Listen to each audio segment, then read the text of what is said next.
Frankenstein.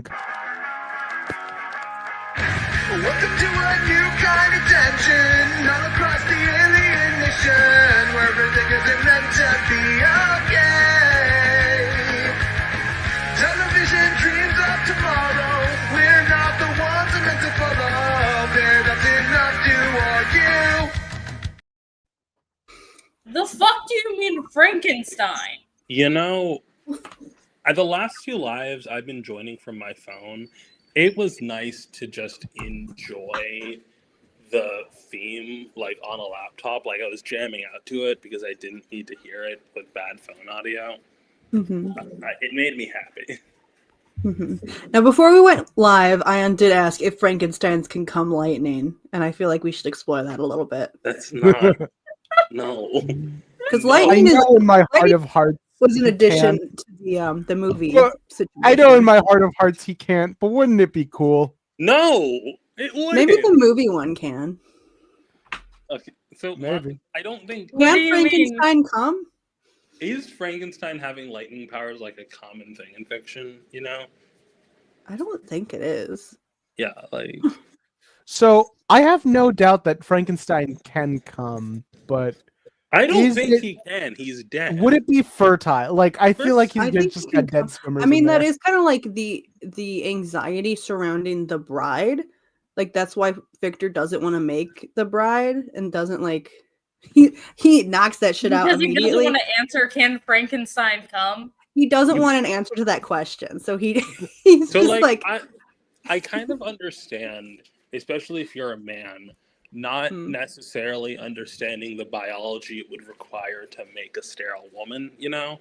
Like you would just import parts and whatever. But like if you didn't want a man to be fertile, you could just not add the balls in, you know? oh, but Victor put the balls on. Oh, Don't get it twisted. Victor Look. put the balls there. I feel Victor- like I feel like we're all forgetting we did not do an intro.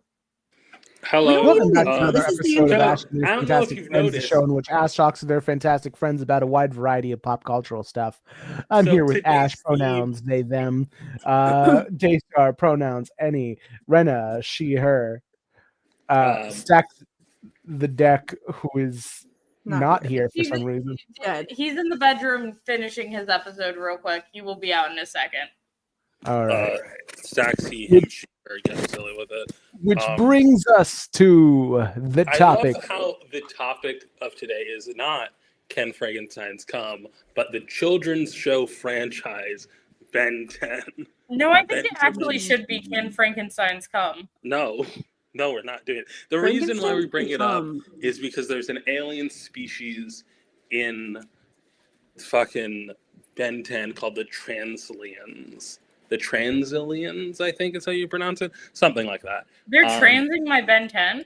No, I mean, yes, Ben does give birth. There is Emperor. I should have given Stack the Mpreg episode. Fuck.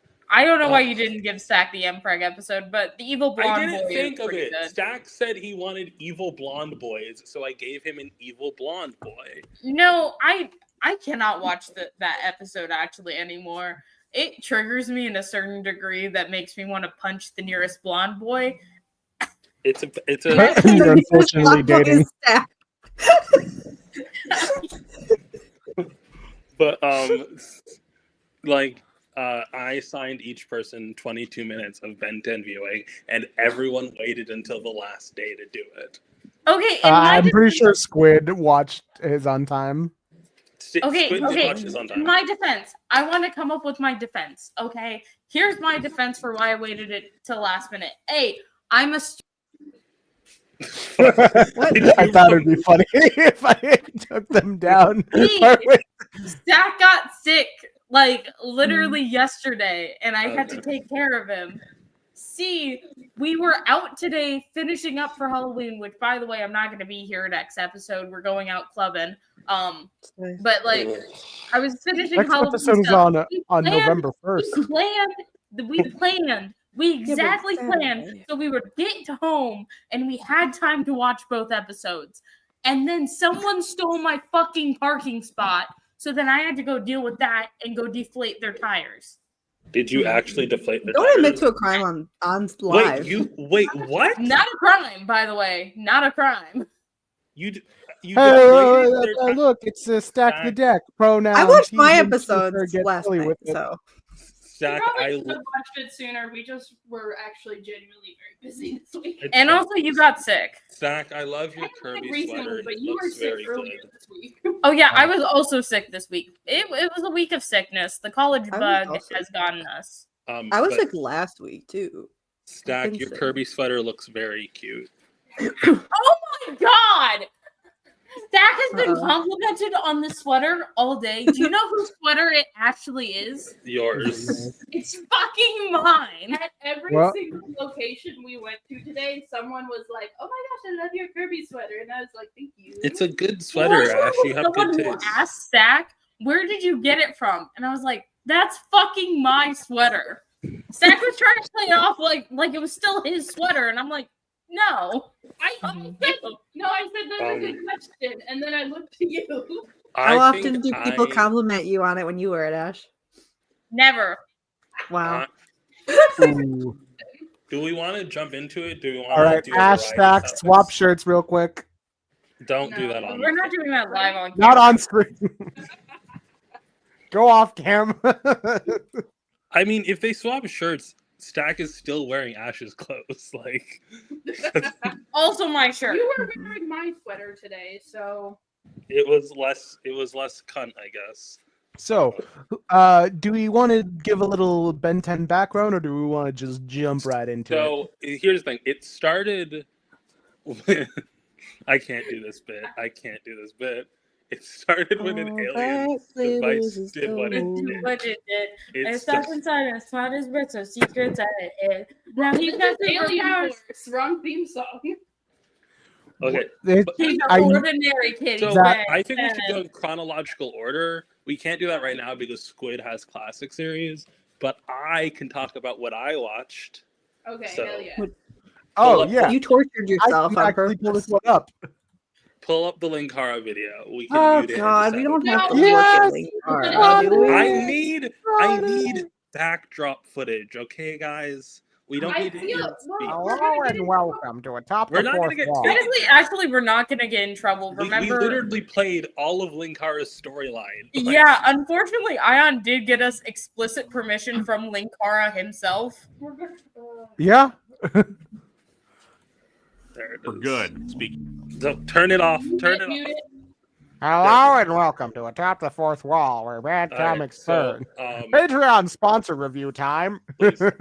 So I decided to watch this. So I stopped watching Linkara like consistently once I started reading comics, because specifically back before I read comics, I watched shows like Linkara all the fucking time. And the turning point was when I bought my first monthly comic. It was Mighty Morphin Power Rangers #1. This is important backstory, trust me. It was Mighty Morphin Power Rangers #1, and then I ran home and I found that one of my favorite comic channels, not Linkara, I think it was like Comics Island or something, reviewed the comic. So I watched their video on it, and I was upset because they missed all the things I loved about the comic, and they only gave half the picture, and I realized I was wasting my life watching videos about comics I could have been reading. So I stopped watching them, okay? And then with Linkara, I was still watching him occasionally for comics I never read, but then I watched an episode of him covering NFL Super Pro where he would do a million bits, and then at the end, for like 5 minutes, he would be like, oh, but the comic's kind of boring, it's kind of mediocre, it's not... Oh, I'm sorry. We didn't get a deep critical analysis of NFL Super I actually Pro. don't think it was NFL Super Pro. I think it was like one of the white event stories. I don't know, but whatever. The point was, it was like, if the comic isn't that bad, how did you spend 20 minutes riffing on it and picking at every little detail? And I realized all he really does is like nitpick about shit that doesn't matter for 20 minutes as a riff. It's not a good review. It's not a good reviewing style. So I stopped watching him. Okay. Anyway, one of his patrons decided to pay him to watch 3 episodes of Ben 10. It's the weirdest 3 episodes. It's like the first episode of season 1, the last episode of season 1, and then in the middle, the clown episode. Yeah. You have anything to say about the background history where he mentions Dial H for Hero? I think they're full of shit if they're trying to tell me they didn't base Ben 10 off of Dial H for Hero. Yeah. Fun fact, at Baltimore Comic-Con I was at recently, when they asked Mark Waid about, like, what was something that was like a personal, this is just for Mark Waid, when they did the history of the DC universe, he said, me mentioning Robbie Reed from Dial H for Hero was like a personal thing for me, because that was one of my favorite comics as a kid, because Robbie Reed looked exactly like how I looked as a kid. I read the 2003 run for Dial H for Hero because I was on Comic Vine and I found a link of an article that was listing LGBTQ characters, and there was a character I didn't know who was apparently there's no other way to put this, a force-femmed man who used the Hero Watch and like became a woman. I was like, okay, I'll read the entire like 35 issues of this. He appears in 3 issues, and honestly, the storyline gave me a lot of dysphoria because it's like not a happy storyline. Yeah, so thanks, Mark Waid. It wasn't Mark Waid. You can turn personally victimized by Mark Waid. But yeah, so I'm this just very episode, we covered 3 episodes in this. He changed his theme song. I hate it. Listen, you won't learn was all that starts to rub. Like, I get it. You want to be nicer to Rob Liefeld. Why'd you choose to do that after his Trump arc, Can we talk about his GBT merch that he sells? SGBT merch? Linkara? Yeah, he's got behind him and is in the wide shot that he had. Oh, hold on. There's apparently issues. I don't know. People find the lesbian flag problematic sometimes because of the artist. Because, Yeah, why the fuck does he have a lesbian flag, one of those things? He doesn't. That's the problem. Yeah. Ally. He's an ally to everybody but lesbians. Did I tell you? I did ask him about that, and he was trying to find the best lesbian flag to use. There's only one. We stopped that discourse a while ago. Look, he's old. He's an old man. He don't know. I was on. I went to a queer music class back in college called Queering the Pitch, and like the first day there was a presentation, and the gay man's presented. I mean, I was for talking about the ones that were $220. You can have your very own 3D printed I don't Poyo. want this. I could 3D print it on my own. I was But talking about the ones that were just like he had them in the frame of his video. That's why I mentioned them. I didn't mean go to advertise his website. Yo, for $20, you yourself can get a trans Robomat. anyways, in the first day of the presentation, I get a lesbian he's like, one though. The gay man is like, I don't really know why the L's first, so I just moved it, and so it's the GLBT now. Wait, Insane. this was a teacher? This like was a queer Yes, teacher who didn't know why the L is first in the acronym? Yes. Like a history? Like a queer history? He's a music teacher. A music teacher, not a Yes. queer teacher. Was a queer teacher teaching us queer music history. How old was this man? I don't know, like 40s maybe. For $25, you can get He was- all 3 Linkara No action idea figures. why the L is quote- first. He was, quote, You're not right. asked to come back the following year. Hmm. The apparently issues of the student also, when one of the students he asked us to write down artists we knew that were queer, right? Mm-hmm. And then when someone wrote down Miley Cyrus, he said something along the lines of like he didn't like when artists just like say they're bi and aren't actually, which was insane. And then also when we covered like our first topic, because it was a guy from like 200 years ago, he did pedophilic things, and one of the students didn't like that, and he was like, oh, you would actually feel bad for him if you knew the whole story. It's like, maybe we wouldn't because he was a pedophile, but whatever. Whole thing. Terrible class. It got crushed by COVID, so we didn't finish the semester. So that was wild. Sounds like a bad guy. Stop advertising Linkara's shit. This is a DVD that he's selling. This is a new, like, he re-released it for this new cover art because his previous artist turned out to is be shilling Linkara. Why don't you let me know? Just let me know when he sells his ugly little 3D printed toy in the lesbian pride flag colors, please.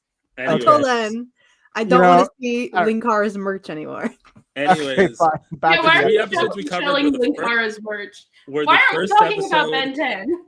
The 3 episodes we covered were the first episode, the clown episode, and I realized I never paid attention to the clown episode. I might have not watched in full, like I might have watched it and was doing something else. And then the final episode of the season, which is a terrible 3 episodes because like the final episode of the season ends on a cliffhanger that he probably will never resolve because no one's going to pay him to watch the rest of Ben 10. I don't know what to say. It was a fine review, decent. I would not recommend watching it because it's 28 minutes. You can just watch an episode of Ben 10 in that time. Like, yes, he's compact 3 of them. you can have a subpar experience of 3 Ben 10 episodes. You could have to watch Linkara. Yeah, Like, he this does is have a like- funny joke. This isn't when even they- shade against Linkara. There was a bit that really made me chuckle, which was when the kids asked Grandpa Max, like, what do you know? Why are we trying to run away from this Vilgax guy? And Linkara just drops a joke, was like, all right, listen, we used to date, all right? Is that what you wanted to hear? They do find out about who he dated. I don't know. I wonder what Linkara thinks is the deal with Grandpa Max. Okay, Squid. All right. Okay. He did mention There were a something few I funny kind of jokes. agree with in the reboot, where he said he preferred if Grandpa Max was just a good guy trying to figure stuff out rather than like a secret alien hunter. And I disagree with that for the main series, but for the reboot, they do that where like for 8 seasons, Grandpa Max is just a normal dude. And then at the final leg, they reveal that he was a plumber the whole time and knew about the multiverse. And I'm like, that kind of defeats his entire shtick. Like, this wasn't foreshadowed. What are we doing here? But whatever. That's my opinion. Anyways, I'm done. Stack, you want to present actual Ben 10 content now? Are we gonna go in order of After whose complaining about series is Linkara's on order? shtick about taking the same amount of time to talk about a piece of media, we're also going to talk about a piece of media. You can just Yeah, about to throw Yeah, but we stone actually in glass have fun. houses. We actually have Okay, fun so- doing it though. So Linkara for just does it content, for money, which I don't respect. I've only seen the Ben It's his 10 job, episodes that have been dog. shown. So I was not allowed to watch anything that wasn't like PBS or like God approved as a child. So I have no emotional connection to Ben 10, no nostalgia. The only episodes are ones that I've been shown through this group. So the episode I was assigned was All That Glitters. It's from Alien Force. So first off, we're gonna start with my vibe check of all the characters. So we've got Ben. He's a magical girl in this show, I guess. There was not 1, but 2 magical girl transformations. Wait, you only got 2? It's the same animation. They played the same animation twice in the episode, and I was like, "What's going on? Is the show? Why would they do this?" Did he glitter? A little bit. He does the magical girl, like he curls up into a ball and then like spread. It's like that's a magical girl transformation. I'm sorry. It is. He's a magical girl, Your Honor. Now I've seen some of the original series of Ben 10, but this one he can now pick what alien he turns into. Because in the previous one it was randomized. Now he knows how to pick the alien he turns into. That's a long story. It's pseudo That's random. a while. Chooses and it tells you. It's on and off. He is the third wheel of his own show. He's the main character in name only. He didn't do anything this episode. It's so. I rewatched this episode back in college, it is hilarious how little Ben does. There's a scene where all the other characters are talking, and Ben is just in the background smiling, not saying anything. He's just there. He isn't annoying anymore, but he is depressed. There's the opening scene of him is him just watching his grandpa's message over and over again, and I'm like, there's something wrong with him. We're probably not. For context, he believes that his grandpa is dead, and he is the one who has to get these plumbers' kids together to stop the alien invasion. Team, some sort of force of alien. I'm putting together a team. What are we? Some kind of alien force? What are we? Some kind of Ben 10 alien force? The only thing I can say about her is girl stand up. Yeah. So when are you going to ask me out? Girl stand up. There are better Gwen episodes. Yeah, there are better Gwen Gwen like, episodes. Gwen, I know this is the only guy you hang out with that isn't your cousin. You can do better. She literally says, we already spend all our time together, so when are you going to ask me out? And it's like, what? Huh? Girl. She also has Star Sapphire powers, which I think is fun. Oh, she had that in mind too. Her A segment creator did could just talk about be called this. Girl Stand Up. Like, Yeah. she used to have magic and then moved to Star Sapphire constructs. And then one of the creators was like, actually, I prefer magic. We're going to go back to magic. He does call the Star Sapphires out by name in this. So, yeah. She has a little Carol Ferris coded, as far as I can tell. All right.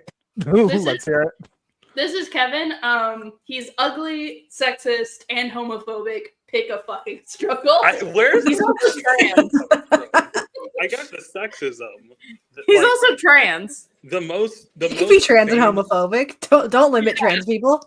No, I'm just having another struggle. The most. Yeah, I've seen you guys be homophobic before. Online is him being sexist. I've never been homophobic. That. But where's the homo? Is it just because the villain glitters? Yeah, he is like Ben's like he would be a great member of the team, and it's like he glitters when he flies, and it's like, okay, man. Damn. His personality is car. Yeah. Yeah. That's all he's got for him. I have to say, in my opinion, and this might be because of other episodes, Kevin is the best character in the entire franchise. Yeah, unfortunately, Kevin gets a lot of good arcs. Okay, I'll believe it when I see it. We'll watch Alien Force. I absolutely really like that series.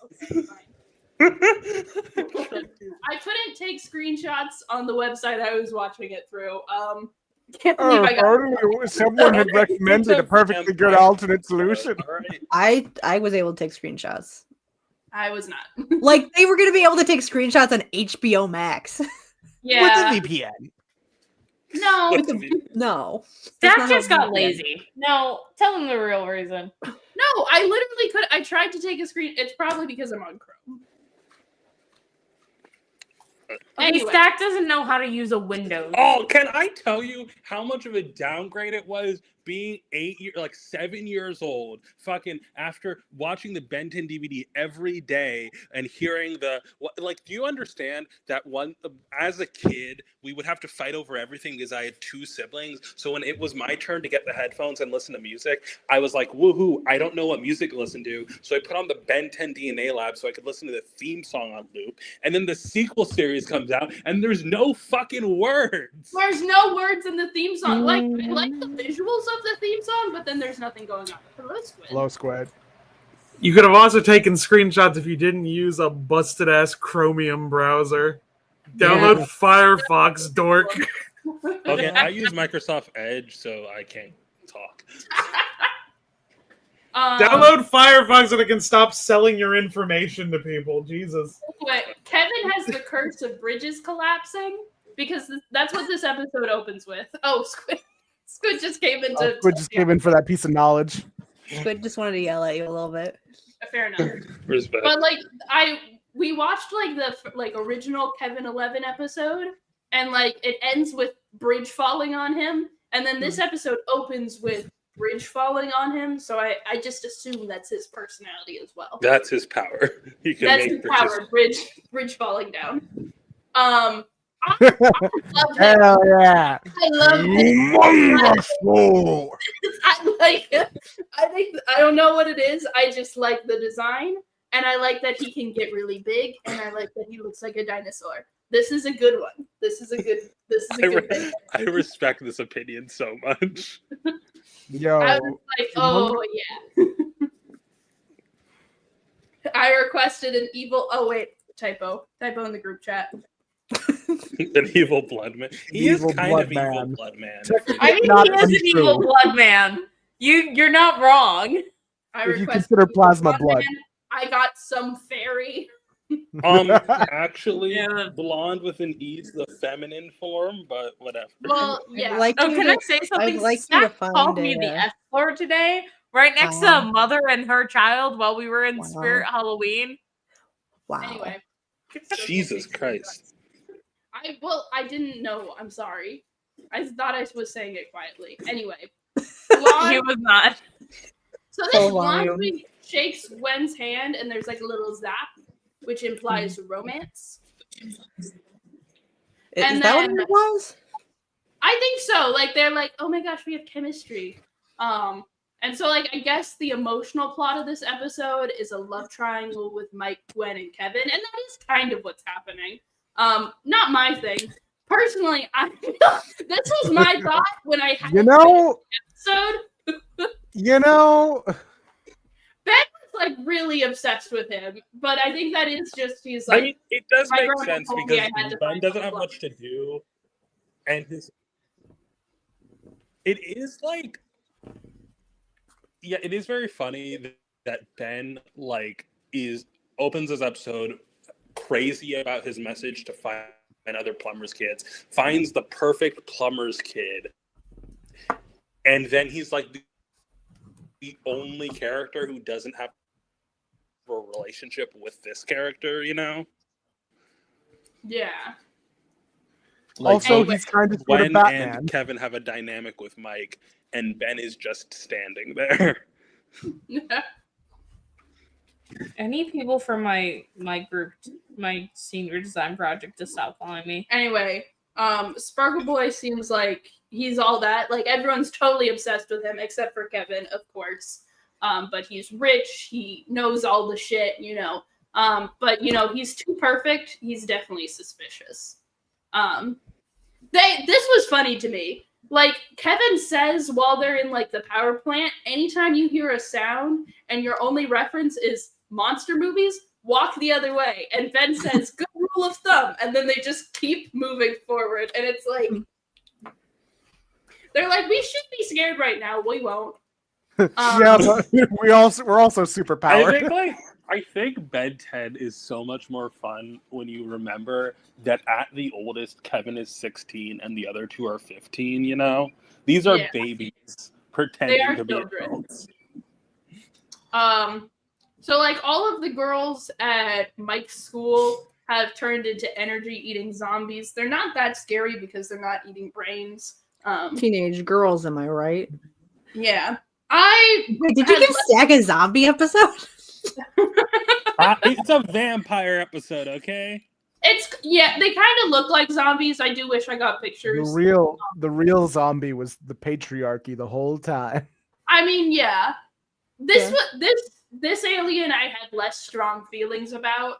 This is his debut episode, and it's one of the worst debuts for any. Like, he doesn't get a lot to do, I guess. Maybe I would have more strong feelings. Does he even shoot his laser?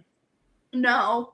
Okay. He does this whole magical girl transformation sequence, and then like one of the zombies tries to like zap him with electricity, and he's like, "I'm conductive," and then he goes back to bed, and I'm like, "Okay."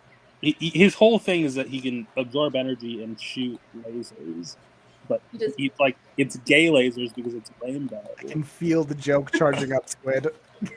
No, I actually had just niche horror information to drop. Oh, okay. Okay, so the connection between vampires and zombies actually runs pretty deep because one of a foundational influence on zombie fiction, obviously Night of the Living Dead started it, but Night of the Living Dead was inspired by a Vincent Price movie called The Last Man on Earth, where the monsters are essentially zombies that can talk, but they are identified as vampires. That is based off of a novel called, I think it's called I Am Omega. Which was then adapted into I Am Legend in 2009 with Will Smith. Oh yeah. Yeah, because in 2009 they couldn't say I Am Omega anymore. Also, I think it became public domain and they wanted to copyright it because when I Am Legend came out, there was a ripoff movie called I Am Omega that came out at the same time that was based off of the same book. So I think they called it I Am Legend to make sure they had that shit copywritten. Interesting.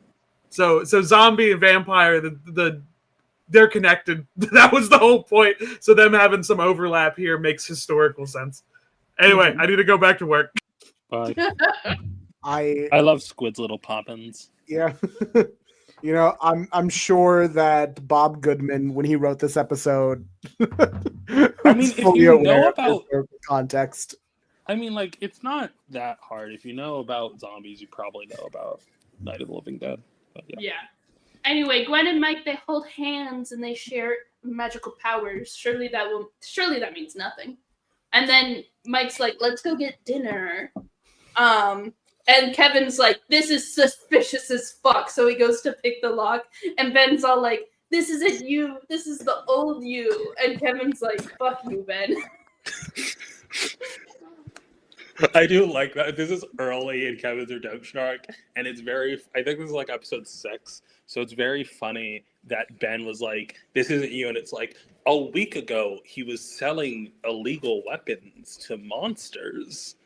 Like, he's picking the lock of a guy that you already know, so it's like... So, fun fact, the writer of this episode would go on to be an executive producer for that 911 TV show.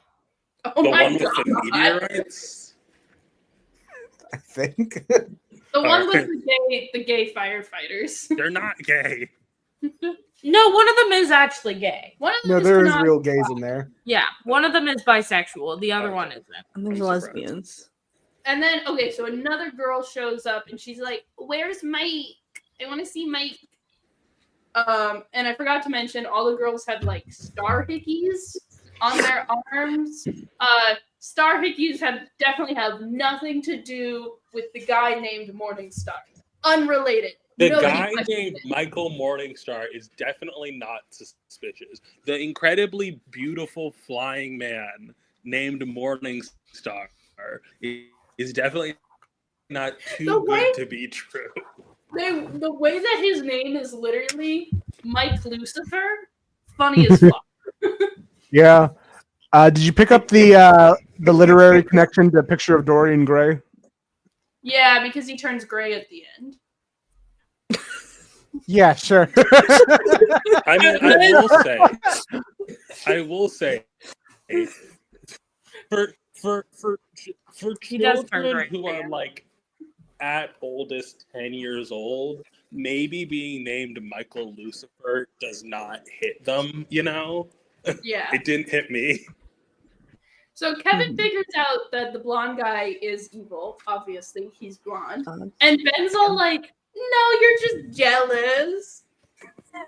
No one fucking believes him. But no, Kevin's right. Michael is absolutely fucking evil. But then good news, Gwen sucks all the power out of him, and then instantly runs to Kevin, even though her cousin is like passed out right next to Kevin. And then, girl Fine. It's fine. Well, And then she knows what he's been through. Whoa. And then all the zombie girls like kind of like gather around Kevin. Did you like, mistype this? They eat Michael Morningstar. or not hold on, typo in the group chat. Mike, Kevin. I was gonna say, oh, they ate Kevin. Wow, didn't see that coming. He explode. So they eat him, tear him apart, And he explodes into sparkles, and then he's all gray, and he's And got then all he becomes Doctor Doom. yeah. So the moral of the story is date emo boys who live in their car, not rich blonde boys. Yeah. I Hell yeah. yeah. I agree. Yeah. So But overall it- thoughts on the episode? Someone was upset about high school. It's like, damn, they don't care about the sensitive boys who get into trouble and don't look attractive. I need to write an episode with the pretty blonde boy is the bad guy. They usually are. Joke's on you, Michael. I've drawn you as the piece of shit villain, and me as the heroic good guy. Well, I mean, be honest. Have you ever met a blonde man that wasn't a villain?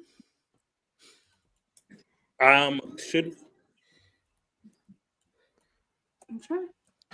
Stack, do you have any further thoughts about All That Glitters, written by Bob Goodman? I feel like he should have been gay. He had a little He was scar. as gay as you could be in a kid's cartoon in the 2000s. I don't think so. He was very straight. made the evil guy gay?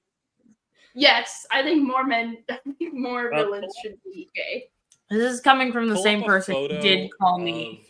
of You him. can't play the episode. I'm not You gonna play can't- the episode, Oh my god, Ayaan, stop! guys. It's paused. I'm not No, even doing no, anything. No, we're not No, fucking pull up, listing no, of our pull up own a vendors photo right now. of no. Guys, I'm not even playing footage. I just want to pull up a photo You're of playing a Michael dangerous game. after transformation. Okay, so can someone look up Hold on, on yeah. Google a photo of Michael after transformation? Oh, there. I feel like there I'm he's getting- lagging. There he is. Kinda Getting- So this is him in the episode. Okay, Full yeah. radiant. And then I guess later he becomes Doctor Doom this fuck? Oh yeah. He got hotter. I cannot see. Turn on puzzle mode.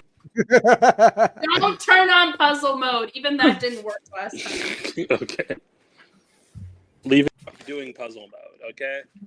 Oh, he got his own Oh star. yeah, he dates a girl who. It's funny they're together because they both prey on minors. you know.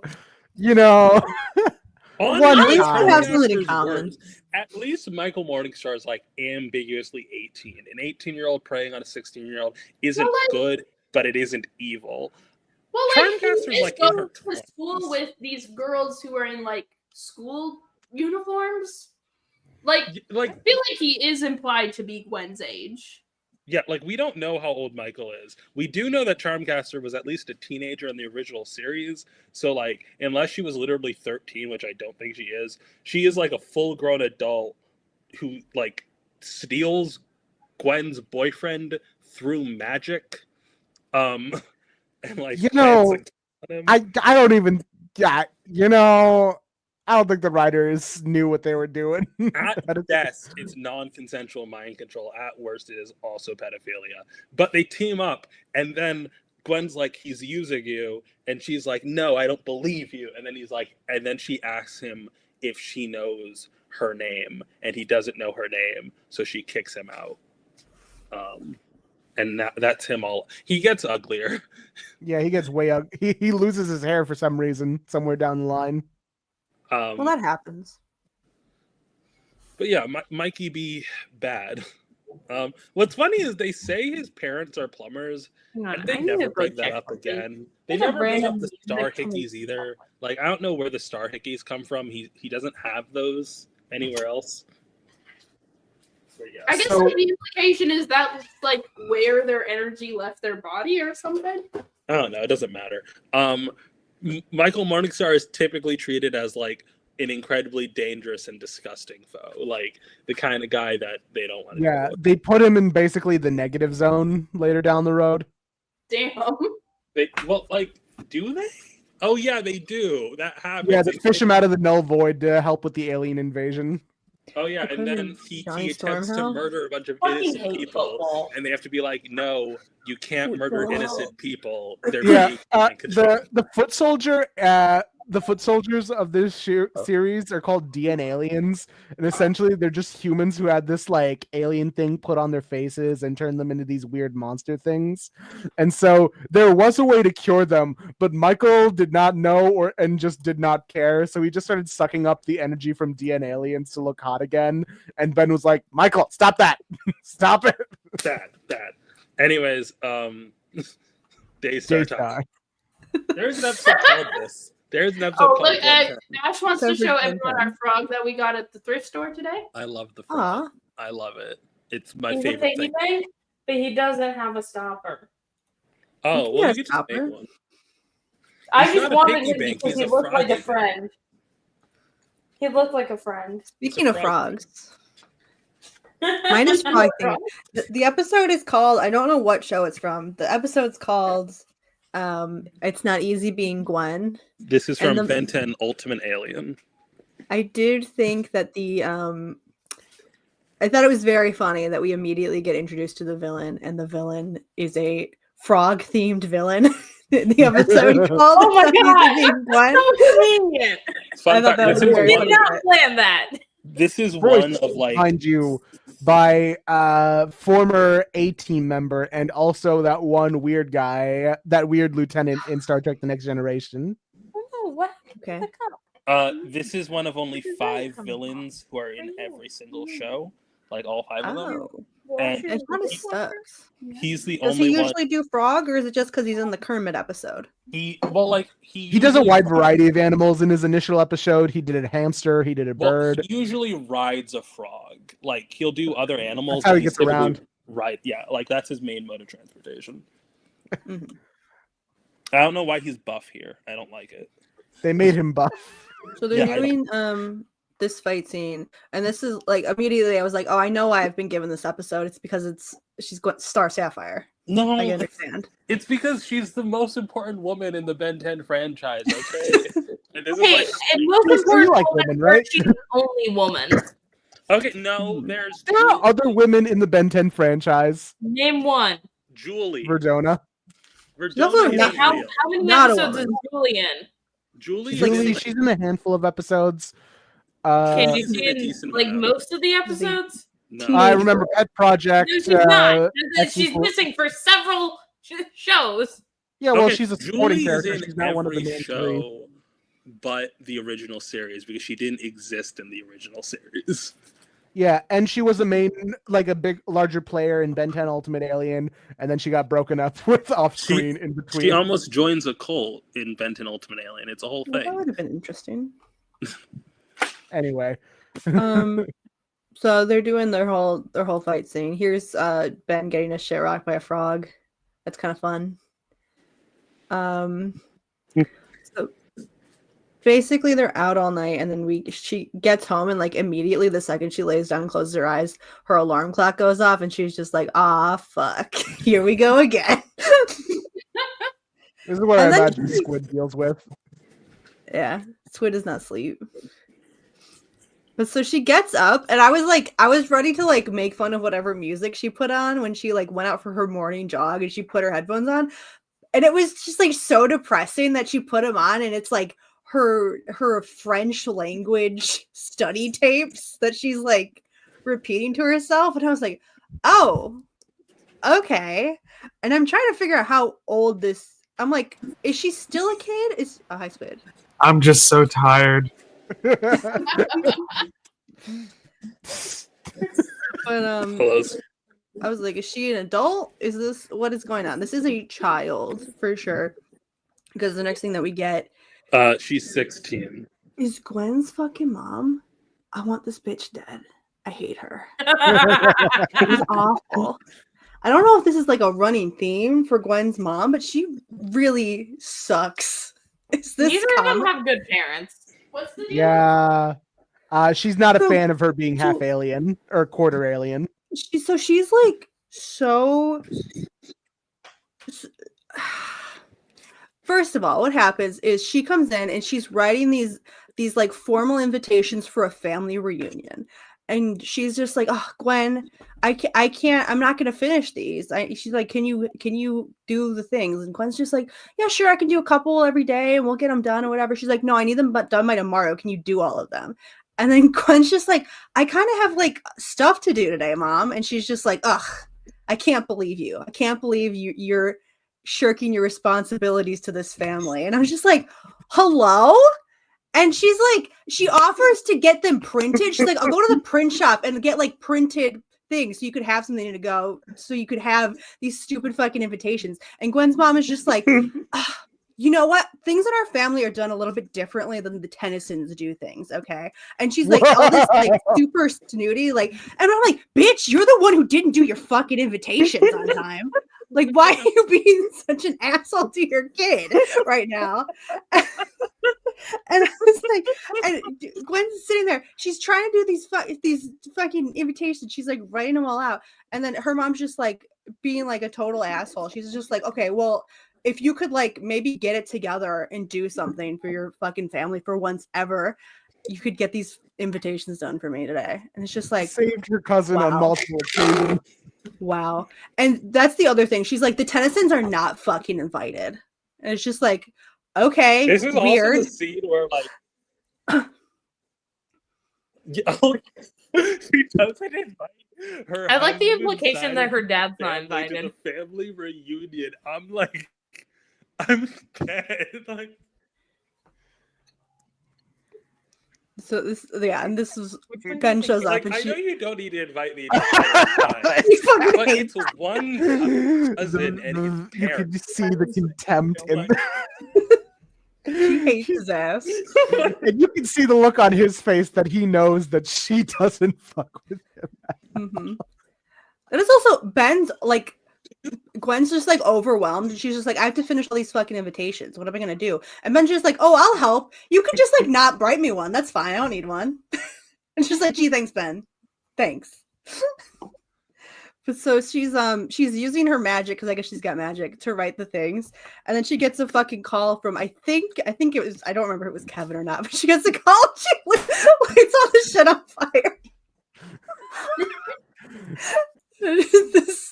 This I think this is one image that just really sums up Gwen's life, probably. This is perfect. I feel like this is correct. I don't What's that remember. one Sims meme where it's just like a baby on fire? There was a mom on the computer. Mm-hmm. So she is gonna have to go pick up new invitations to fill out, because she did burn all of the invitations that she had even done. Okay, so she gets to school, right? And she meets up with her best friend, who is Gwen Stacy, I guess. So Gwen Stacy's here. This Gwen Stacy survived her fall. Gives her like a donut or something, because she of course forgot to eat breakfast because her mom's a bitch. And her mom didn't make sure that her daughter had breakfast before school because she needed to do her fucking She's Look at that just waist. blonde. And Mhm. With a black headband. With the black headband. This is It's Gwen the Gwen Stacy. Stacy I don't know what you're reference. talking about. You know, I was gonna say the way that Gwen's luck is turning out is very Peter Parker coded, and then adding the Gwen Stacy on top of it. So Gwen Stacy is very excited because she just got invited to do. She's like a concert pianist, and she's been invited to do her some name like. is Emily. Okay. Her name is Gwen Stacy, and she's a concert pianist. And she's been given like an audition to do something for college or something. I forget exactly what, but she's like really excited about it, and she's telling Gwen about it. And she's like, "You're gonna be there, right?" And she's It's like, "Yeah, for Emily. sure." And then she's just like, "Okay, well, okay, it's tonight at 5:30." And Gwen's just like, "Tonight, okay, no, I'm gonna try to be there." And you could like tell Gwen Stacy is like, "Oh, okay." Because then she has to go run off This during is lunch. She goes out so with Peter them. Parker coded. So she has to go run off and do, like the plot shit, because the villain is, he's doing the whole world domination shit, which is kind of a background thing to the whole episode.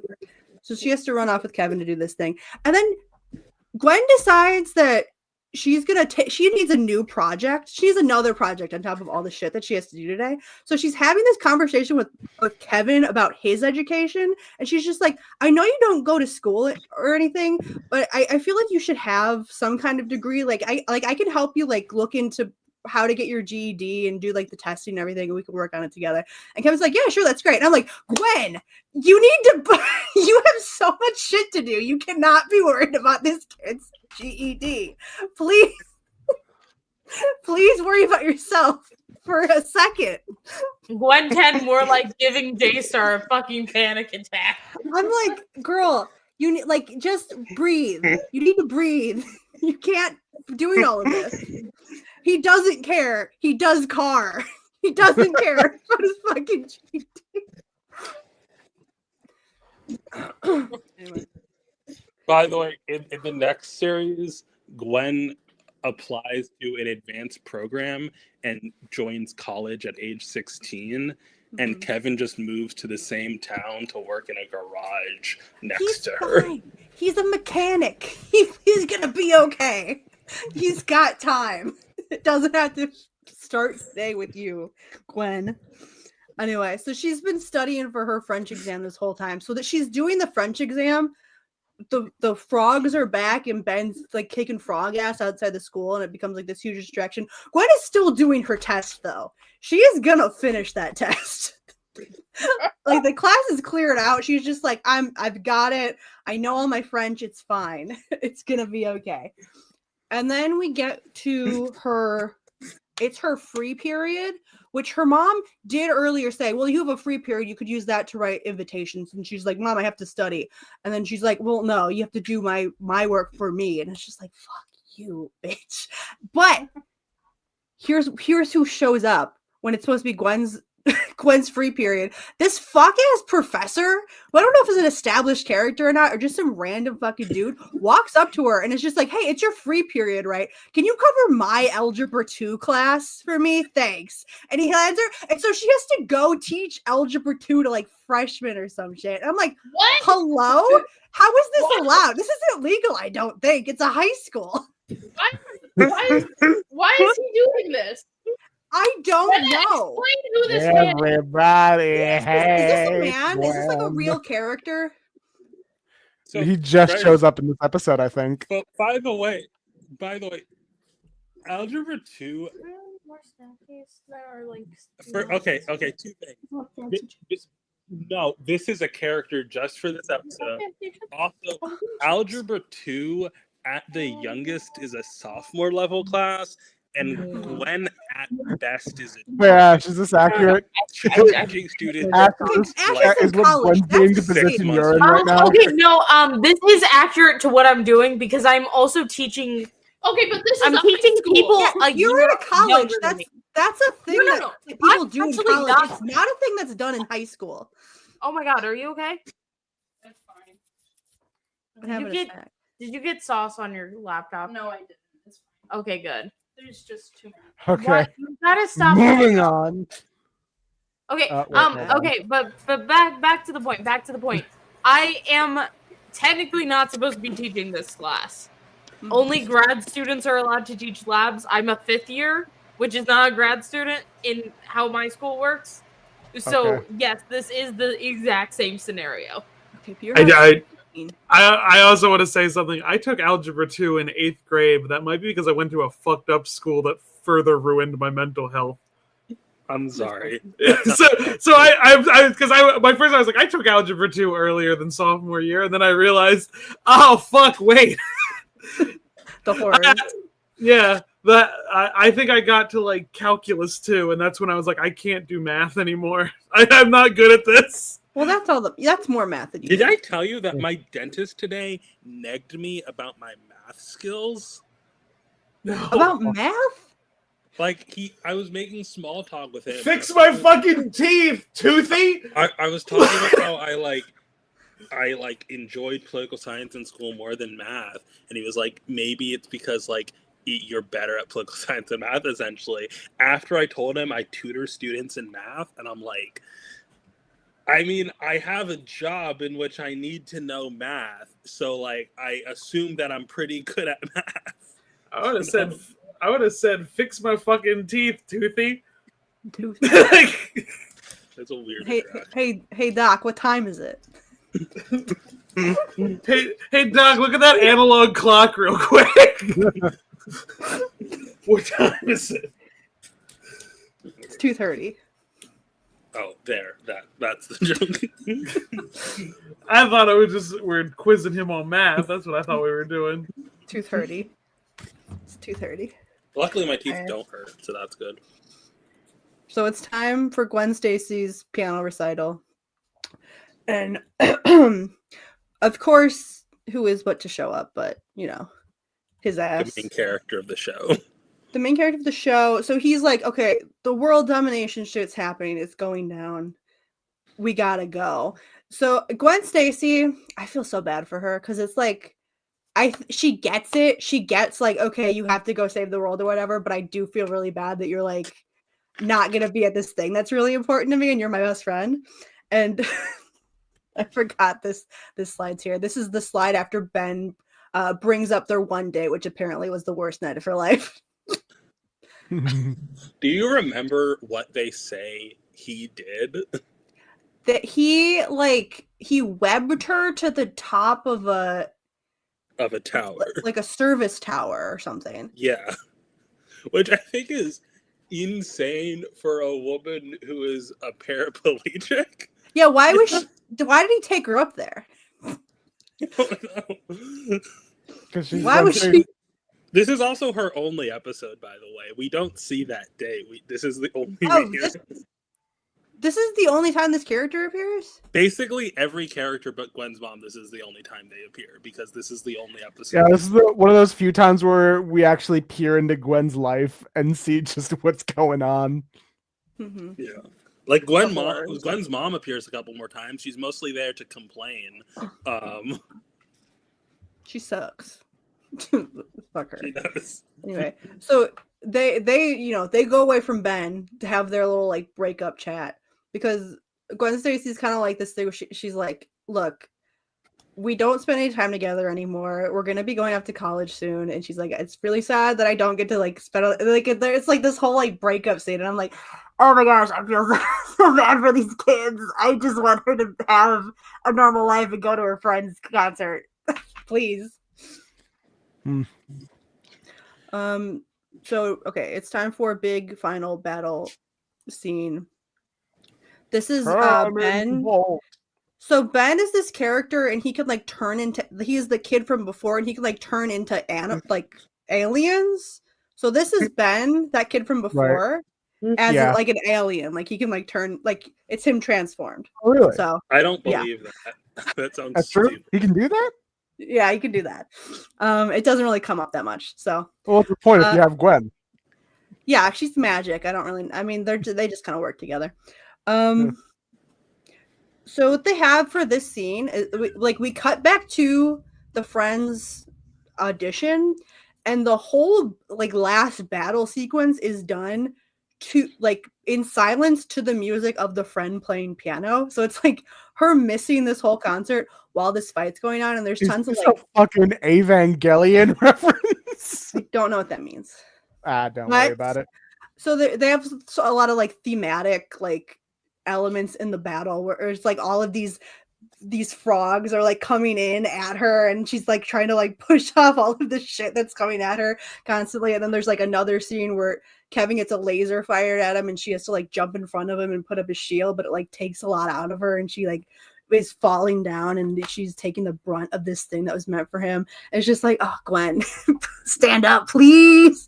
Anyway, they win, they save the day, whatever. And it's the last bit with the concert. Gwen Stacy finishes her concert, and Gwen slips in just in time to pretend that she was there. So she gets to clap her at the end. So when Gwen Stacy looks out in the crowd, she sees her, and she's happy that she thinks that she was there the whole time. So that's nice. Like I mean, all she good goes home friendships, and they're built off of lies. yeah. The best friendships are. And then she goes home, and her mom's like chill now. And I don't really know what that's about. And I was just like, you were kind of an asshole this morning. I don't know why. And now she's being like, yeah, you can invite Ben over for dinner or whatever. And I'm just like, And she's just like, thanks, Mom. I love you, Mom. And the mom's like, oh, I love you too, honey. I'm just like, interesting. It's Pop to Zanny. So, what do you think of the episode? That's pretty good. Yeah, fun fact, written by Matt Wayne, one of Dwayne McDuffie's closest friends, who I think knew him since high school or college. Yeah, they went to the same college together, apparently. I just feel bad for Gwen. Both Gwens. Well, in the next series, Don't worry, she becomes president of the United States at some point. Okay, that future isn't canon anymore, and it was president of the world. But also, what has happened? What went wrong that we have a president of the world? I don't know. We don't need to talk. Okay, about it. the Ben 10 future is kind of a utopia. But so in the following series, she goes off to college early, and there she's her own superhero, which means that she has a secret identity, but at the very minimum, like she's like a local celebrity compared to now, where people only care about Ben. Yeah. I like Gwen. I think she's a swell character.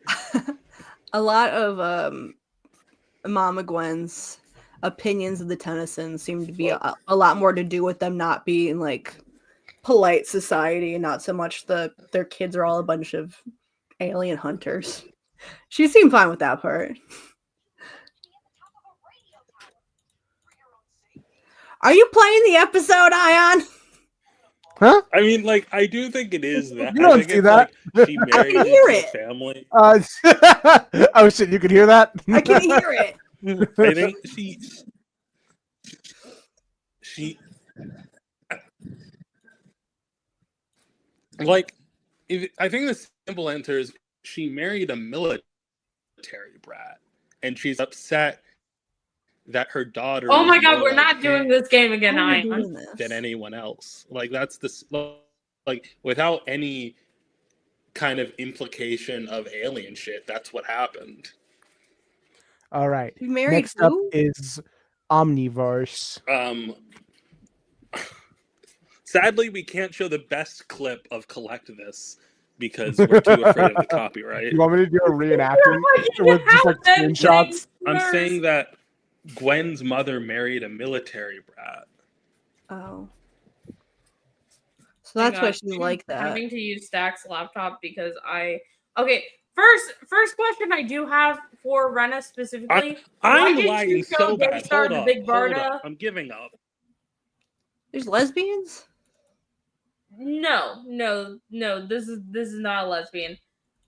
However, I feel like you should know that there is a Big Barda clone in this show.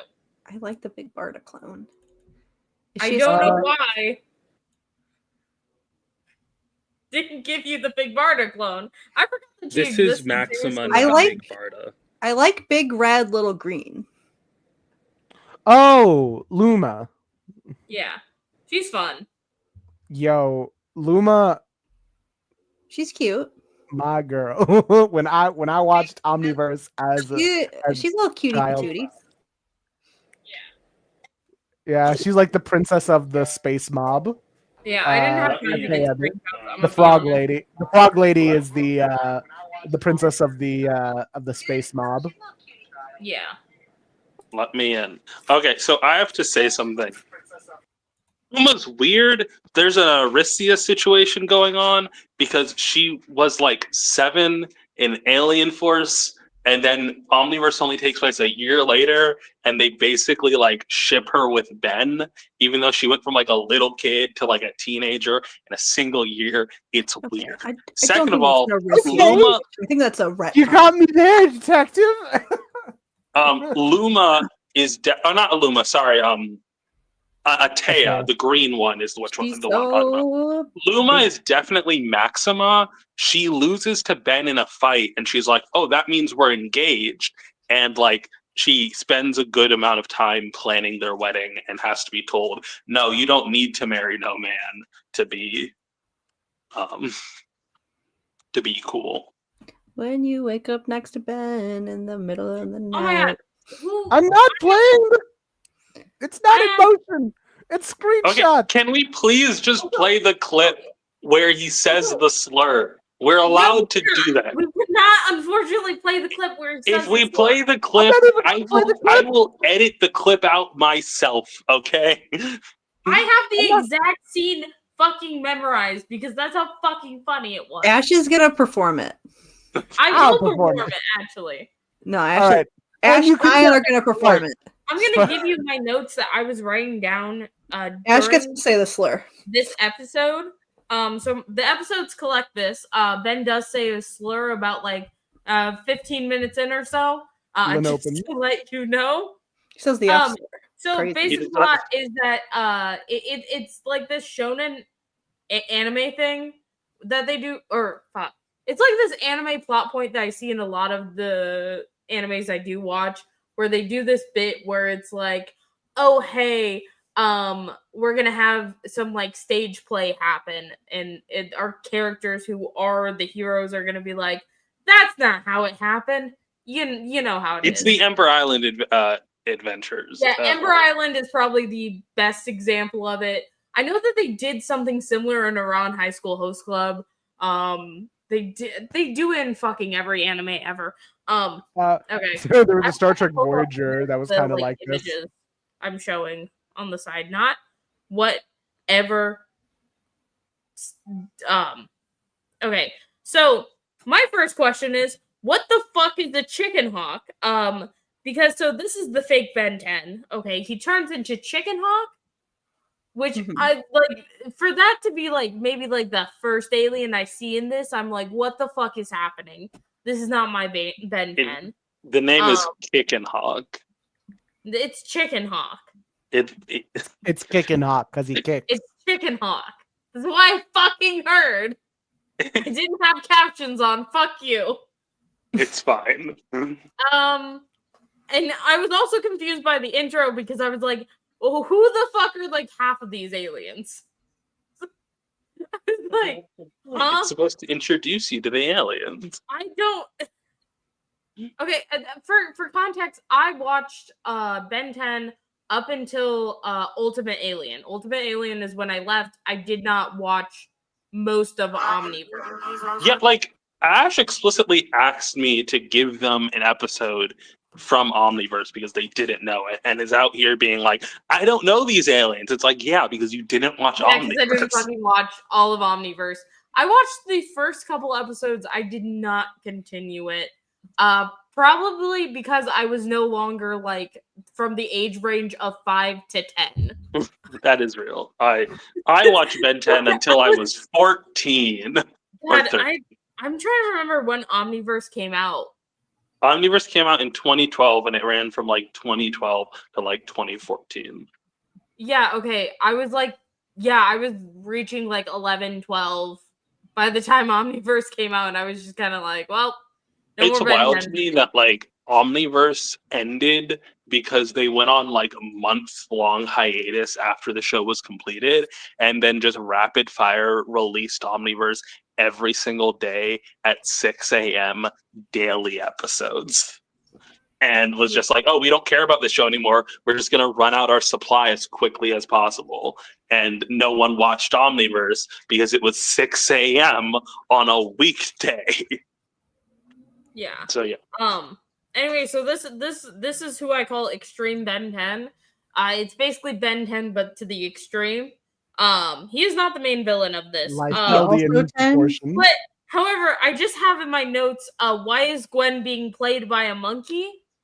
This is an actual plot point. They also kidnap the monkey at the end. So the monkey is actually a reoccurring villain that started from Alien Force. I remember him. I don't fucking remember anyone's names though, because I was 10 when I watched this show. His name is Simeon because he's a monkey. But yeah, he plays Gwevin. It's like Gwen and Kevin together. Gwevin. I hate him. But anyway, I need to get to the main fucking villain of this episode. His name is Galactimus. Oh my god. How I have him described as in my notes when I first saw him was Galactus MODOK Metatron mashup. And I feel like that's pretty accurate. What was that last one? Metatron. Yeah, from New Gods. Yeah, I know. Because of the fucking chair reminded me of that. The chair is also You mean Metron? Yeah. I don't remember anyone's names. That's my bit. That's fair. That's my bit. And overall, like, his entire thing is that, like, he's a collector. He's trying to collect Earth because the fake Ben 10 signed fucking... That's a bit of Brainiac, too. Brainiac, too. It's Ben 10. There's always going to be some comic book reference in it. This is what I call reference slop, but I don't know. I feel like when Ben 10 does it, I'm a little bit more forgiving. It's pretty funny. He just looks like a little nerdy Galactus. It's really funny. I think it's fine in small doses, but then when you realize the alien designs and the villain designs and the plot points and like everything becomes a reference and you just kind of want to kill yourself because of it, it gets annoying. Yeah, I find it fun because, like, as a kid, I didn't read comic books to the same extent that I do now. And so it's fun to see those references. If you go insane like Rena, then that's a different thing. Yeah. Anyway, so what I did, so essentially he's trying to collect the Earth because fake Ben 10 or Extreme Ben 10 signed it. And every single word out of this character's mouth felt like something that I had said before when I was still actively watching Ben 10.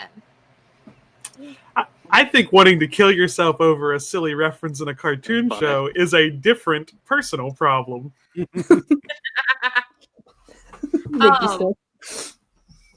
But, like, and oh god, there was this one thing he specifically said, or someone said, I think it was the guy who was filming, like, the fake Ben 10 TV show, This Fuckhead, which I do recognize.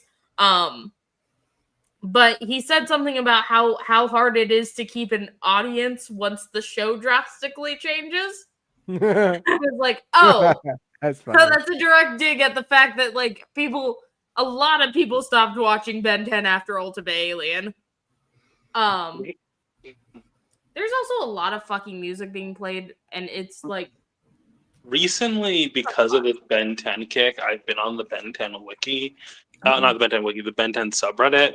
And it is the most frustrating thing that people are still hating on Omniverse when it ended like 11 years ago. Honestly, my opinions of Omniverse are, I think it was good. I just got too old for Ben 10, and I think more people need to realize that's why you don't like Omniverse. My take on Omniverse is that logically it makes no fucking sense, but emotionally it gave me some of my favorite Ben 10 moments. I think for me, as a story, when it hit the emotional beats, it still grabbed me. For me, I respect Omniverse less. I used to be Omniverse's most staunch defender. I used to think it was the best show. Now it's slipping in quality and fighting Ultimate Alien for the spot as worst Ben 10 show. And I don't think it's because I think I'm judging Omniverse properly. I don't think it's perfect. I don't think it's terrible. It just is not as good as the original series. And that's okay. Not everything can be Alien Force, you know? Daystar fall? Where did Daystar go? Daystar, are you okay? Well, she's gone. Daystar's dead. Anyway, so like a lot of this episode just felt like digs at specifically like comic book collectors, specifically the ones who are always trying to get things like signed and sealed away and all that kind of stuff, and people who stopped watching right before Omniverse, which was fun. I liked it. Anyway, onto the slur. So fake Ben 10 right here is Did you say anyway as Daystar falls down a perpetual set of stairs Did you say anyway? While Daystar falls into a black hole? What is happening? I have no idea. What but did we Squid say? can't I did focus on not it. hear. What did Squid say? I said to Ash, did you just say anyway while Daystar falls down a perpetual set of stairs? Sorry. Whatever. Still Okay. falling. Still, it's like an MC Escher painting with all the steps. Anyway, so this alien. Oh yeah, here. This is probably the best. Evil and picture. open, So or as this Ben alien called right him. here, I'm gonna call it a changeling because I've been watching a lot of Star Trek. But Lenopin. so Sludge Ben puppy. calls it a sludge puppy, which is the name that I recognize from like back when it's been the name for this alien since its first appearance in the show, okay? In the And original then- series. Yeah, the original series. And And I'm then- the real thing. And he's and just a then sludge puppy. Hey! and this guy takes so much offense to it. And he's like, "You do know that's a slur, right?" And Ben's He's like, I've got cousins who are sludge got puppies. cousins who are sludge puppies. And then he's like, "Dude, this Like, is still not I'll right." have you know that is an offensive slur. Like they say the actual word slur, and I think that's awesome. I think it was And like I don't and like I think it's funny because it's like I also don't know what I would do in that situation if someone was like, "I'm sorry, I have Lenopin cousins." I'm like, well, like I still want to be mad at you, but you said a sorry, so like what am I supposed to do? You know? Anyway, so the entire thing is hinged on Ben 10 finding a clean shirt from his childhood. And like, has this man never washed a single one of his shirts in his entire goddamn life? No. How the fuck did he Look at keep getting new shirts? Why do you think he wears the same shirt every day? You know That's that smell. accurate. I tried to You find the know Rook- Omnitrix that's in You my know, house. Rook is suffering with how bad this boy I smells. also I just agree don't with the know. collector in I don't like the Mr. Smoothie redesign. Yeah. don't No, like that's a reference to the fact that the entire universe was destroyed and recreated, and the only change was that Ben got a hoodie, Mr. Smoothies was redesigned, and the grape flavor tastes off now. Jesus Christ. I need to actually sit down and watch Omniverse, honestly, after It- this. The universe being destroyed created the worst kind of Ben 10 fan, the Alien X power scaler. I fucking hate it, man. Alien X is a fucking gag joke. Oh my I god. know! It's Alien a X- joke character! It's literally one of my favorite things in the show that like you get to fucking so you have Alien X, you have all of these fucking theories of what Alien X could do because like they leaked this shit online and I remember being in those message forums when Alien X like first showed up. And then the joke is he does nothing. He fucking sits there. They make him do stuff in Omniverse. As a He She sits has like the there. crimson I never, as a kid, I never read that as a gag. I always thought it was just like a neat writing decision to be like, here's the most powerful thing in the universe. Can't do anything with it. And I thought Yeah, that it's was like, good. It's good writing, but it's like comedic writing. Like I think it's like it doesn't make it bad that it's a joke, but like I honestly think it's ballsy that you're like, okay, we're going back to 10 aliens. We only have Yeah, you 10 never slots know. for ideas. We're gonna waste one of our slots on an alien he will use once in the show. Anyway, this is the one action figure I had as a kid. This is the other one I also had. I have a question about Alien X. Yeah. Is That's Alien what- Alien X's design based off of Eternity from the Marvel comics? Yes, it is. Probably. If Okay. your question is, No, it is fucking something is. in Ben 10 based off of something in comics? The answer is probably yes. But I know there's a lot of there's a non-zero number of characters who have like the starry design. Oh, But I'm thinking of like Eternity, where like Eternity is like treated as a big deal, but every time Eternity is in a storyline, it's to get stomped. So like, That doesn't Yo. super happen with Alien X. It's just that Alien X can't move unless all his personalities agree on something, and that I just never had a happens. memory unlocked. I had all these cool Ben 10 toys, and I had this one. I too. don't want to badmouth anyone, but some relatives who were close to me played with them and wrecked them, and I got really because I knew it was gonna. This happened on several occasions. It was like, no, I'm not gonna let them play with my toys. They always break my toys, and you know, the adults around me are like, no, let them play with your toys, and it's like. You're gonna Eternity, break them, and then they break them, and it's like, I guess I'm fucked. Eternity is not mentioned in the Alien X page. They do not mention that he's a reference to Eternity, so I kind of doubt that he is. I want to bring up my Ben 10 toys I had as a kid. I had this one specifically because I had all the Gwen action figures. Yeah, I'd And I love made that, a Monster though. High OC based off of her. That's hell cool. Yeah, it's a relic. I also loved Monster High as a kid. I remember the original episodes, and then I got upset when they replaced them with the new episodes, and I was like, "But my old canon! I remember the original canon. You can't do this to me."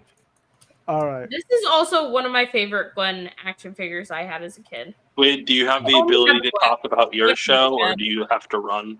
I'm like working at the same time right now, but I'm about to be on break, so I am going to do that during my break, so we don't have a big jump in what we're doing. So I have like my break starts in 10 minutes. Yeah. But I do want to So we save can my continue stuff for talking about last some because I do think it'd be a neat gag what I do. All right, so Anyway, I love Ben 10. That's the end of my Mentioning entire. 10. I have infected you. Stack's miss gonna need to watching watch Ben 10. more Ben 10 because I put it in Ash's brain. I'm definitely making you guys watch more Ben 10. It'll probably be a couple more months. I'll give you a break, but I'm assigning new episodes. And All right. I know what I'm assigning. Uh-oh. Don't worry, Where you'll am I- get another where am I Gwen going? episode, Daystar. Oh no, I'm gonna Oh, be no. so stressed out. It's when she's a child, okay? It's- She was a child in the one I watched. It's funny because like I know Daystar's reaction was, "Oh, I liked it." I could tell Daystar was really emotionally invested in this episode, though. Yeah. So I think I like it as an understatement. I was bound to it. It was like I wanted to jump into the thing and be like, somebody save this child, please. I do think it's interesting how like I feel like this is a very common trope in older media where it's like the girl has to be super competent and works like 10,000 times as hard and she's still like second fiddle, you know?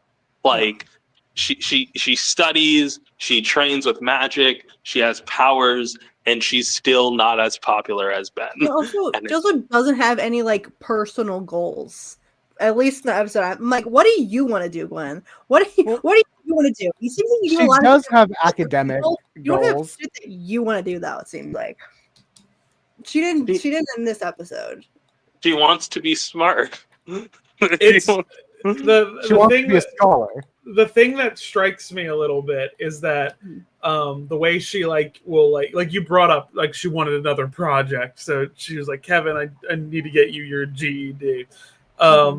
It's in a way that I think she as a character is so put upon by others, like you have to do this, that in every relationship she self-appoints to be the adult in the relationship, where she feels like she has to. Even the one with her fucking Which is mother. incredibly interesting because like If you go back to the first episode, like her characterization, when she's planning out the summer, she has like an organized chart of every like detailed thing she wants to do over the summer. But Gwen's character arc in the original series is explicitly learning how not to be the adult. A lot of her bickering with Ben is the fact that she's treating herself like she isn't 10 years old. So I find it interesting that when she becomes a teenager, I would argue it's the loss of Grandpa Max, right? And like Ben thinks that the way he needs to grow up is by playing the hero, when in reality he's still just like being a kid. He's like being immature by thinking that he needs all the responsibility, while Gwen does the same thing, only she shoulders the emotional responsibility of the group because Max is gone now. I was kind of wondering about Gwen, like, what is her relationship to Ben earlier on? Because it seems like the kind of character that would be parentified a little bit. Like, is I would she kind of like They, Through as Gwen's characters, dad and they're Ben. close.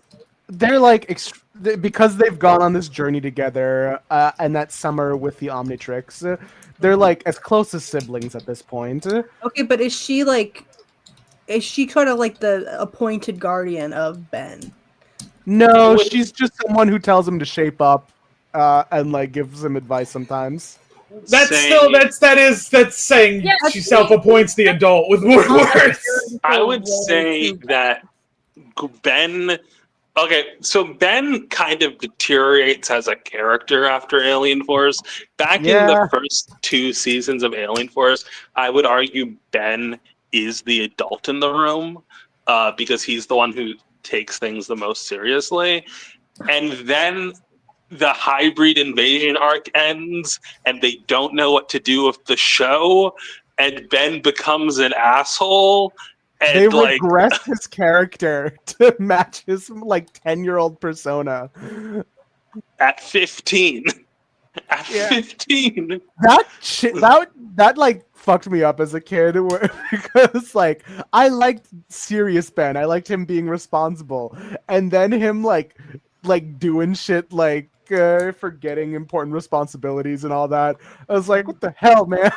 Spider-Man getting a new writer type beat. I do like it may have been a Cartoon Network mandate because I know that Dwayne McDuffie was like fighting with the executives. There's literally at least one episode in season 3 of Ben 10 that was explicitly made out of spite to be as bad as possible because they hated the network. Which is so. All that to say, Gwen kind of becomes a parent in later shows. I think that's definitely the case in Ultimate Alien. But in Omniverse, she gets to leave and be her own character. And we don't see her because they tried to make a Gwen 10 spinoff and it never got off the ground. Yeah, Ben was too busy being Kirk and Spock with his new partner. Gwen was so popular that in Asia, in the South Asian version of the Cartoon Network website, I remember this because I went on it, Gwen had her own like page, like separate from the Ben 10 show. It would be like Powerpuff Girls, Dragon Ball Z, Gwen 10. Well, like, girls love websites. She's very popular in Asia, but she's apparently not popular enough to get her own show. And I'm sad about that because I think a Gwen show would rock. There's a joke in the webcomic Val and Isaac where like the main character Val is she like will occasionally go on multiverse adventures and all her counterparts are male because none of them they're all like, oh, we get one girl, that's fine. We only need one girl for this multiversal adventure. And it's a funny joke.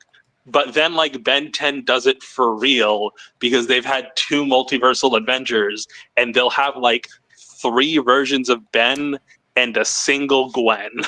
And it's like, well, okay. Squid, do you have time for your episode yet? I am. I need to finish this email and then I will start that immediately.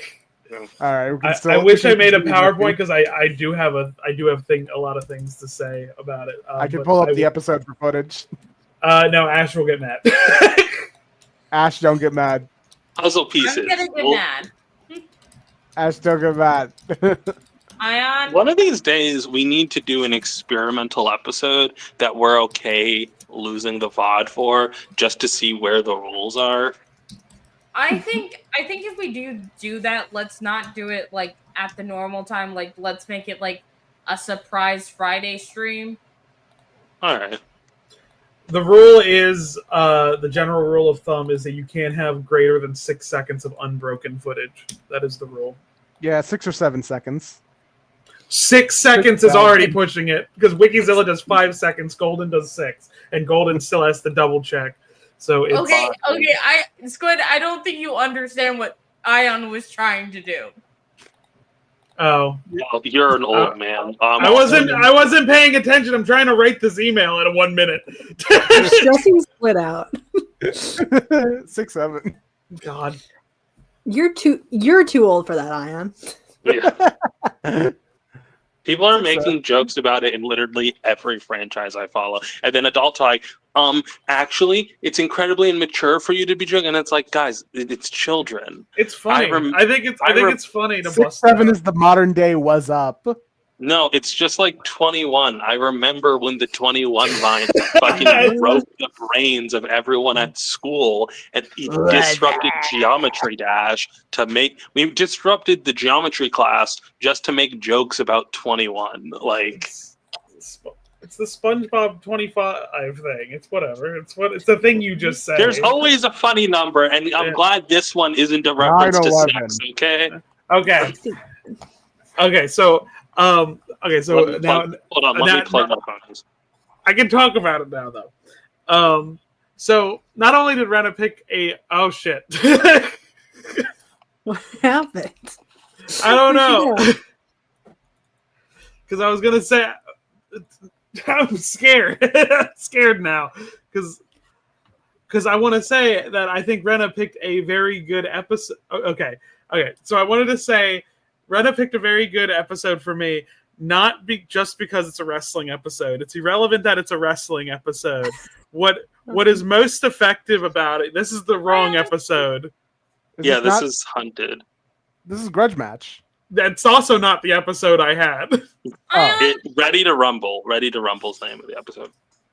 Okay, If you're gonna almost get us taken down for copyright, at least get the fucking episode It's right. season 4.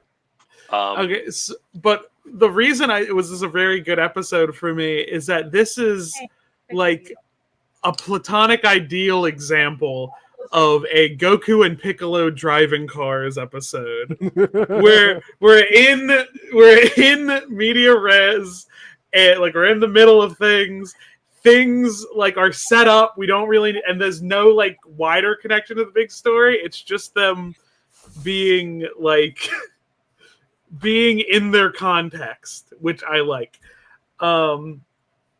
So episode opens with a cold open of them doing the ice cube down big ice block down the hill thing, which I've seen people do, but I've never had the guts to try, but kind of want to do that. But the overall plot is that Ben thinks he broke Gwen's computer. Stop! Just stop playing with it. This is harder for me to focus. Do the puzzle pieces. Just do the puzzle pieces. So Ben thinks he broke Gwen's computer, and he's like, "Oh fuck! I didn't mean to do that." So while they're out, though, he sees a very Spider-Man 2002-esque sign where it's like, "Oh, compete in this wrestling thing, and you will get $10,000." You can buy her so many laptops with that. Yeah, And this was 2005. You could have gotten a lot of I think laptops. this is such a good example about like how Ben 10 is like 2005, because the internet and electronics are so new. Like me and Ayaan were watching the reboot where they just like have a tablet, and it's like Gwen's a defining characteristic of Gwen in the original series is that she knows electronics, because we're at a point where not every single child knows how to use an electronic yet, you know? I just think that's cool. evil jammies. It's So- actually gonna get you less laptop. Laptops are cheaper now than they were. So, like, I would even say, like, with it being as high as 10,000, though, even when they were new, it's also a good. It's also a good story example of children not knowing how much things cost. Mm. Which I like the reminder that they're children. So, a thing that I always do whenever there's a wrestling episode of anything is that I like to analyze like what level of kayfabe is it on? Like, does it acknowledge wrestling's a work?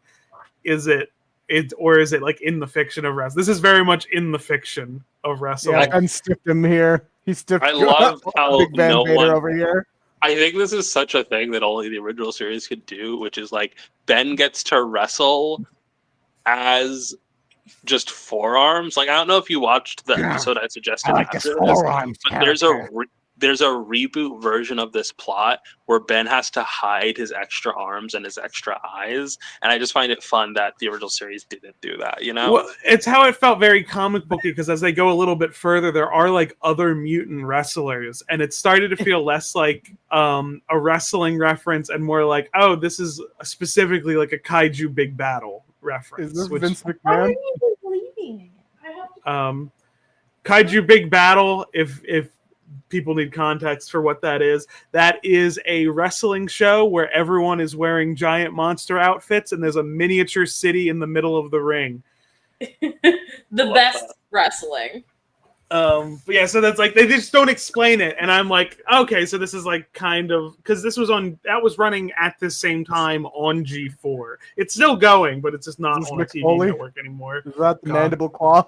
Oh my god, that is probably the joke they're doing. I wasn't thinking about that. That's probably it.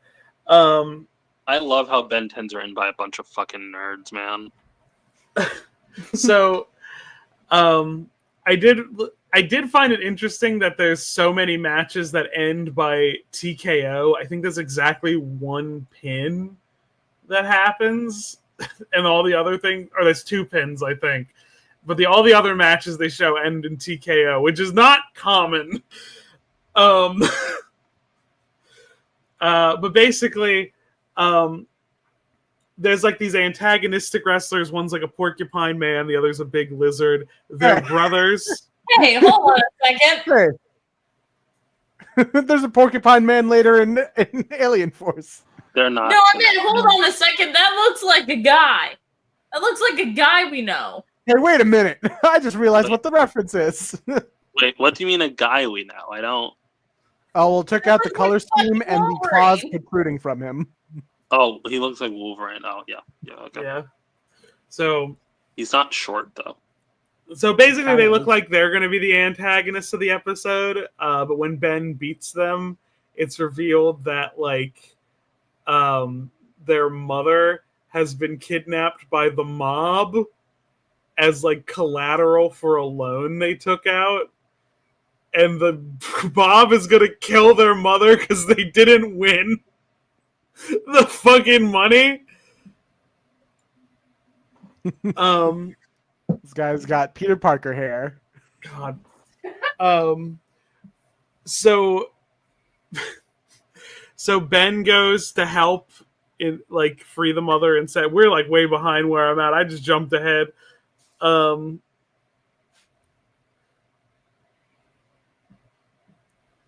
They do a bit here because like the porcupine brother jumps in and then Forearms goes like, hey, he's cheating. It's 2-on-1. That's not fair. And the referee goes, you have 4 arms. Is that fair?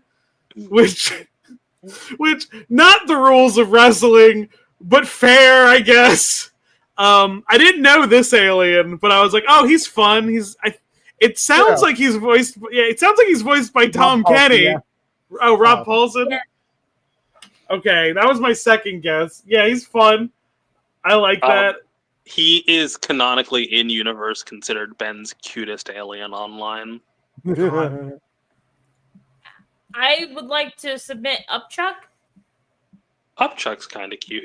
The Omniverse design, we'll show it after. The Omniverse design of Ditto is adorable. Now, I think we need to go back to what their mother looks like, because I think, I need Daystar to look. This is a normal woman who's mother to the lizard and the porcupine man.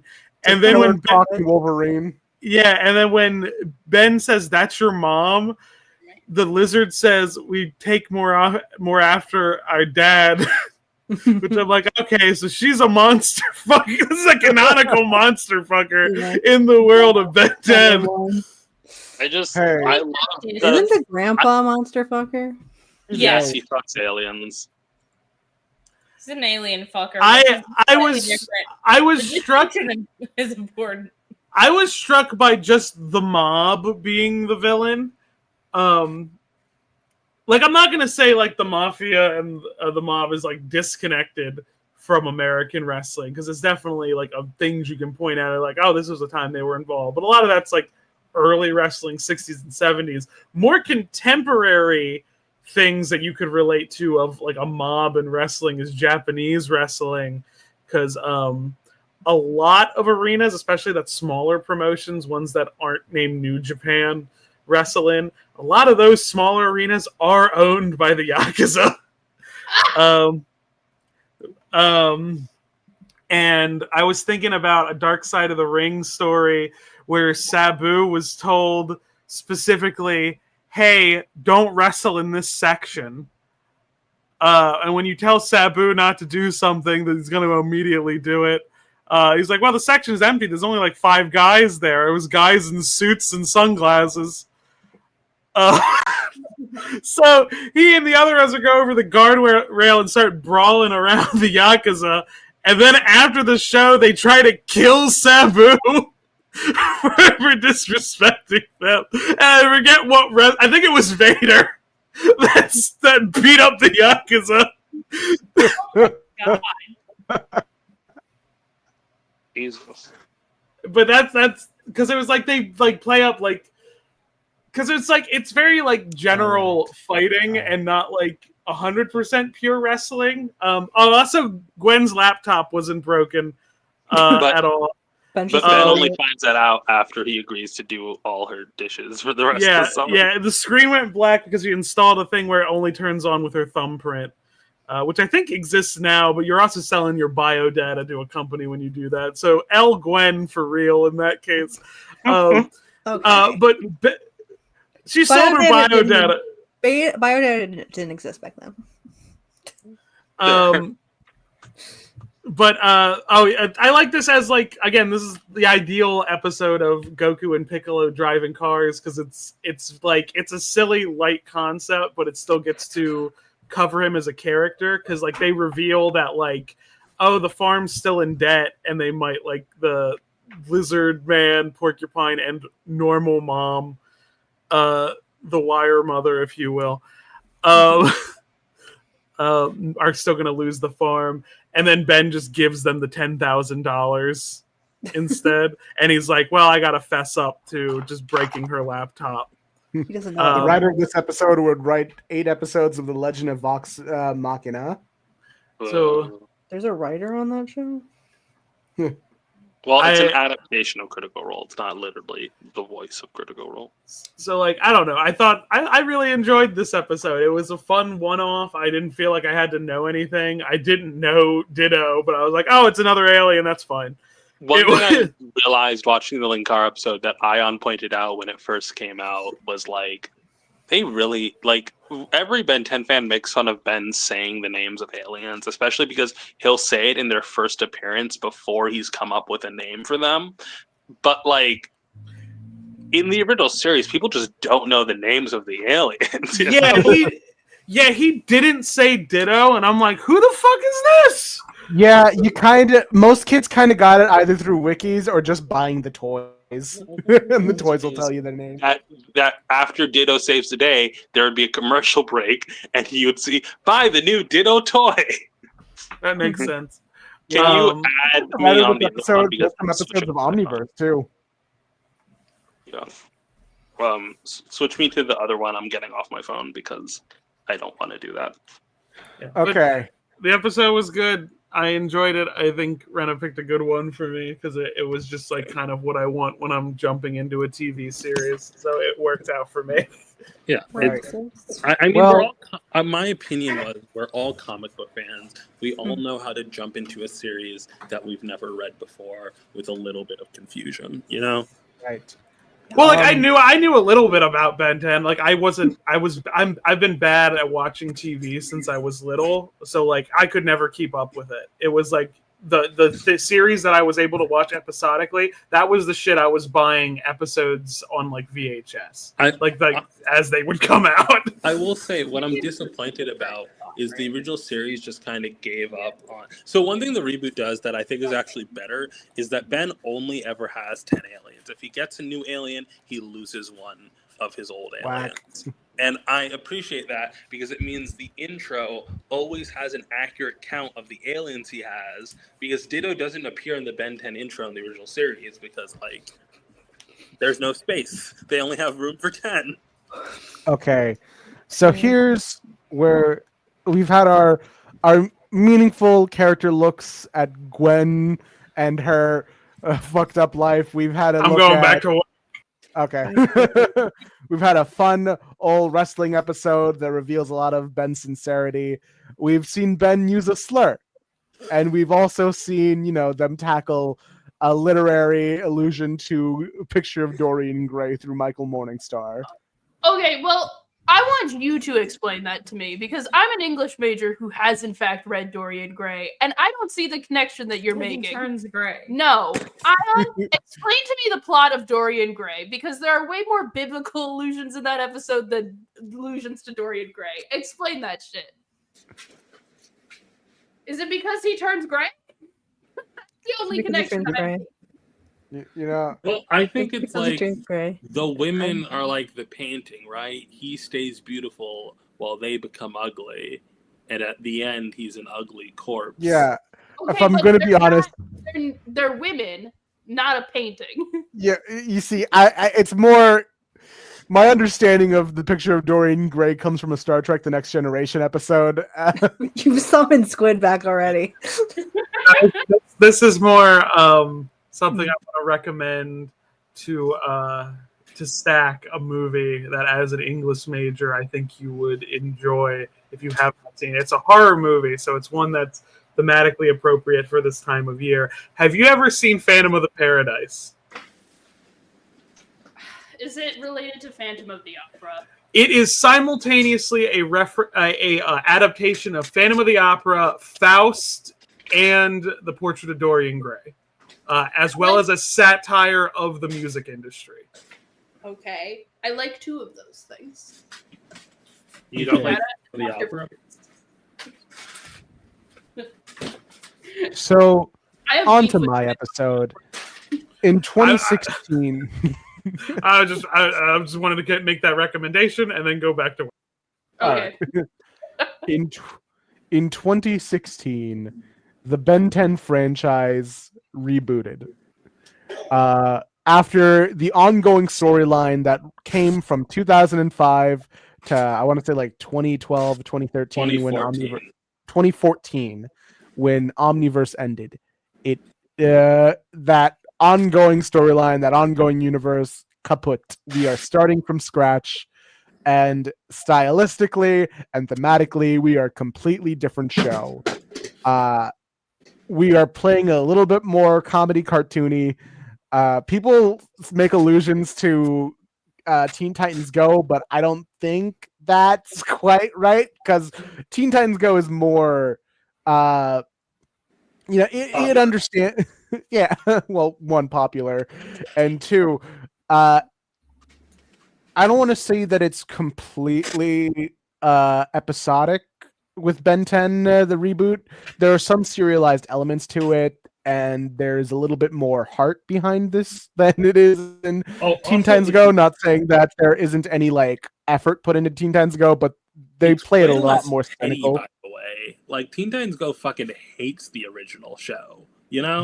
Like, yeah. But anyway, the Ben 10 reboot, I never got into it as a kid because it was past my time, and I wasn't interested in a reboot when I wanted the ongoing story. I wanted to see where Ben was going to go next, and to set him back to a 10-year-old made it realize that this was no longer for me. Checking it out recently with episodes. I did a watch with Rena for the first couple episodes just to get a vibe on how things were. And It's fine. It's a not terrible. serviceable cartoon. I could see myself watching it. The problem is I'm at this point in my life where I value my time, and I don't watch good shows for adults. Like, I haven't finished Barry. I haven't even tried to watch any of the shows people recommend to me. Why would I spend time watching Ben? Why would I spend time watching any Ben 10 show, let alone the one that I didn't like? Right. So, anyway, some stylistic differences. Obviously, the art style is a major one. It cool. Plays it's a little cuter. It's got a more Gravity Fallsy kind of look to it, a little bit more One might say Cal Arts.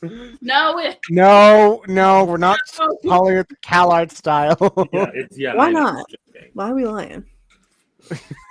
Because it's not even the Cal Art style that people say is Cal Arts. It's a style that feels more style detached. of cartoons from this era. Yeah, Yes. it's largely detached from like the Timverse era of action cartoons, because this is less of an action cartoon and more of a comedy kids cartoon. And I will say the plurality of Ben 10 media is the reboot. Like, if you don't like the reboot, you might not like Ben 10. so a neat thing stylistically, and a kind of showing a change of the times, the relationship between Ben and Gwen is really wholesome for some reason. Like, Ben will do something stupid and Gwen will like egg him on, and they're like friends about it. And like when it goes too far, she'll be like, hey, that was a little too far, maybe we shouldn't be doing this.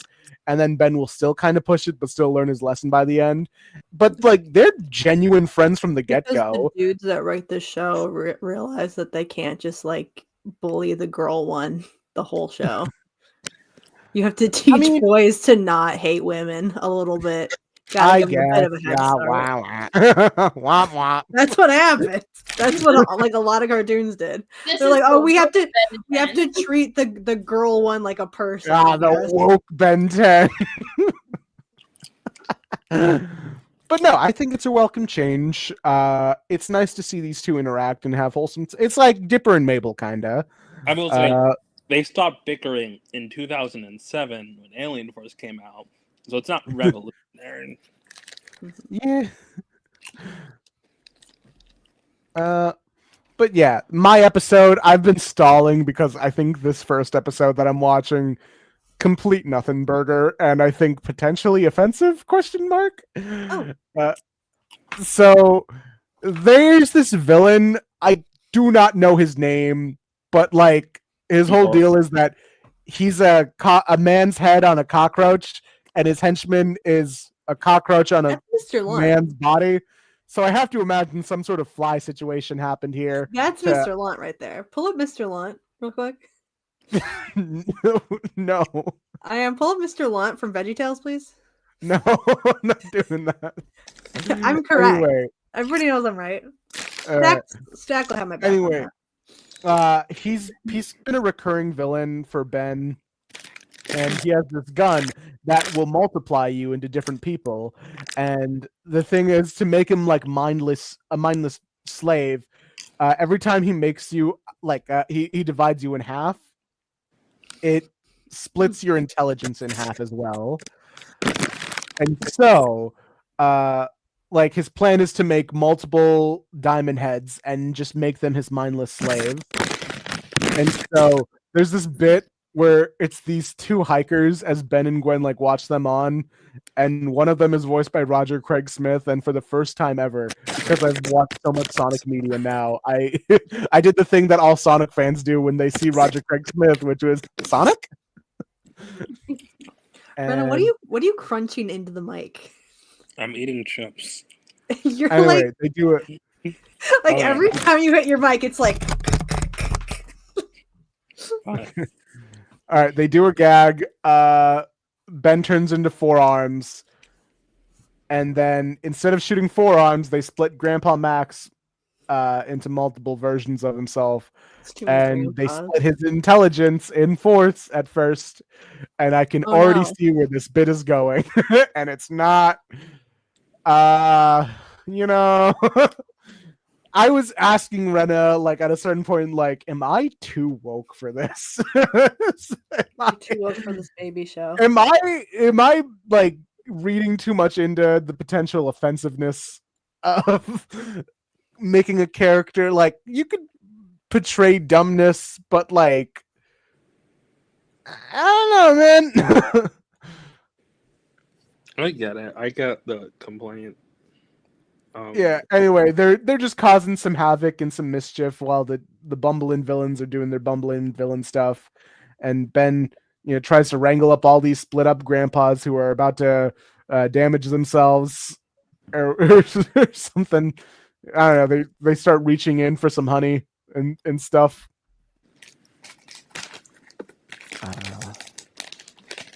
And they're trying to figure out what to do, and ever the clever bunch, Ben just throws them all into a pile while Gwen just picks up a cable and then ties them up,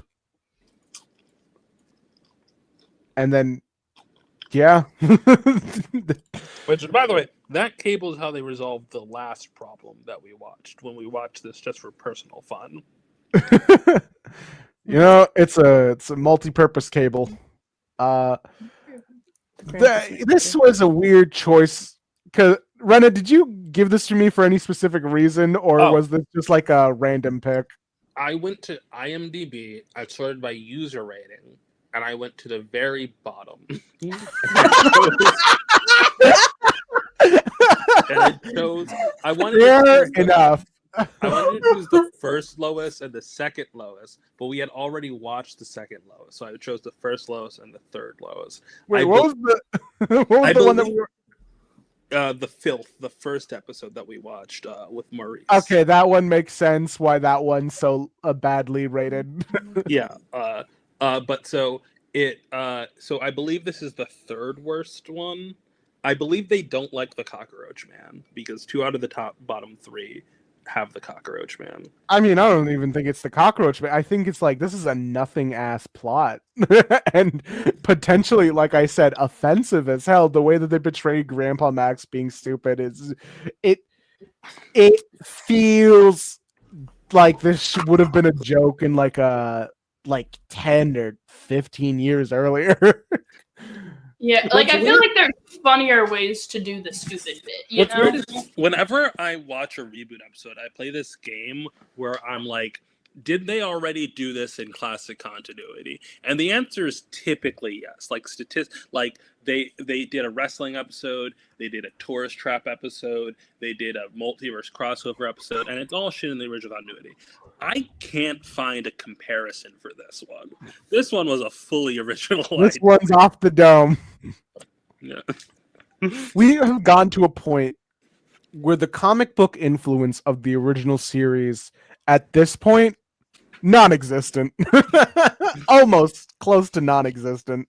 I guess you could argue this is like the Charmcaster body swap episode because it's a character trying to use Ben's power for him, but hitting one of the other two. This is like, you'd find this in like a Silver Age issue of Superman, I think, or fucking Jimmy Olsen. Only more offensive. Yeah, I don't know how this is more offensive than some Silver Age comics. Oh, I'm saying the other way around, but yeah. So anyway, because the Maxes are so stupid, they play patty cake and accidentally crush the Bugman, destroying the weapon. And they realize there's only one way to, bring Grandpa Max back to normal, and get rid of all these clones. And the simple solution is we need to kill all of the Grandpa Maxes and leave one left. Okay. I'm going to tell a story, and I'm going somewhere with this. In the 2012 TMNT series, they fight like foot soldiers. And at a certain point, the creators are like, we want them to be able to kill the foot soldiers, so we're going to replace the foot soldiers with robots. But it takes a while for the group to find out they're robots, and the only way they find out they're robots is by accidentally, essentially killing one of them. And I'm like, what if that happened without them knowing they were robots? Similarly, they did just like fail to protect a Grandpa Max who accidentally killed itself, and then realized it's okay when they die, you know? Like, Yeah, they find out one of the Grandpa Maxes were so stupid that he killed himself. And so they realize, all right, let's kill all of our grandpas and leave one left. Huh. And also, this so- grandpa does not know anything about aliens. as far as we know. Okay, shut Doesn't up. he fuck Who knows? aliens? No one knows Not in this universe. for sure. I bet he And does. then, yeah, there's one left, Look at and him. they're like, You "Hey, think yo, this guy's not happy fucking ending." aliens? And then they catch the bad guys. They put them away in jail. And then the We're like getting the ending so line says close. like, "Hey, I'm still the OG, the original grandpa," and like that's But like a you're real line. that literally he says. not the original grandpa, though. You're the second Grandpa Max. He doesn't know that. He should. Anyway, it's okay. It's a dumb kids show. I don't even want to say dumb kids show. It's a dumb episode, but it's. I was about to say inoffensive, but then I remembered all my complaints. Like, this might just be a bad episode, my guy. Bad up. And now are you guys Anyway, ready for second episode the that I worst watched. episode of Ben 10? Yeah. Hang on. Which episode? It was a season 3. I actually Because enjoyed this the thing- more. Because the show is now 11 minutes instead of 22 minutes because it's like a silly little cartoon now. I got assigned 2 episodes, so we double featuring up, baby. Let's do it. I will say, it's kind of, just from a viewpoint, it's like, I would argue Ben 10 is an incredibly influential show, and it's kind of sad that it's clearly copying, like, Adventure Time and Steven Universe's style, only way worse, you know? Like, The art we went style, from- I'd say, is very. It's decent to look at. I like the character designs. A thing that I forgot to mention: the voice acting, despite not being the voice actors that I recognize, say for Tara Strong, who still continues to play Ben 10. Can I say something it's- mean? Like, I do like the Max Gwen kind and of Grandpa looks like- Max voice actors. I think Gwen actually does sound closer to a 10-year-old here in this series. What'd you say about Grandpa Max, Stack? He looks like Uncle Grandpa in this art style. Okay. But like, I'm disappointed that a series that was like a trailblazer of cartoons is now just like being a copycat. Also, he doesn't look like Uncle Grandpa. He just looks old. No, it's like same face shape. Like there's less definition to it, but that angle, same nose, same square head. Okay, I don't know if hold I on, can but- follow you. Okay, if we're, I don't know if we're I'm leaving with the you. show, can we please look up the character Daystar wanted us to look up? What was the character? Mr. Lunt from VeggieTales. No, I still gotta explain this plot. It's Game Over. Just watch Game Over instead. I watched this plot. I gotta explain it. Anyway, Ben is playing on on Gwen's tablet, and he's watching his silly little cartoon, his silly little cartoon animals. And it was in this moment I realized, oh yeah, he's a fucking 10-year-old. It's like, didn't you make He's that watching TikTok? like a baby cartoon. Am I wrong, or didn't you make that TikTok about like what John Kent would sound like if he was never aged up, and he's just Oh yeah, it was like Skibbity Toilet is only in Ohio. Livy Dunn is up, baby Gronk. Yeah, that's what Ben is. Yeah, this is Gen Alpha Ben. He watches this cartoon called Zingo, and I'm sure it's supposed to be like an amalgam cartoon of like Looney Tunes and like a bunch of Hanna-Barbera stuff like mangled into one. All I can think about is that this is just their version of Adventures with Sonic the Hedgehog. This is like a bunch of woodland creatures. This is a character that like speeds around and stuff. And if we tweak up this design, this could just be what Squid's character Sona is. It's just Squid. Yeah, this is Squid now. Can't believe Squid's in Ben 10. Yeah, Squid. I can't believe you made it to Ben 10. Barcode. They don't like report me for anything. What would they report you for? I don't know. You've done So the Ben's having like a gay old time watching these cartoons, and Gwen's ribbing him for being like, Ben, you have downloaded so many apps on my tablet. I am running out of storage. It was like, hey, you know, I need some of these things. And she says, you have a calculator app that does not work.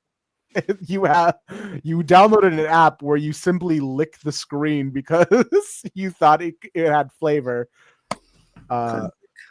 So he's stupid. He's dumb as fuck. No, I can imagine this is Well, real he's 10-year-old 10 things to years do. old, okay, 10-year-olds. Okay, 10-year-olds know that the screen's not gonna have flavor.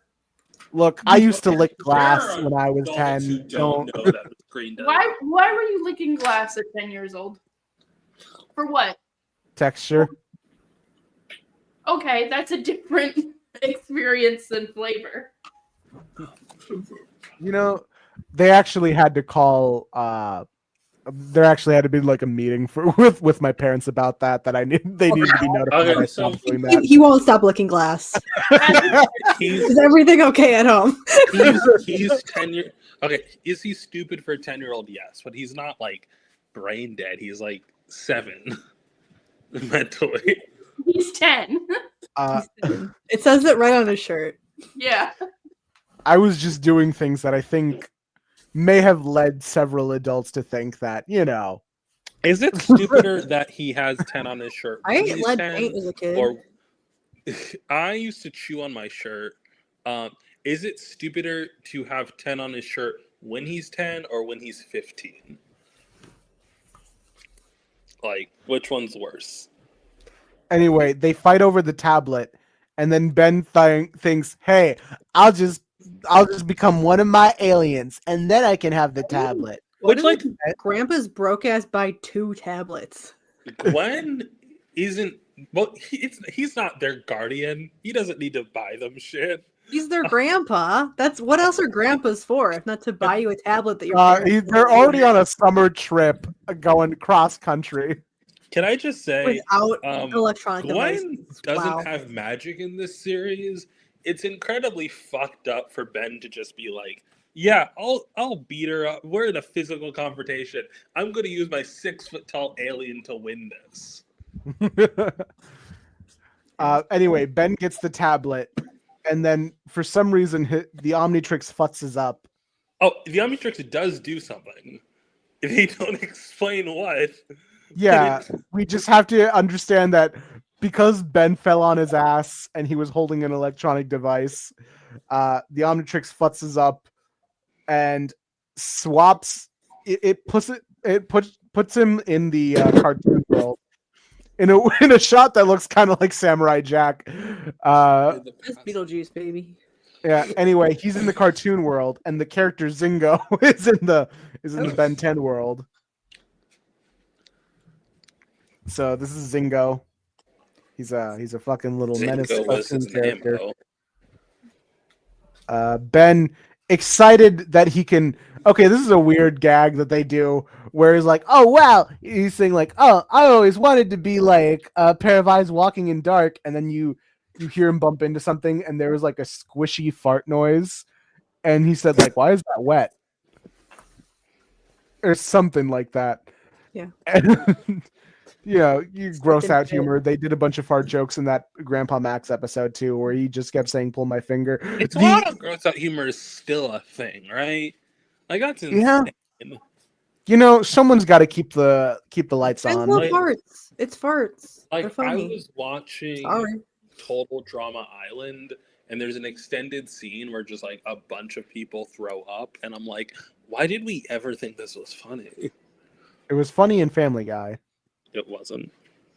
It was. It I was do really like this bit where like he sees the cartoon characters and he just looks at them, names them, and says, "I love you." This is like it's kind of cute for Ben to do. Like this Ben is he's a little less cynical than the 2005 Ben. 9/11 was no longer a factor. This is a Ben that doesn't remember 9/11. This Ben has never experienced the horrors of 9/11 as a child. That's why he's like that. Yeah, it's that's why he was such a dick, and no one talks about it. But his deep-seated trauma from 9/11, really. Does Ben 10 Alien Force take place in the future, or does Ben 10 take place in the past? Right? Who knows? Because Ben 10 takes a 5-year time jump, but it's only been like 4. I guess it kind of lines up because it's been like 4 years since the show started. I guess. Who knows? Whatever. Keep going. Anyway, Ben thinks, "Wow, this is awesome! I'm gonna make friends with all my cartoon friends, or the cartoons that I love." And then Zingo makes a bunch of food. We're gonna get taken And down then- so hard. They're gonna get us. Okay, yeah, this is too much. You're like going frame by frame here. Get your shit together. Okay. Puzzle It's piece it. Puzzle piece it. Okay. This is the guy, right? Wasn't this that Yeah, guy? This is accurate. Let Ayaan Yeah. finish describing his terrible show. Okay. Okay. So essentially, it's just like this whole dichotomy where, like, oh, Ben is doing all this cartoon stuff and he thinks it's awesome, and then he realizes, oh, it's not so awesome because these cartoons keep trying to kill him. And then with Grandpa Max and Gwen, they're doing a whole thing, and with Zingo, and Zingo is about to crash their car, like into a ravine or a canyon or something, and they're like, "Dude, we're not cartoon characters. We are not gonna survive this." And then bada bing, bada boom, Ben and Zingo swap places back, and episode over. And I just want to say this thing. I don't want to sound like a pretentious snob when it comes to talking about this, but Matt Stone and Trey Parker have this writing advice where if your story beats are this happens and also this happens and also this happens, you've got a bad story. Like, and I know it's a comedy cartoon, and sometimes you don't need to adhere to that, but like, they're the creators of South Park, and a lot of people applaud South Park for its storytelling and how it achieves its plots through comedy. But that's an adult stuff, but I'm walking around in circles and saying this, but it's just badly written in what could have felt like it needed a second pass at the script. And it just felt like things were happening, and there was like kind of a lesson to be learned of Ben, I guess, not downloading so many apps on the tablet. And It's crazy that they would put out a full episode a week. No, sorry. They're not talking about South Park. I thought you were talking Yeah, about but like I feel like the Ben 10 reboot, I'm sure there are fine episodes and maybe a bunch of episodes that follow a more coherent narrative structure. But the one that I watched felt like it was just fucking around with the plot, and to a point where it's just like a thing happens and then another thing happens. And the cause and effect of it all just felt so pointless that there was no real stakes, and it felt like, as a viewer, I had no interest in where the plot was going. Quentin Reviews also talked about it. Well, yeah. Quentin Reviews talked about how, like, in Sam and Cat, like, a bit when he talked about was bringing up all the different crimes that the iCarly characters were doing. And it was fun to do that because in the original iCarly, you had stakes. You had, like, a genuine threat of, oh, their show is going to get taken down, or oh, these kids might actually go to juvie or something. In Sam and Cat, it was they committed crimes so frequently, and the writers did not care about stakes at all, to a point where counting crimes was just like an average thing to do per episode, because like it was just pointless silliness. And I know I'm ranting right now about storytelling in kids media, but I feel like this stuff matters, and I feel like cause and effect stakes in your storytelling should matter. And this was just a point in time in kids media where a lot of people just weren't paying attention to that kind of stuff. And I think it's notable that everyone else enjoyed their episodes and had many good things to say about them. And like, You picked purposefully the worst rated episodes for me. well, no, I'm not talking about you. I'm just saying, like, that's evidence that it's not just like, oh, adult doesn't get kids media. It's like, no, there's kids media of this very franchise that adults older than you enjoy. Yeah, and I'm the youngest one here. You know? You are the baby. Yeah, Yeah. this should be my show. You're the target demo for this show. Yeah, in 2016, I was like 13 years old. Damn, I was Even alive okay. when I Ben was 10 watching premiered. Omniverse at 13. You could have been watching this show. Well, like I said, it wasn't the story that I was following, and jumping back to when Ben was a kid again, I just didn't want to do that. I wanted to continue where Omniverse was going. This new 52 Ben 10. Like, Yeah, this is the new 52. You ever Definitely. live action, Ben? they did live action Ben 10. They did 2 live action movies. One of them is non-canon. One of them is. We could do like a watch later after stream. Not after stream, but like I'll make you watch the movies. Can I look at the poster? Sure thing. Oh, Ash, look up Ben 10 Race Against Time. Computer. Screen. All right, Zach, I've been- computer. Look up Ben 10 Race Against Time. I've been meaning to rewatch Ben 10 Race Against Time. I have it on DVD. Oh my god, they gave her the swoopies.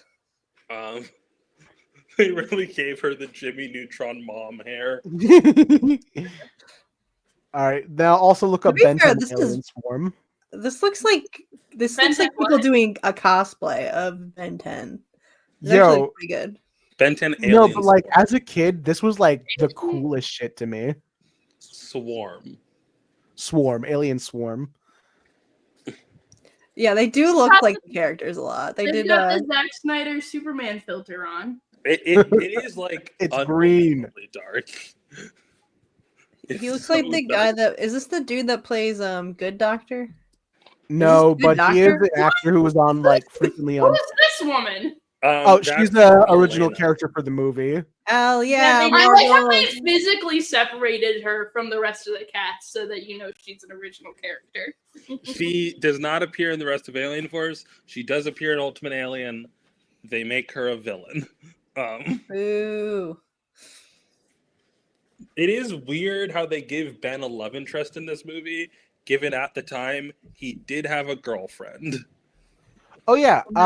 Fun fact: Alex Winters, aka the actor who played Bill from Bill and Ted, was the director of both live-action Ben 10 movies. He was also the director of the Smosh movie. What? What? Okay.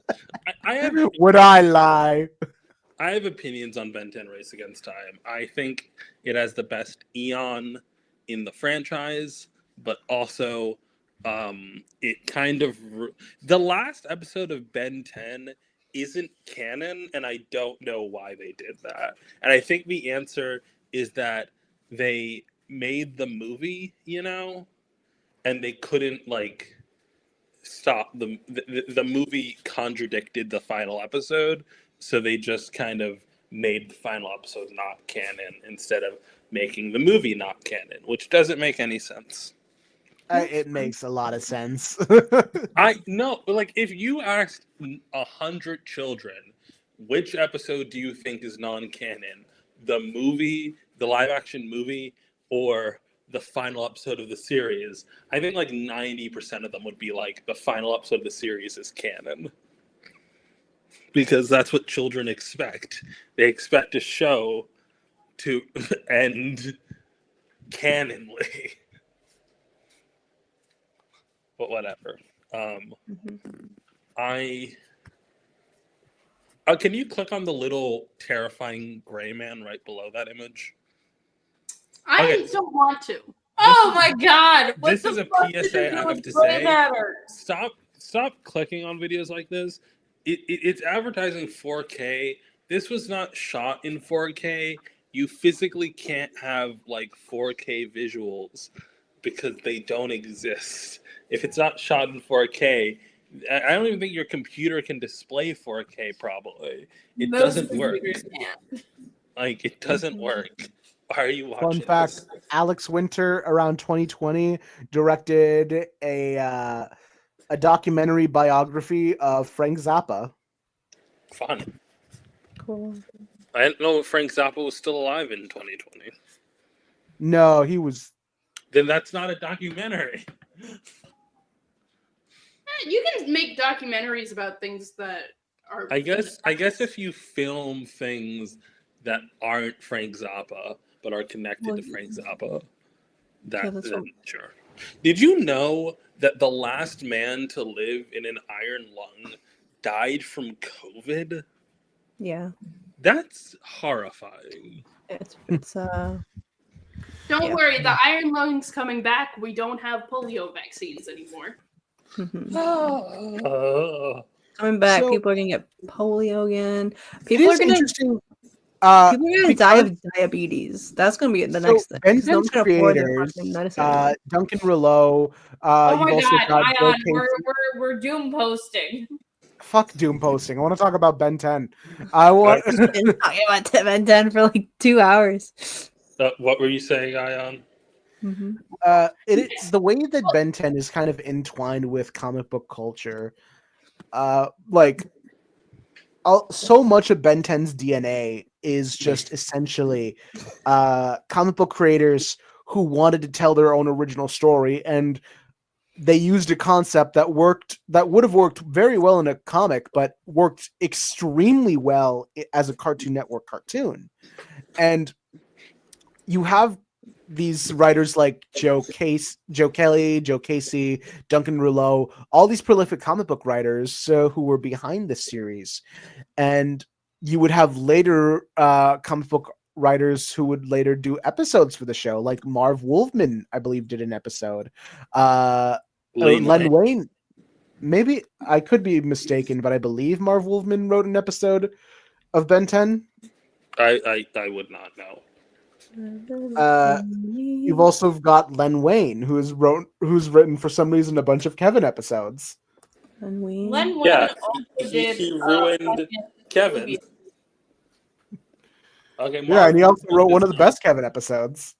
He also wrote one of the best Blue Beetle runs. He wrote both the best and worst Kevin episodes. Why That's is there not true. one- Ben turned into an alien that was just Blue Beetle in my episode. Well, if you think about the lyrics of the original Ben 10 theme song, that's essentially Blue Beetle. You know, it started when the alien devised what it did and stuck itself upon a kid with secrets that is hid. Here's the thing. Now he's got superpowers. He's no ordinary kid. No, I don't think you realize Ben 10 fucking happened a year before Jaime Reyes. Look, alien devices attaching themselves to teenagers is just, one of those comic book tropes. No, on a technicality, Jaime Reyes could have stolen from Ben it 10. happened the same year. Anyway, next episode, I'm assigning you all My Little Pony technically, I Friendship is believe Magic Jaime- episodes. No, I believe Is there no, anything no, else? because Ben 10 airs in December and Infinite Crisis. Sure. Infinite Crisis happened in 2005, so Jaime was around in 2005, and I'm pretty sure Jaime appeared before Ben 10 did because Ben 10 premiered in December. So Jaime, look up Jaime Reyes' first appearance. Look it up. It's My Little Pony. Infinite Crisis. My Little Pony could cross up.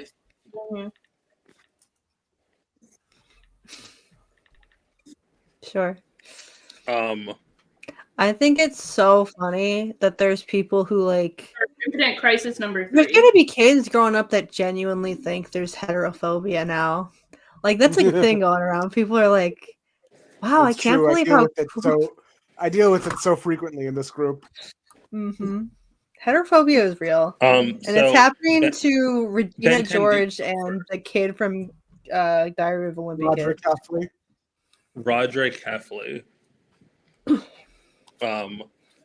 I say we think do should all talk of about those the edits, best but we just crack like intersperse instead of the actor who played live action Roderick, we just get like a collage of all of his appearances in the books. Little stick figure. Yeah, and just superimpose them with pictures of like live action Regina George.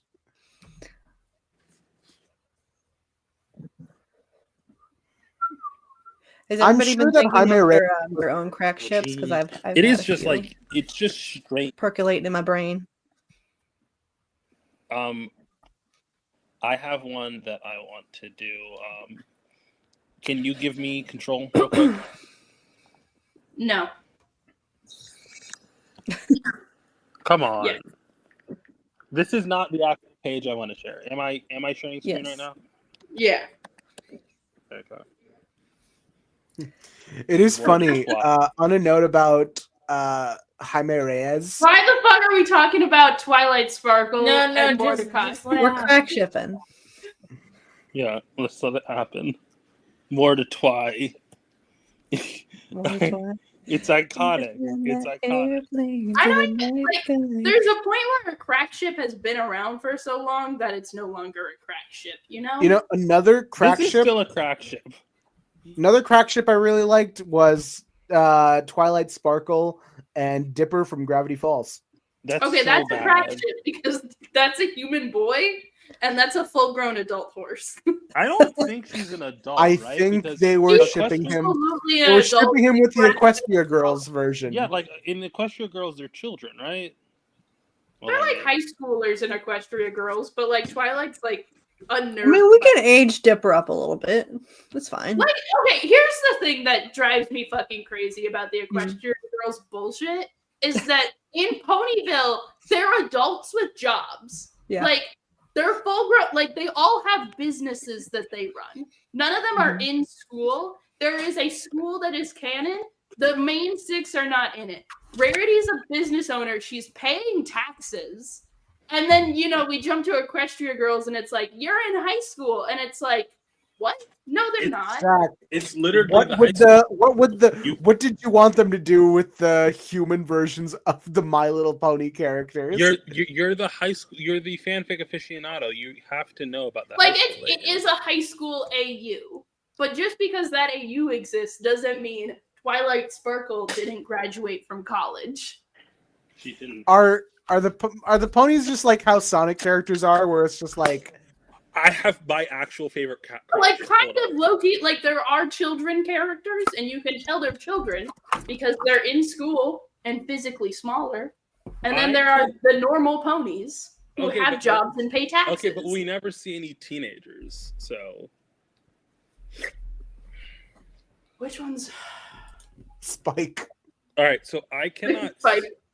I cannot share. Did Spike ever get shipped with any of the child ponies? I feel like that should be like a common thing. I like in feel the show. like, I don't know. My Little Pony really didn't have that kind of culture around it. All right. If anything was happening with the child ponies, it was deeply suspicious. All right. So I mean, I just mean in the show. Like, I feel like the show would have an episode where Spike has like a crush on like one of the children. Like, I don't, they're the same I think age. they really go hard on Spike having a crush on Rarity for so long that it just kind of doesn't come up. All right. Give me the screen. I want to share my favorite crack ship. Don't worry, I muted the sound. You can show an AMV. Yes. Yeah. Let's click this. Oh boy. This was an iconic, like, there's a whole series of these. Huh. This is, so it's not playing. Oh, fuck. It's not playing, but the sound is the Ashley Tisdale cover of Kiss the Girl from The Little Mermaid. That's so funny. Can I There's a talk bunch of about these and my they're all favorite radio Disney songs. Can I talk about my favorite ship that's come out of the crack ship renaissance? What? the crack ship renaissance. Clark Kent from Smallville and Hannah Montana. What are you Absolute doing? banger of a Who ship. has contributed more good to the world? Hannah Montana. Okay, or but I Squid? feel like the better ship for Clark Kent out of the Hannah Montana universe is what was her friend? Lily. There was Lily, but then there was her persona, Lila. Like Miley Stewart and Clark Kent. I'm Like they snitching did a to- ship, and the comments were like pitching ideas to it, where it's just like he accidentally reveals his powers to her when she accidentally revealed that she was Hannah Montana to him. So they both have to kind of keep their secrets to each other. Like no one can know anything about this.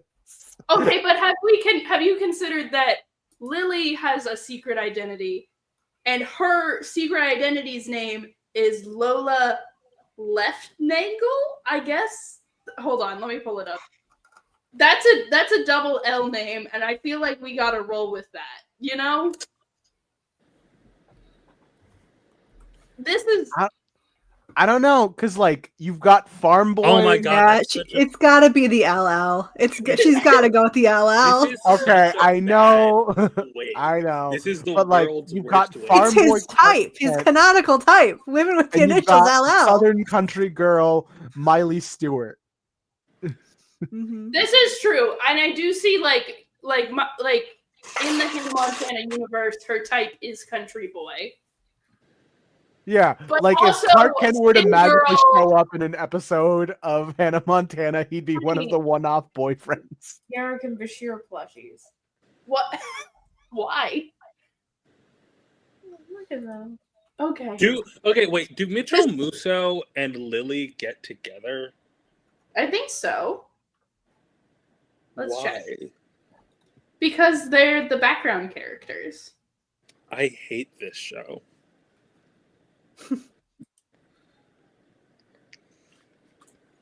Anyway, do we want to pitch any crack ships of our own? I know I created one. I Like don't I really thought, create crack ships because I can't think of them. I create rare Oh, I've thought of a but- couple. Like a lot of right now, it seems like okay. So like when I was on Tumblr, the like big crossover universe was Rise of the Brave Tangled Dragons. We all remember that. But now it Wow, seems like you were white. yeah. But that was the crossover universe, and now real the white current culture. crossover universe is any movie We that don't have takes any. place during high school is fair game. That's what's going on right now. Oh, okay. So I my just pitch: like high school movies. Buffy Summers from Buffy the Vampire Slayer. And Jennifer from Jennifer's Body. I And saw this no, too. no, shut up. That's not what I'm saying. So Buffy Summers from Buffy the Vampire Slayer and Sarah Fox from My Babysitter's a Vampire. I saw that edit too. Ayaan, you cannot come up with an original idea. This was not an edit that I saw.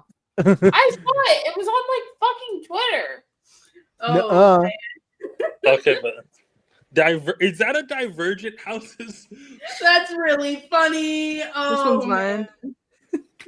Daystar's the only Uh, one who's actually one crack that- shipping. I have a crack ship. What the fuck is this? I have a They're crack drummer ship for that guitarist. It isn't a crossover ship, but I think it's a crack ship because it requires a character with like 8 appearances. Okay. I just think she's the hex girl that is most likely to be a pothead. this So- makes sense. Can someone Is pull it up? because she's green? Sadly, it is Marvel, but I'll get into it. Someone look up Maddie Mutant X-Men. Is this the one that you have also been doing in our Marvel? No, that's a different ship. That isn't a ship. That's like a whatever I'm story. so tired right now. I took the- a night though. Daystar, look up for me, or whoever has control. Okay, so pull up the second image. This is Maddie.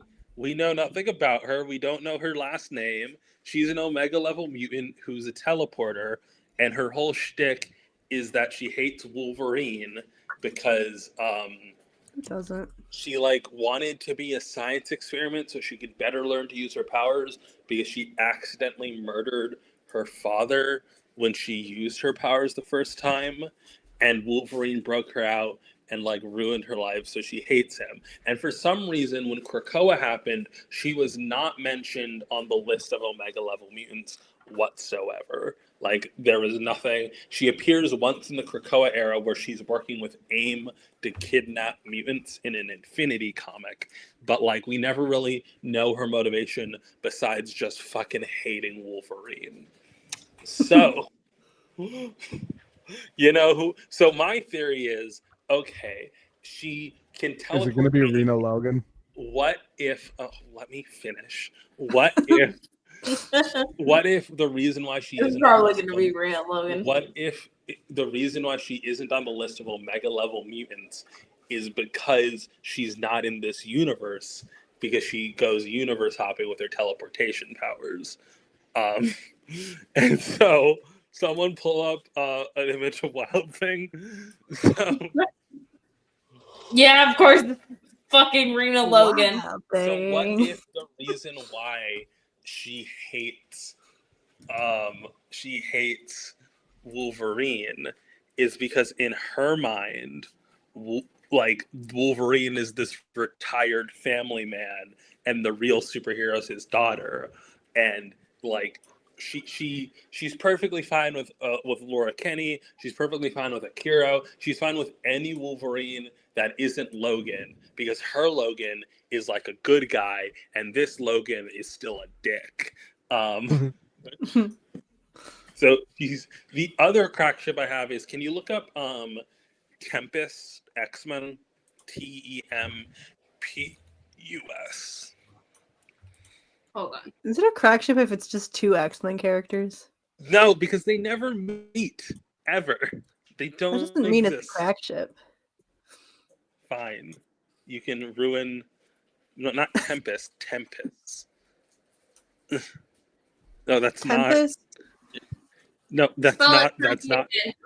correctly. I did. TEMPUS. US. It's fine. It's the first image. This is Ava Bell. She's annoying and I hate her. She can manipulate time. So my idea was that Maddie and Tempest have like a hate lesbian dynamic. It's a hate ship where they don't know when the feud started because it happened in like an alternate timeline, an alternate universe. But basically, every time they see each other, it's hands on sight.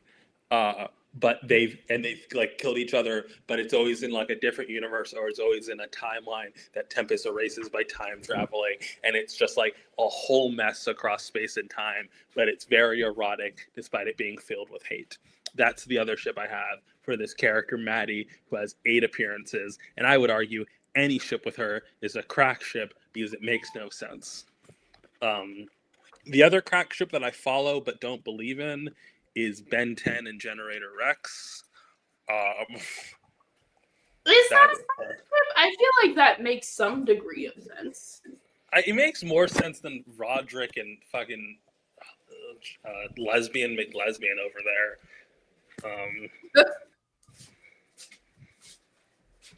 Yes, I forgot Regina George's name and referred to her as lesbian McLesbian. You know what's so crazy whatever. to me? Is that I've seen so many edits of Regina George shipped with a bunch of people in the crack ship universe. I've seen things with Karen, but I have not seen anyone shipping Gretchen from Mean Girls with anyone. The hottest Mean Girl. Well, you're just saying that Gretchen is the one that joins the racist Asian stereotypes, right? Gretchen? I remember seeing a tweet where like the Roderick X Gretchen thing has led to a resurgence of Regina and Janice art, right? And Yeah. someone retweeted someone posting, like, someone posted a fan art of Regina and Janice as like, we've forgotten the sacred Yuri, the ancient Yuri texts or something like that. And then someone retweeted with like, oh, we really forgot the ancient texts because don't you guys remember that Regina's homophobic? And I'm like, you do not understand shipping if you think that has stopped someone from shipping a gay ship. You know that, right? Yeah. The discourse that has sprouted out from this has been really funny to watch.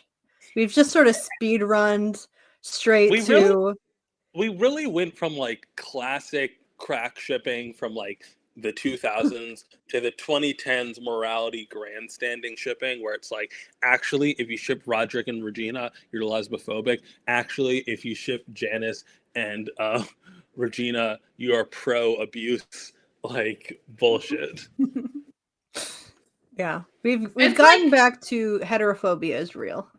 Maybe I problem. just think Regina George is hot, and that's my problem that I need to Yeah, deal with. maybe that's a cross you have to bear. Okay, hear me Yeah. out. New crack ship incoming. That was always Hot my joke for Chapel Roan, was that the line about we both have a crush on Regina Crush on George was Regina George. we both have a crush on Regina George being the straightest line she's ever written. Like, what's crazy is this is like 2 lesbian pop stars have come out as like having crushes on Regina George, and like, Well, what do we do with I have a playlist called Regina George in a Queer Context, and it has precisely 3 songs on it. But I was going to say, new crack ship, hot off the presses, truly terrible, Regina George and BBC Sherlock. why? Because I don't want to admit why. I don't want to admit why because it's bad. But Rachel McAdams and Benedict Cumberbatch date in the MCU. Oh, wait.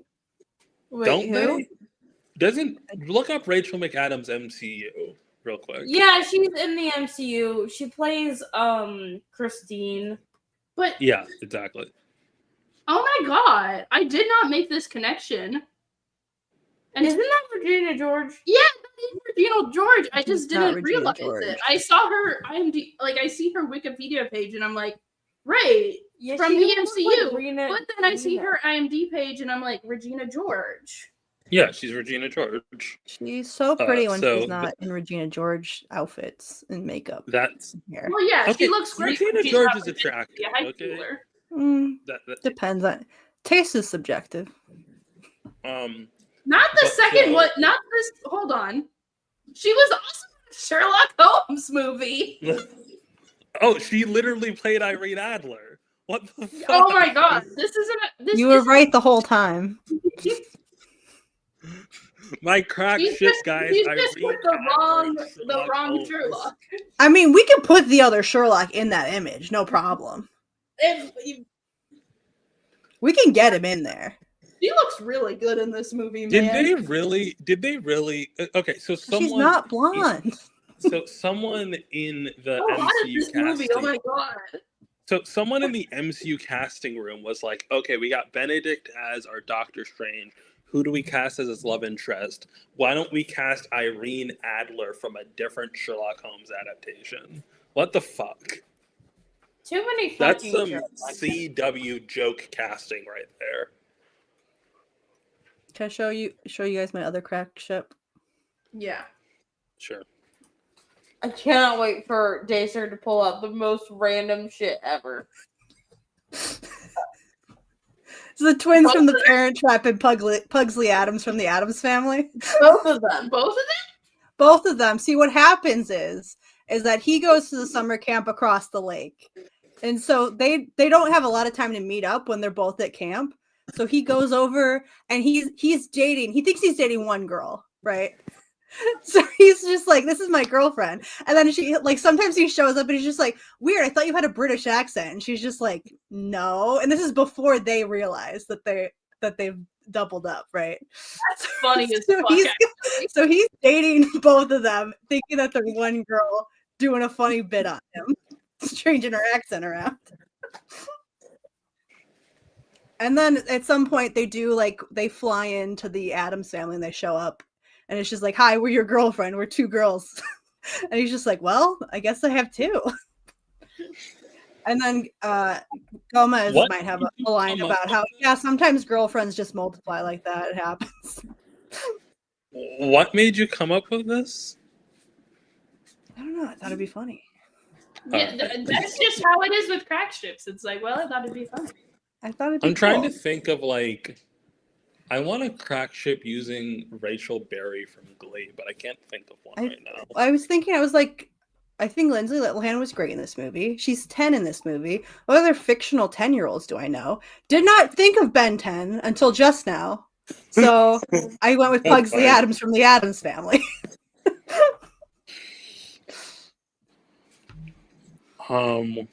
Which one would Ben 10 date the twins from Parent Trap?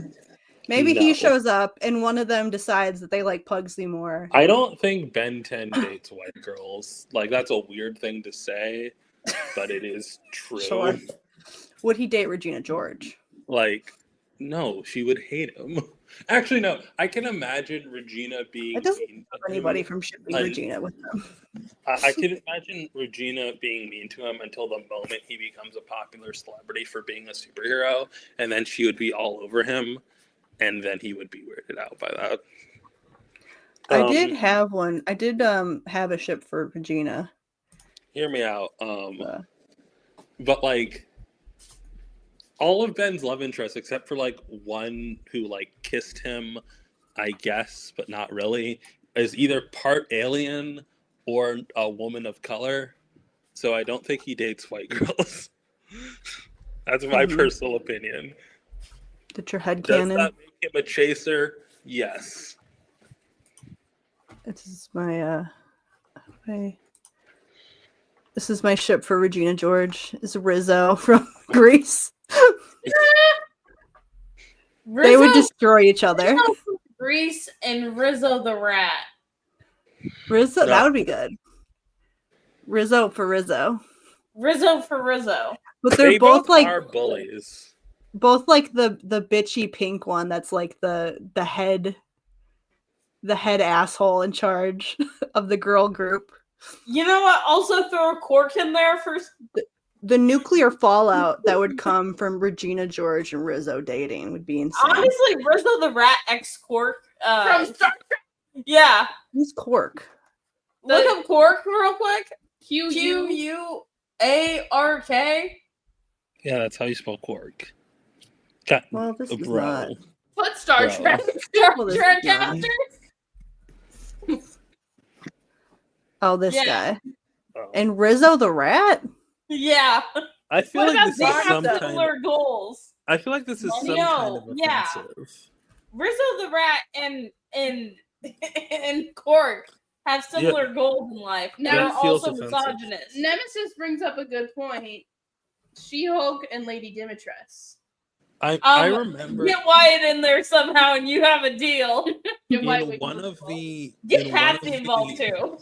in one of the Avengers Same cartoons, they have site.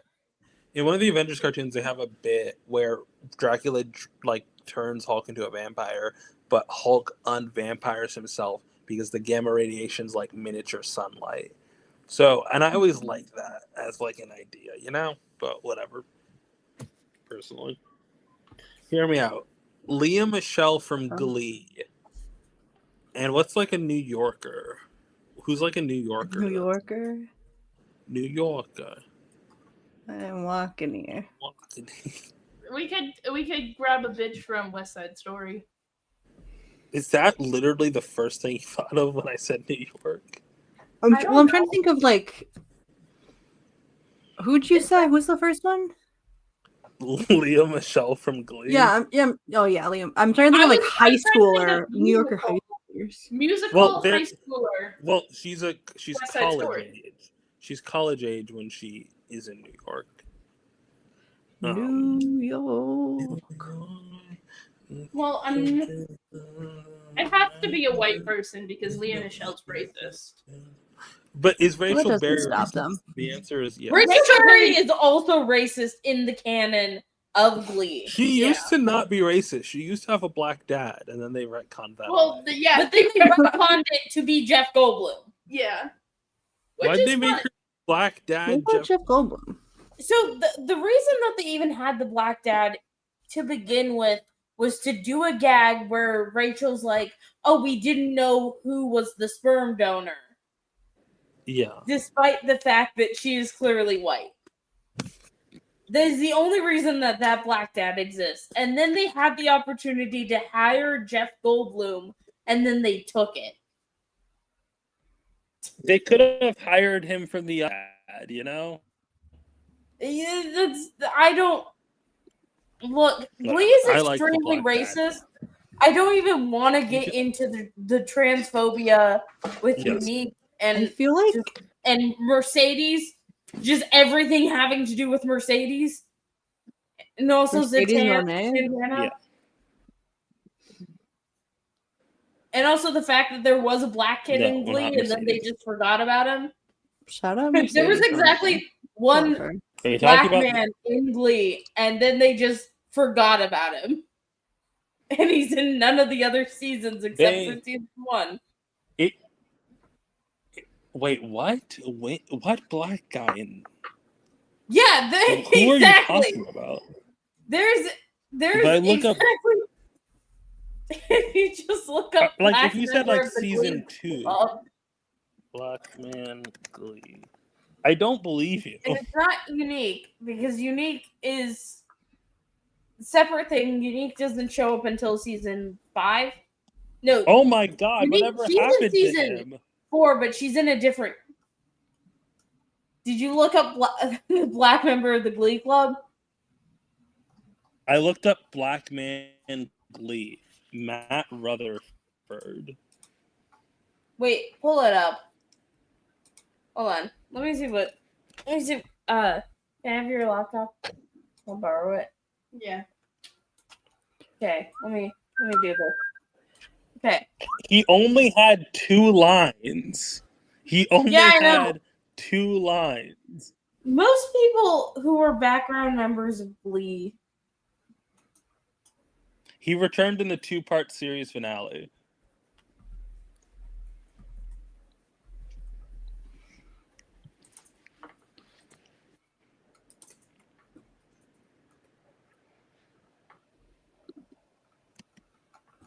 This is who I'm referring to. We just removed him. Glee got more diverse, but also Glee was not trying. at the same time. But yeah, I can go on to an entire rant about Glee, but honestly, I don't know how long I can talk about the show without triggering myself. I don't know why, but I really got I got like my abusive ex into Glee somehow. For revenge. Yeah, I mean he was probably gay, but that's a separate point. That's how you make people gay. You make them watch Glee. Anyway, let's talk about the Matthew Morrison concert. I'm getting sucked into a Glee rabbit hole. You should not let me go on wikis. Why do you do this to me? Fuck you, we're talking about the Matthew Morrison tour. Matthew Morrison has been touring a one-man show. You know, see, And I a have bunch another. of college students got free tickets to it. You want to see my other crack ship? I have another one loaded up. Yes. Let's see it.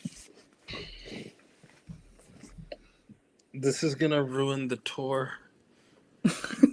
Hold on. Okay, Justin Timberlake. Okay. It's a here's good line. Daystar's crack. Mia Thermopolis from Princess Diaries and Lane King from Gilmore Girls. Love. Okay. I think Lane deserves a friend like Mia, who's She a deserves princess. better overall. She deserves to go to her friend's country that she owns. Not quite sure what the politics of Genovia are. You know they're making a new Princess Bride? Are they? Apparently. Do you mean Princess Diaries or Princess Bride? Yes, I meant the other one. Princess Diaries. That's fair. I never read the book series. There's like a long book series. I never read it though. Maybe they should make a new Princess Bride, you know? Like, update that story. Inconceivable. Who would you cast in the new Princess Bride? I don't know actors. It has to be people funny. Danny DeVito as Dread Pirate Roberts. Sure. I'm gonna do a really funny bit. Who you crack ship and Spock with? Who would be a good cross ship with Spock? What? What was that? Hello? Why my girlfriend pissing too much? Huh. What's this? Okay, hear me out. You're shipping with Spock with Urination. with over urination? Hear me out. Pleakley Yeah. from Lilo and Stitch. You're diagnosing Spock with prostate issues? Look at him. What about Spock and Pleakley from Lilo and Stitch? Ooh. Sometimes you just want to look at pictures of Spock. Would they queen out? No. I don't think No? Spock has it in him. I bet he does. You've seen his purple eyeshadow? Okay. Look I at that his eyes are eyebrow. just supposed to be like that. No, because sometimes he does it, sometimes he doesn't. Okay. It's for when he's feeling fancy.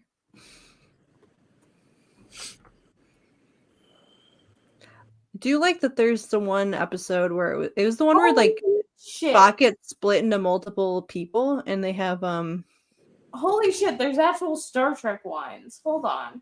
the one where Rabbit hole.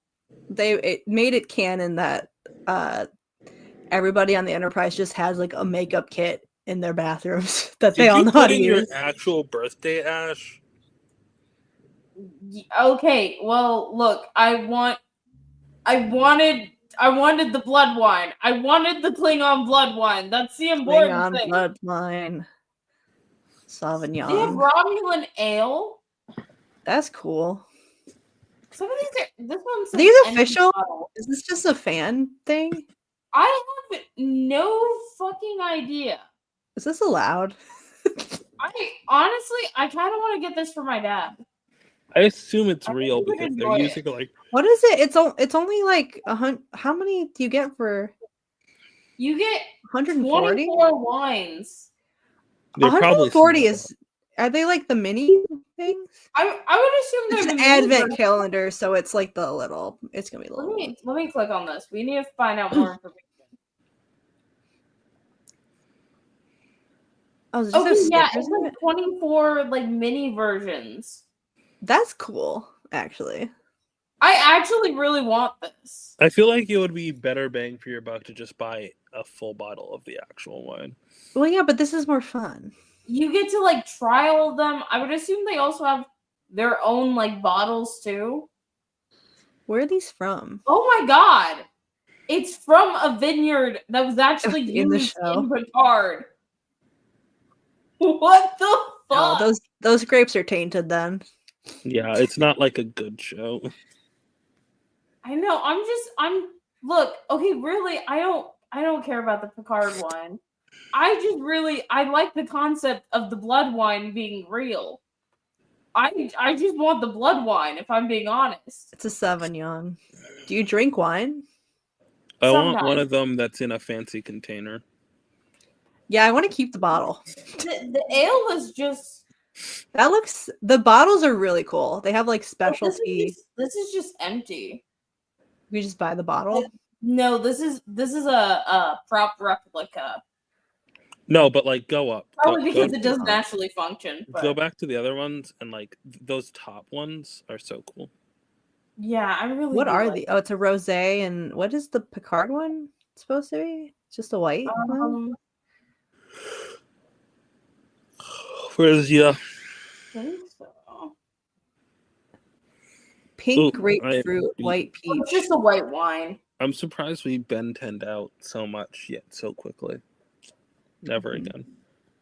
just like the blood wine being real Calls to has you. just like sent me so much. What is the crazy twisty looking one?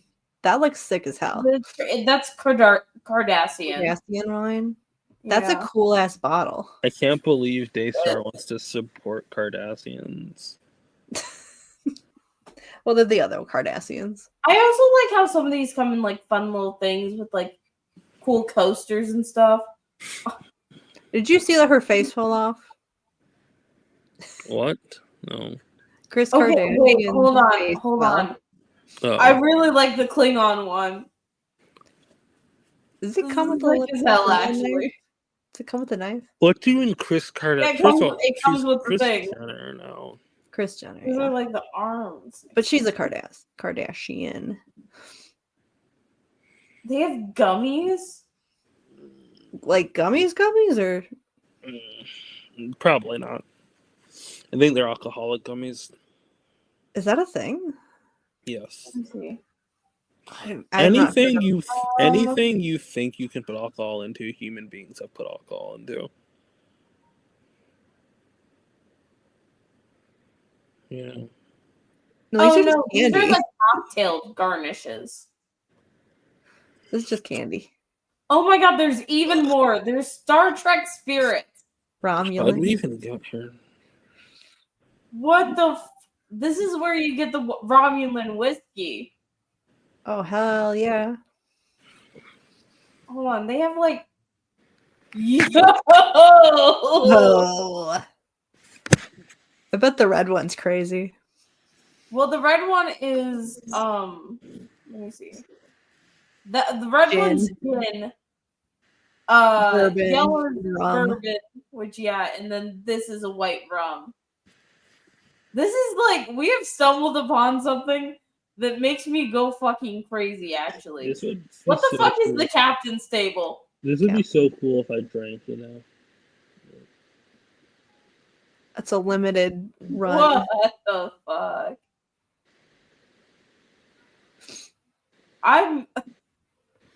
I now know what I'm going to get my dad for Christmas. Actually, You're gonna Yeah, get him an actually- advent calendar for Christmas.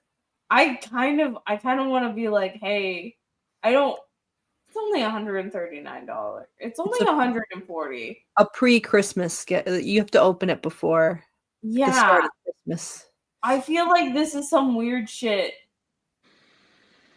He'd be into. Oh my god, it's like this is the exact type of shit he would go crazy for because I think he's the only person besides he is still the only person alive because Ayaan hasn't finished yet.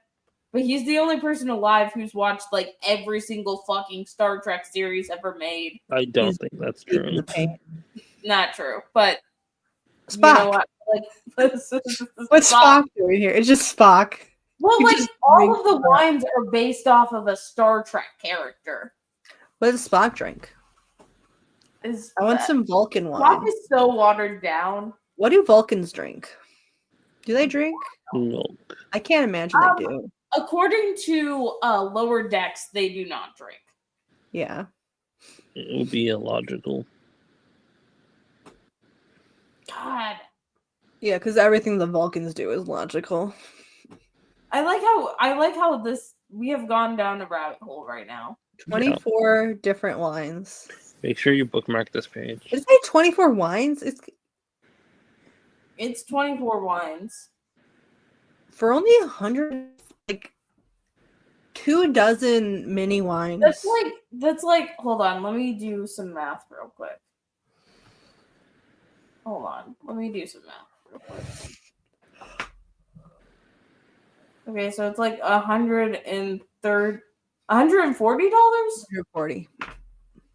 Okay, $140 divided by the 24 wines. It's like $8 a wine or $6 a wine. Plus, you got like the fun, but like they're all different wines. It's not like you're buying. The same wine over and over again. Yeah, they're all like unique. That's a pretty good deal, honestly. Unless they're like shots, but even then. I mean, like, if you look at this, like, where's the bottle that we saw? If you look at this, like, this is probably like. Oh, they're not in the bottles. They're just in like. They're not in the fancy bottles. They're just in regular bottles. Yeah. Okay. This makes more sense. It's 187 milliliter. So like, How many ounces is that? I don't know milliliters. so I'm basing this off of like the small Fireball bottles you get for like 99 cents. Those are, let me see. No, shut up. Why won't they give me what's in there? I wish I still had one It's of a these. little over 6 ounces. Yeah. So half a can of soda worth. So yeah, it's like double the amount of like one of the little shot bottles that you can get at like the liquor store. Mm-hmm.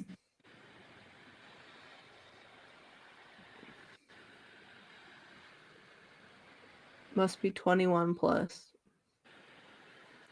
I don't want Loki want Star Trek wine. Do you want the Star Trek do you want to get one of the fancy bottles? That's the question. I do kind of want one of the fancy, like, just get him the bottle. What's his alien of choice? I don't know if he has one. That's like the thing. I think that like if I were to buy like a full bottle, it would probably be, it wouldn't be the Romulan one. Well, which one just looks the coolest? I definitely think it's like the Cardassian one, single-handedly, but also just like having a fucking Picard bottle, you know? Mm-hmm. What's the Picard bottle look like? That's the weird triangle ones up here. He is a very big TNG fan. I'm on Romulan screen still. Oh, whoops. Sorry. Yeah. Like. Yeah, those look cool. I like the twisty one a lot. The Cardassian. Yeah, the Cardassian one's really fucking cool. Anyway, we're gonna look for more weird Star Trek merch. Okay. Do they have Pride merch? Look up Star Trek Pride merch. Star Trek does indeed have Pride merch. I know they do, but it's ugly. We went through this again. They're ugly. Yeah, they're not good. Oh, is that Pride merch? You know what? I think that any Kirk and Spock merch is Pride merch. So, hold on. Do they have Spurk merch?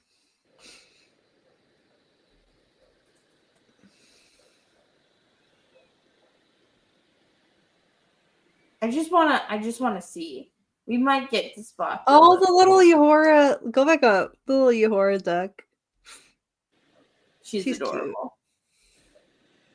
So, there's always the Star Trek helmet. The Spock helmet. From when they were just slapping Star Trek stickers on anything. Mm-hmm. Teenage Mutant Ninja Turtles Star Trek. I love the Barbie. The Barbie was actually very good. I like these. Enterprise Barbie. Yeah. Notice they went with Janice and not like the main girl of the series. I need official merch. I do not need fake merch. I'll take fake merch. I don't respect trademarks.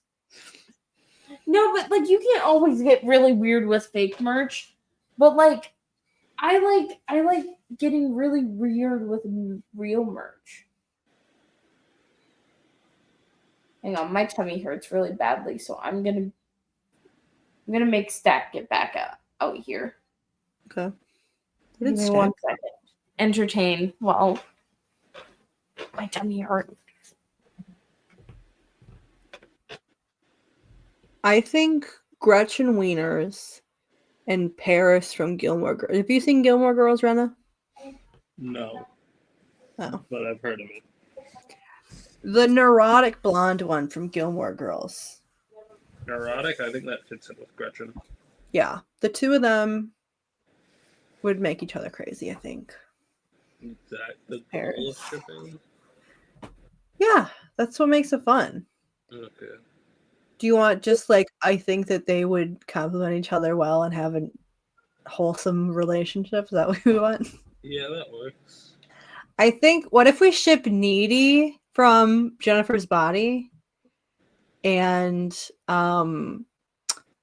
Ryan from My High School Musical? Ryan? Okay. The gay dude. You ship the gay dude and the lesbian. For Would be me. really fucking funny, I think. Okay. No? Bad idea. I think it'd be funny. I'm trying to think here. The character, the two that are like obviously gay, and you're like, oh, what's going on here?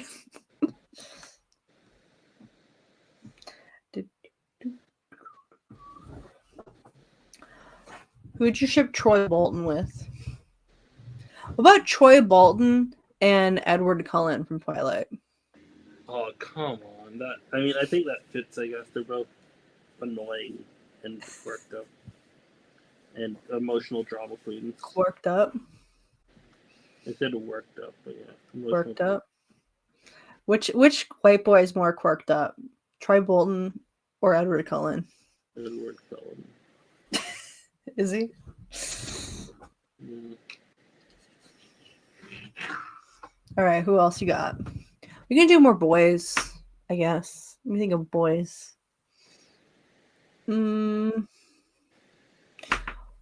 What about? I just said I was going to do boys, but I was going to say, what about Sandy from Grease and Gabriella from High School Musical?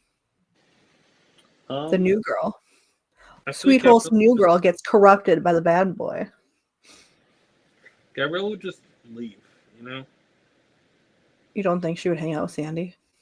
I mean, maybe. I think she would enjoy it with Sandy, but Fate would have other plans for her. There's gonna be some meddling boy that interrupts. Yeah.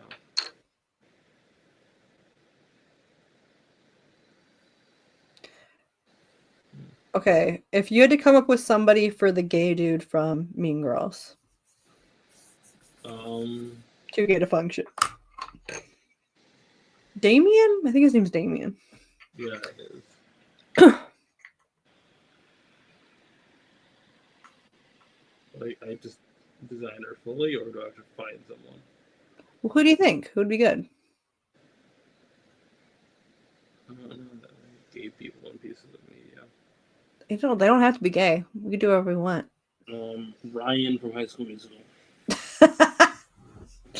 What about Corbin Blue from High School Musical? That works too.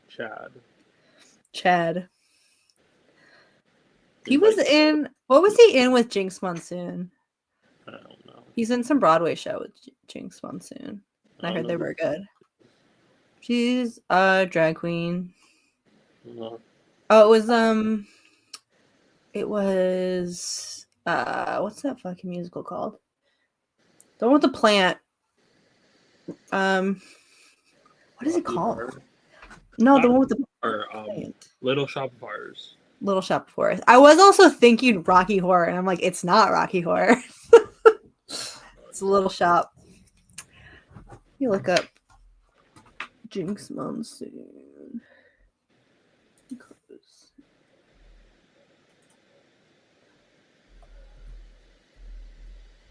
Corbin Blue.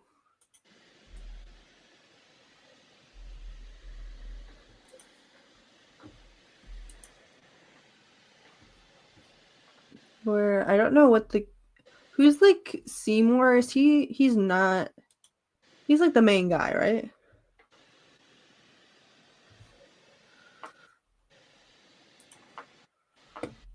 Here they are. Aren't they cute?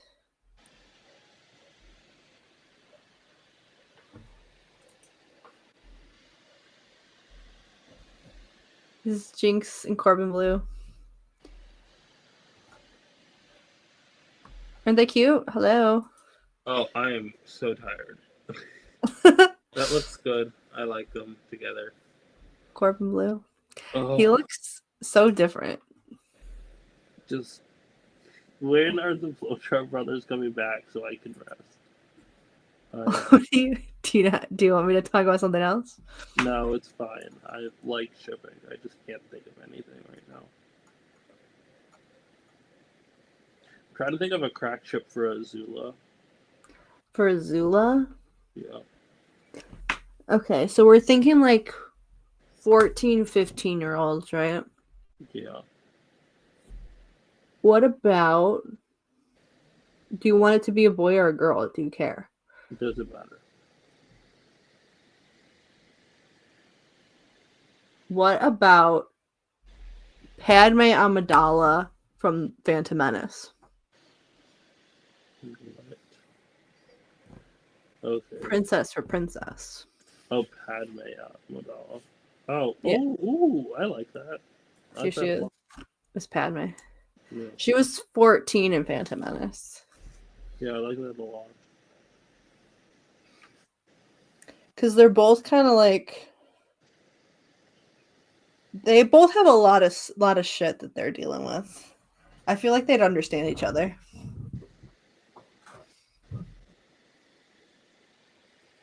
Mm.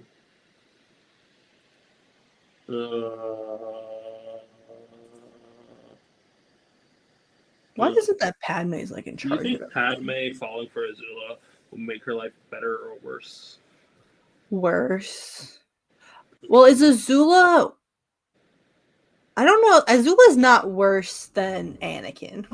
Yeah. She already kind of ended up with the worst possible person.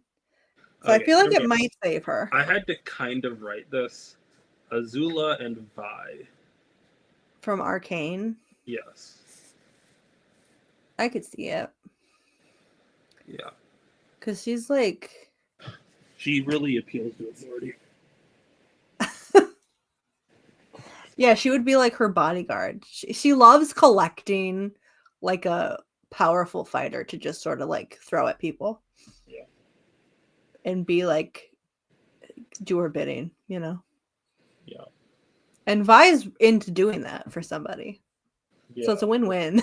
It really is a match made in heaven. Yeah.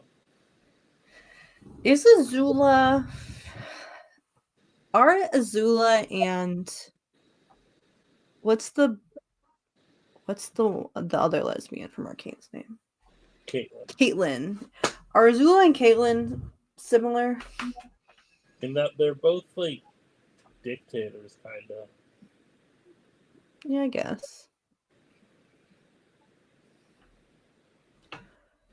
Like Caitlyn rose to power. Azula was already there. I mean, Azula Caitlyn's didn't the have much say in daughter the of a matter. councilwoman. She was never not in power.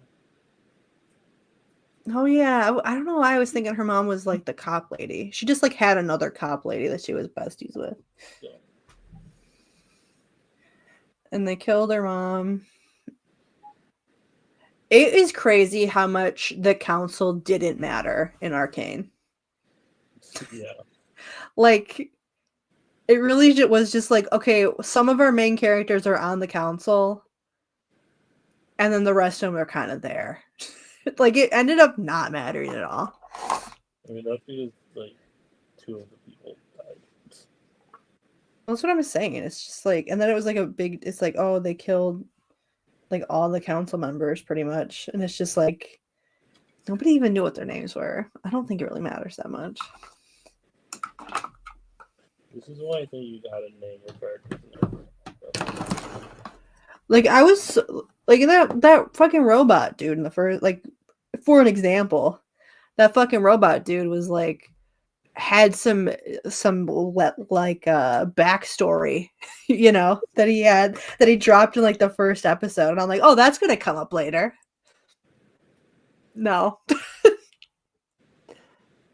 Yeah. Never came up again, and then he was dead, and it was just like, well, guess it didn't matter. I think it's more annoying when comics do it because like they'll just forget about it, you know? Just straight up.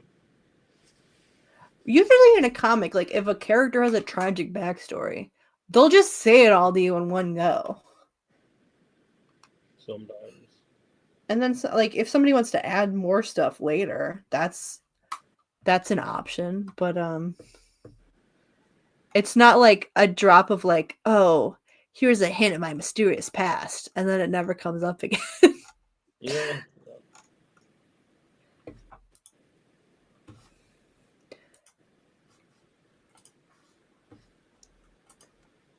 Carbon blue.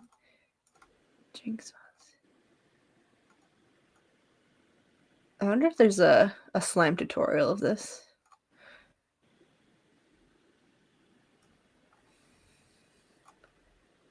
Okay.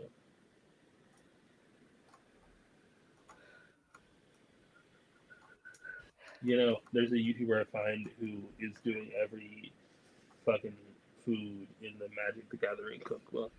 And I'm wondering, where are they? Jesus Christ, man.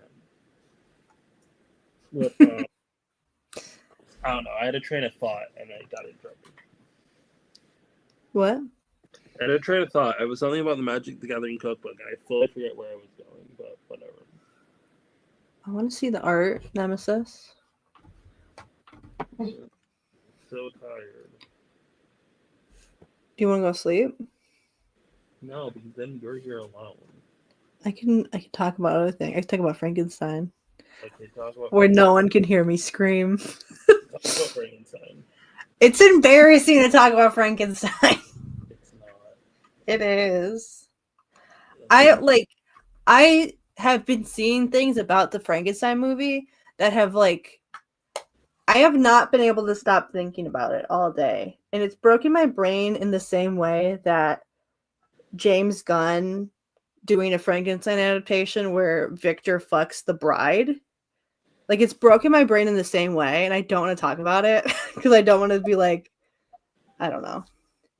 But I can't stop thinking about I'm so fixated on it. And I'm like, I have to think about something else. I get it gone from my mind. Sorry, Stack also just fell asleep, which means I have to take care of a bunch of stuff that Stack normally does. So I will be right back. Yeah. Water the cats. I gotta feed the imaginary Oh. child I'm allergic to. Oh my god. Nemesis. Let me. Yeah. You see Nemesis's art? Should I wait until Squid's here to show this? Maybe I should wait till Squid's here.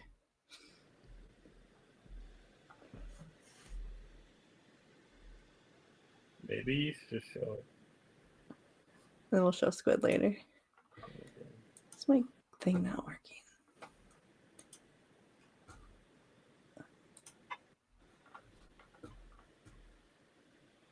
This is so cute though. Okay.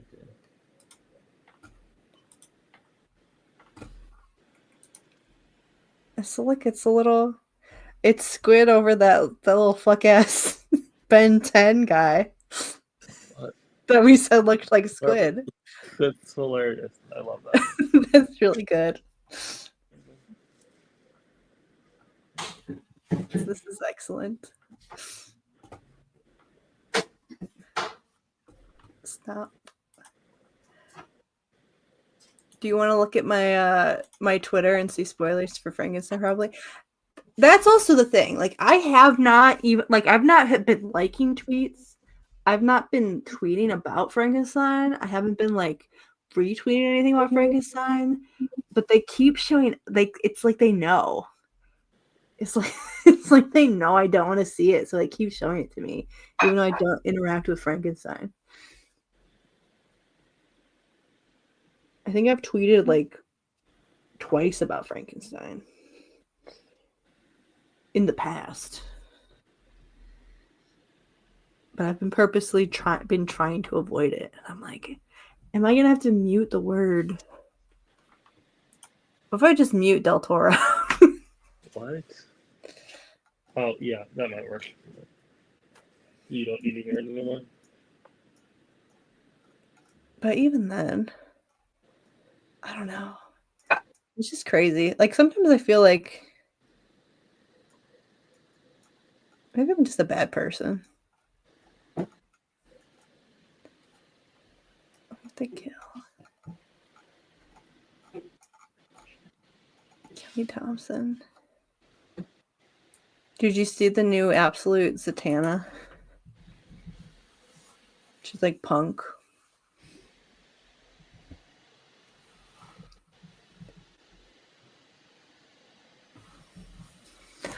But I think that I saw discourse about Absolute Wonder Woman. People doing discourse about Greek versus Roman versions of the gods. You know how like the Romans took over and changed Greek things. It's like I don't. I think it's a little silly to be arguing that the Greeks were more feminist. It's kind of a losing battle.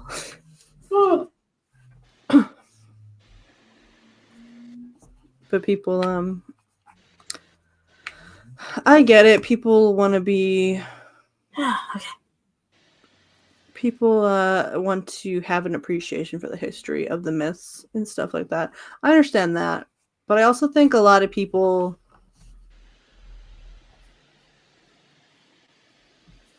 I don't know. I don't know how I feel because like I do understand wanting to have respect for the myths, but I also understand that a lot of people, Medusa means a lot to a lot of people, so I don't really know what to think. I think it's fair for people to be upset about you know, Wonder Woman consistently getting Greek mythology wrong. I think the people who are like, are you new here? I think those people are assholes, though. Like, come on. But I'm also like, I don't know. I feel like people are making the argument that the Greek myths were feminist, and I'm like, well, that's not true at all. Okay, here's TOS shot glasses. One of it which features the green woman who's technically not an Orion from the cage. Was she in green face? Yes, technically. She's not actually the first appearance of an Orion, and we went through an entire thing trying to figure this out. We got these. These are not plushes, they're vinyls. Oh, I actually need to get these for my dad. He loves mini mates. I was gonna say they looked like I couldn't really see them that well. It looked like they were like crochet or something. They're not. Yeah, no, they're not. They're not even crochet, they're knit. But they're like plastic knit. Because there is some ethical concerns with crocheted mass-produced items. Yeah.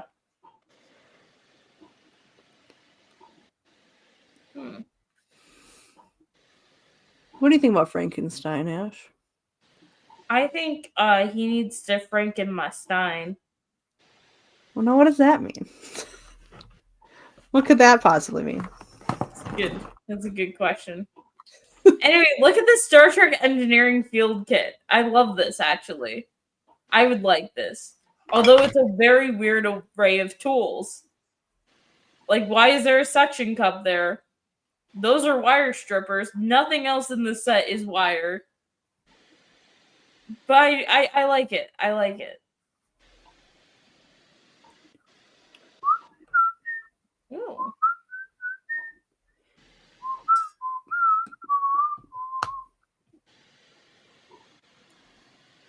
Well, I thought that I was thinking it said tripping. That wouldn't make sense. I do like her. Scotty banning tripping from the Enterprise. No one's allowed anymore. Like, oh fuck, damn. I think Scotty should actually be allowed to ban sex from the Enterprise. All kinds of sex. All the types. All types. I like the Spock robes, a thing that Spock would never have. There's also Chocolate Snoop robes. Dogg. Now, who's wearing this collar on themselves? What do you mean collar? You think This people one? are buying this collar to wear themselves? That's a cat collar, so probably not. Like dog collars, yeah. You don't think people are doing cat play? I just think that it's simply too small. Do you think Spock and Kirk do pet play? I don't know if I want to answer that question. I think like the obvious answer is we need to go to AO3. Go to AO3, see if they're getting up to pet play. Okay. Priority 1, communicate. Are you on Okay. Stacks? Are you on Stacks computer? Watch me use. I'm on Stack's computer again because fuck using mine. You're in Stacks account. So I'm gonna use AO3 bad on Stack's computer. Okay. Sure. So we have 133 works. This is all of Star Trek. We're just gonna put pet play in here and see what happens. Mm-hmm. See what goes on. Okay. That is low. 39. 39. That's low. And this is across all Star Trek too. This is just the general Star Trek tag. So add Kirk Spock to the. Okay, so Kirk Spock has the most. They only got 5. Yeah, click on that All though. of- I want to know Well, what look, animal. It's got to be cat. It's got to be Spock cat, right? is this Pet okay, play. so this is from the alternative original series, which I don't know why AO3's tagging system just doesn't simply call it the Kelvin timeline. Yeah. That's on me though. I didn't say what animal though. This is a multi-chapter fit. They got everything. Let's look at this pet is like a play. Kinktober. Yeah, pet play. Not even. It's fucking Stranger Things. It's not even Kirk and Spock. Oh wait, where's the Kirk and Spock? Lactation. Spurk is lactation. Oh, and also double penetration. No, that's bones. Oh yeah, that's mixed Spurk. That's all of them. All 3 of them. All 3 of them. Well, you need 3 to you need 3 to double penetration. You do need 3, but also Depending orgasm though. denial is mixed Spurk. Oh, okay. So they got a couple. I also like how Destiel is breeding, going back to our roots.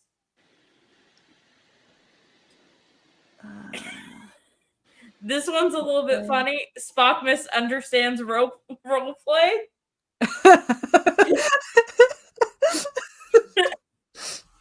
I kind of want to know what that means. Okay, Maybe we'll read that later. Okay, or we'll read it now. No, we're not reading it on live. I'm just bookmark this sending for it later? to myself.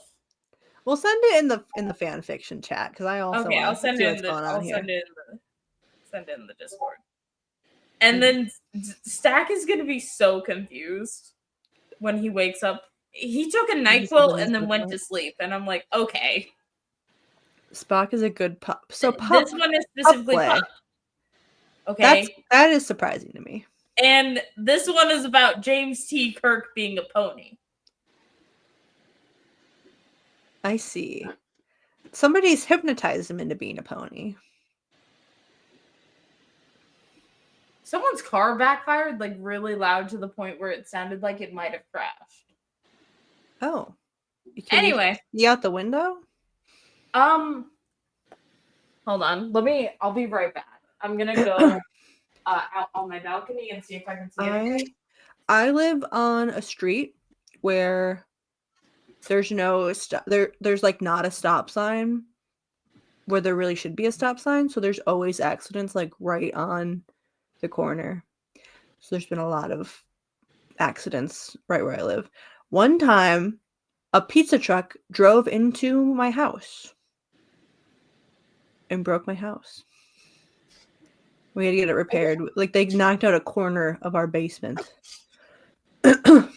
So I cannot see So the parts of the like main street that all of this bullshit usually happens in, that I can see is blocked off by police. Oh, So but it's been blocked off by police for a while. like today? Like today and yesterday. Like lights and sirens on? Not sirens, just lights. They What's happening? it's like homecoming weekend at my school. So Do they colleges do homecoming? Yeah, it's basically just like, hey, we determined like this random game in October is gonna be like our big home game. Mm-hmm. I don't understand the purpose of it. Neither do I, but they do it. I'm surprised at the lack of for the amount of fan fiction, or not fan fiction, fan art that I've seen that is just Well, also these men as cats. I'm may have surprised that done it there's wrong, not that many actually. cats. Let me. Okay, so if I do it this way, it's 39 still. And for characters, okay, well, no, that's characters. Relationships. It's still No, the you same. did it right. I did do it right. Anyway, I want to see what the Bashir and Garrick ones are. Okay, Jazdia somehow gets involved in this, which I think is wrong, but okay. Well, this isn't everybody gets to. Everybody's in on it. Jazdia is gay. It like she feels gay. Well, she's sometimes a dude, so that's gay. Well, no, like I think like she's exclusively into women. Mm-hmm. Because that's what the show makes it feel like. She's constantly getting hit on by men, and she's like, I mean, it's fun, but she's like, it's fun because it's like new. It's the first time that this has happened in like 80 years. And it's like, okay. Just trying some out. Trying something different. Yeah, no interest in these men. Okay. So there's just a lot of kinks in there. This one also has Jazdia, but not with Julian, with Garrick. So okay. This is another Kinktober. And then pet play. Top-ish Julian is a funny thing. Top-ish Julian? Top-ish is a funny. There's only 91 works in Top Julian Bashir. Mm-hmm. I feel like that's too many, quite frankly. That's fine. Yeah, you can top sometimes. Really too much. I wanna look at weird things in the Star Trek tag now. No, I did this wrong again. Okay, let's remove pet play.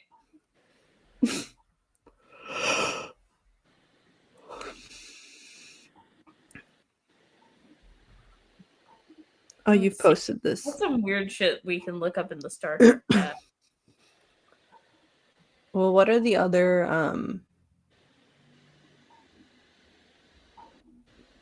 what is the difference between Top Spock and Top Kirk? I've never really thought about it. So this is just in the general Star Trek tag. So we're gonna do Top Spock, not Bottom Kirk, because I feel like that's a different thing. that like feels like a different conversation we're having with this. Mm-hmm. So it's 274 works in Top Spock, with the top ship, of course, being Spurk, and then second being Bones and Spock. But fourth is Spock and Uhura. I don't think you should tag it top if it's just straight. I feel like you should tag it if Uhura is the top, maybe then, but Uhura top. It's kind of just implied when it's a straight ship. Okay, now is top Uhura a tag? A tag.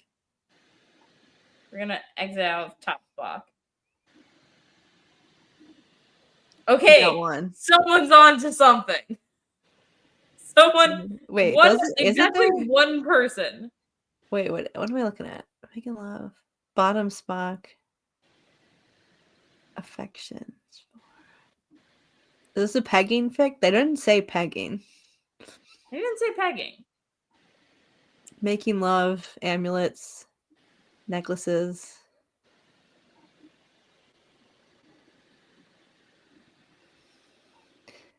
Does I this do wanna person see know what what the- top and bottom means? Okay, there's 660 works in bottom Spock How many are there compared to in bottom? 274 in top Spock. So we're gonna go back to the Star Trek tag. We'll just do bottom Kirk. Bottom James Just, Kirk. like general. Yeah, sure. We might get there. I don't know why I searched it up this way. Go to like the advanced search. Oh no, you got it. It's there. It was there. There you go. Click on bottom. Squid's. Okay, I got you, Squid.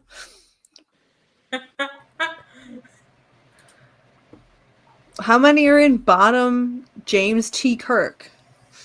820. Which is more. Always a roller coaster of emotions going from something else into this call. Mm-hmm. Yeah. Because my first thought, I was like, oh, this is gonna be the first thing I say when I get in, is why the fuck did a Defunct Land video make me cry? Is it the Disney Channel theme one? No, well, that one did get me. This is the Halix one. Is there a new one? This one's been out for a while. It's about a like a space themed rock band they tried to do, and like just because of like record label shit, it fell apart, and like it was like everything got thrown out for it. All the demos, all the masters, all like the physical props were destroyed. And but they're like, there's one thing left of it. And I'm like, oh, I wonder what prop that is. And it's the jacket of the dead lead singer is still there. And it made me very upset. Well, Squid, I have something to show you that Nemesis sent me. Oh God. Were you watching when we watched Ayon's episode of Ben 10? No. Well, there's like a plot line where he's watching like a cartoon and gets sucked into a cartoon, and there was this like little there was a clip of the cartoon, and we were like, oh, that guy looks like Squid, the like little cartoon guy, because it's like a Sonic knockoff. So he said that, and Nemesis whipped something up for us. Okay.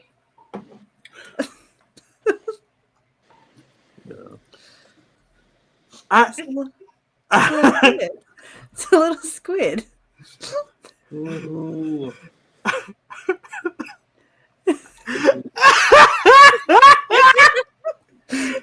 You're the little shitty knockoff Sonic in Ben 10.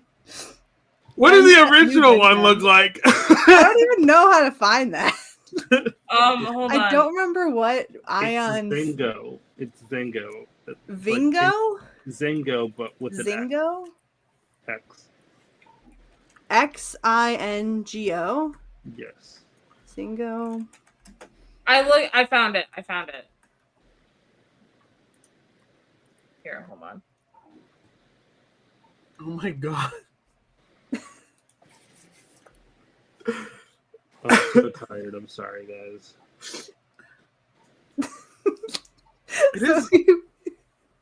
It is very like, oh, funny that Squid. I understand implicitly why the words "it looks like Squid" was said. Jesus Christ! Please, thank you, Nemesis, if you're still watching. Daystar, please send that in the image chat so I can have it. Oh, I will. Anyway, I need to. Okay, I need to start talking about Star Trek fan fiction again because I realized something while y'all were Zingo posting. Okay, so bottom James T. Kirk or top James T. Kirk has 253 fics. Bottom Spock has 660. Okay, Who's he bottoming for? Who are the other 400? Yeah, there is some disparity here because also bottom Kirk is at like 830 something, and top Spock is only at 274. So I think we're forgetting an entire third person here called How Many Fifths are titled Top Bones and Bottom Bones. Well, the bottom bones are called your feet a lot of the time. Those are the bones at the bottom. The top bone is a skull. Or also like, How the fuck do you go to advanced search? sometimes somebody's a top, and the other person's just like, well, Now, sure. I want to search something. You could have Can two you- tops as well. Yeah, that's what I was going to say. Can we search top Kirk and then top Spock and just have both Together? of those? Yeah, and see what happens. Because maybe Top they for battle. top. Maybe they battle for dominance. Bottom Leonard McCoy has 325. That's a lot. Okay, so we're gonna look for top McCoy. Okay, let me search tags. Okay, top McCoy, Does not exist. top Tank McCoy, or top Leonard Bones McCoy, 331. So it's about not. split. It's pretty split. Top James T. Kirk and top James C. Kirk is. Okay, I want you to click on that. Click on that. Can I suggest something though? Top Gorn. I don't know if Gorn is a character. I don't know if that Gorn had a name. His name is Gorn. His name is. I don't think his name is Gorn. Gorn is a type of alien. He's Yeah, a but Gorn. I don't.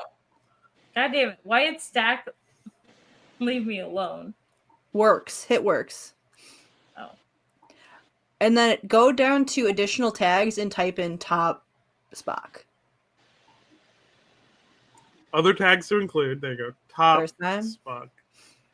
Which top Spock? I feel like people forget that Spock does have a first name. So 32. Okay, there's 32 fics where they're battling for dominance. Well, okay, but here's the thing. So this first one's just. Well, we have to eliminate Bones from the equation. Why, Then we're just gonna end up with some gelatin. So I don't think we can do that. okay, there's 7. only 7 if we remove Bone. So they're just double teaming Bones in the other one.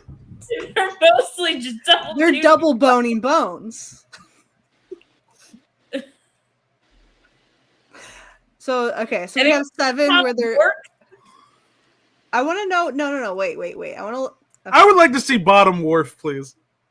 Bottom wharf, please. Computer, computer Bottom Wharf. Computer. That's what we say to data. 2. 2. Only 2. Why is Jazdia in this one? I thought think it would Jazdia take- was from a different thing. I think it would take a lot for Worf to be able to bottom. Hold on, let me look at Worf's uniform real quick. He appreciates the battle. Yeah, why is Jazdia in this? Do you think Worf likes boys? Why is also Murtaugh here? Who's Worf fucking? Original character. Well, just go into. Oh, that's interesting. They just made up a dude to fuck Worf. Yeah, okay. So there's 2,176 of Worf. Okay, but here's also Who's why? Oh, Nog's here. Why are you shipping Nog with people? He is a child. He's there's a not baby. really like Doesn't he a like ship for Worf. by the end of the series? Isn't he like an adult or is he still an adolescent? It's been a while. He's it's the it's boy. okay. The weird thing is that so Jake Sisko is aging up with the series. Mm-hmm. Nog does not seem to have the same capabilities because I do think that they hired an actor with dwarfism to play Nog. Mm-hmm.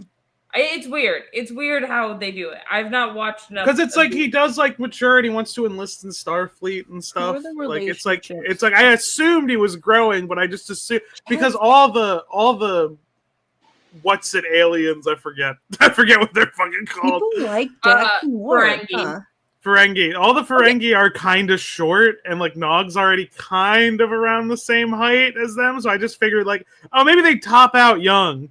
And like, but then they still like age and maturity. Yeah, Riker and Worf makes sense. Deanna and Worf makes sense. Yeah, Julian Bashir and Garrick. Bashir and Garrick are the only like post TOS couple that like actually is able to like hit the top tags on Star Trek fan fiction. Mm-hmm. I like that in the Worf tag, one of the top ones are John, Luke, and Q, so he just has to watch. Yeah. I do not wish to be a party to this. I don't like Kira and Odo being a ship. I feel like that's wrong. Who's Kira? Kira is from DS9. Odo's the guy who looks at Play-Doh, right? Yes. This is Kira. Now, there are no bones in Play-Doh. Yeah, he didn't have bones, I don't think. He doesn't look like he has bones. This is Kira. You know who Odo is? Look up Odo. I'm showing the original one. Because the original one's hotter. Look up Odo. Squid, you tell me if you think this man has bones.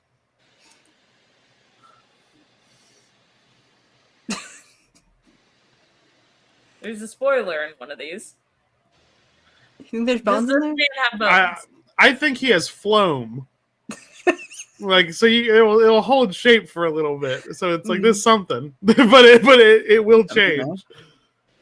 It's a fair statement. So he's fucking that beautiful lady. There's so many fucking fanfics for Julian and Garrick. Zach's been reading them for like days straight. Like, look, okay, again. Okay, so top relationships in the general Star Trek tag: James C. Kirk / Spock, James C. Kirk, Leonard Bones McCoy. Okay, third one: Bashir and Garrick, and then we got Janeway, which I feel like that's a crazy ship. That's wild. I can't believe that's that high. What, Chakotay? Yeah, Chakotay. Because, like, that's a sexy man. And Janeway is so gay. It's like the gayest character on Star Trek of the ladies. I'm thinking about the Tuvix episode and getting upset again. Don't think about Tuvix. It makes it upset, especially the amount of people on Twitter who go, yeah, he was weird. I'm glad they killed him to bring the other two people back. I'm like, you think it's okay to execute people because you think they're weird? Squid, they're Star Trek fans. Yeah, they would be the first to be executed. What the fuck are they talking about? This is true. I do want to see. Okay, hold on. I am going to. I did have a friend. Like, I get in like it doesn't affect my opinion of Janeway really because I know in the context of it, it's like they're on limited resources. Like, this is a shit's fucked up series. Okay. And I had a friend. You know Chakotay though. Do you remember him? He's a beautiful man. I'm sure I do. He's a beautiful man. Wait, Ash, pull up the beautiful man. I had him pulled up like not even like 5 seconds ago. Pull up the beautiful man from Star Trek Voyager. Oh yeah, I know him. Yeah, but I had a friend go like, if this happened in like a TNG season, like Picard would have found a way to like get the split to happen, but then Tuvix is still alive. That's how that season. That's how it would have ended in that season. If it was a TOS episode, it would have been like a philosophical debate that went on for the full hour, and then Kirk would have gotten in a fight at the end. Yeah. He You would. can't really remember which way they ended up if they killed him or not. It's sort of not relevant. Kind of the whole meat and potatoes was the debate about whether or not they should. I like TOS.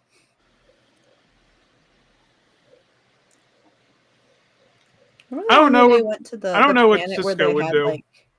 They had like pre-programmed war. Okay, can Remember that one?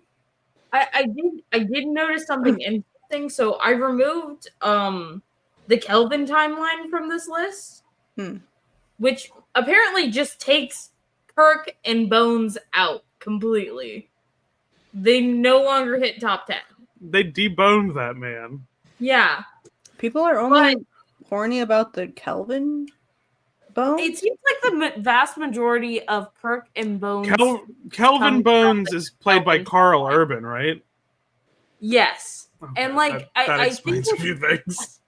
I think it's mostly because like the Kelvin timeline films focus less on Kirk and Spock the further you get in, and they have like a lot because like in my little kid brain, because like okay, I did watch TOS, but I also the more Star Trek the Star Trek property I remember the most is the Kelvin films.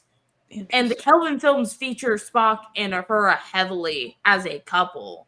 And so, like, my little child brain was like, oh, two that boys part was available. the original series. And then I watched it, and it wasn't. So I feel like a lot of people just have not left that. Interesting. So I feel like people are pretty horny about DeForest Kelly. It is kind of crazy how I take out, like, the like, 3,000 something fix or 30,000 fix of the Kelvin timeline, and Kirk and Bones just completely vanishes from the top like 10. I like that platonic Kirk and Spock. It's still like 1,000 besties. Still going. Just a couple of besties.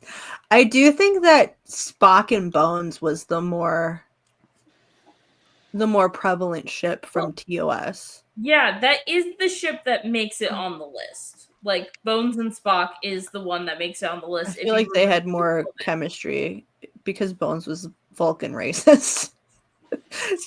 They ended up having more tension. Bones is calling him slurs.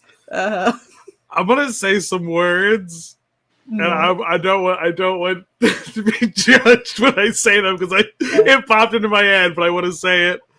Go for it. What is the percentage of fics you think where Spock and Bones do like race play in the where the slurs well, okay, let's go into the tag and let's look up Vulcan racism. Okay, so the first one is xenophobia. Slavery. The first one is slavery. So that's one. That's one. That's one. But it's Bones as the slave. Oh, then that's fine. I have questions about the second one. What does creature AU mean? Creature AU. What does this mean?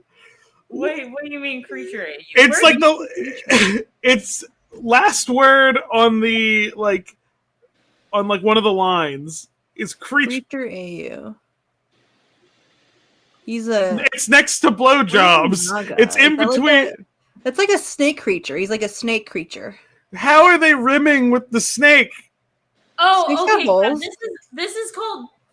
Snakes got buttholes. What do you mean? People want to give Spock tentacles. No, I think it's a snake.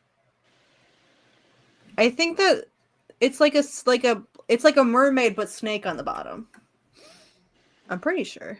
Yeah, it's like a Gorgon situation. Okay, we're gonna just see. Oh. Okay, well, good.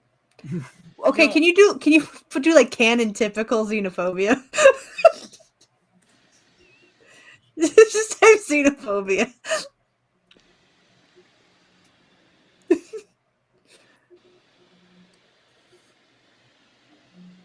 Not it.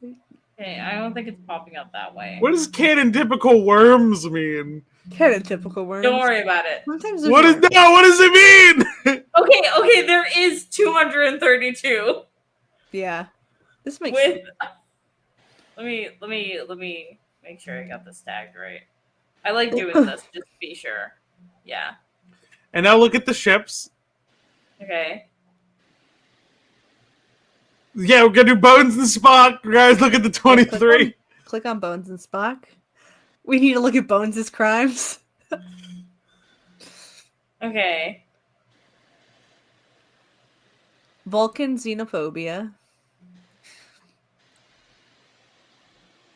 Okay, hold on. Hold on. Let me just Open a new tab for later. This was This was posted this year. this is Stack's computer, so I'm just sending it to myself over Discord. Yeah, sure. Piney Mutual. I never thought I'd see the words Vulcan xenophobia and anal fingering in the same place. In this one? Oh shit, yeah. You must not read a lot of Star Trek fan fiction then. Yeah, anal fingering's kind of like normal here. I mean, it's Spock. His fingers are like kind of dicks. Is he doing a fucking Vulcan nerve pinch to the asshole? Is that the rimming that's going on? I bet he is. This is so weird. This is the worst stream.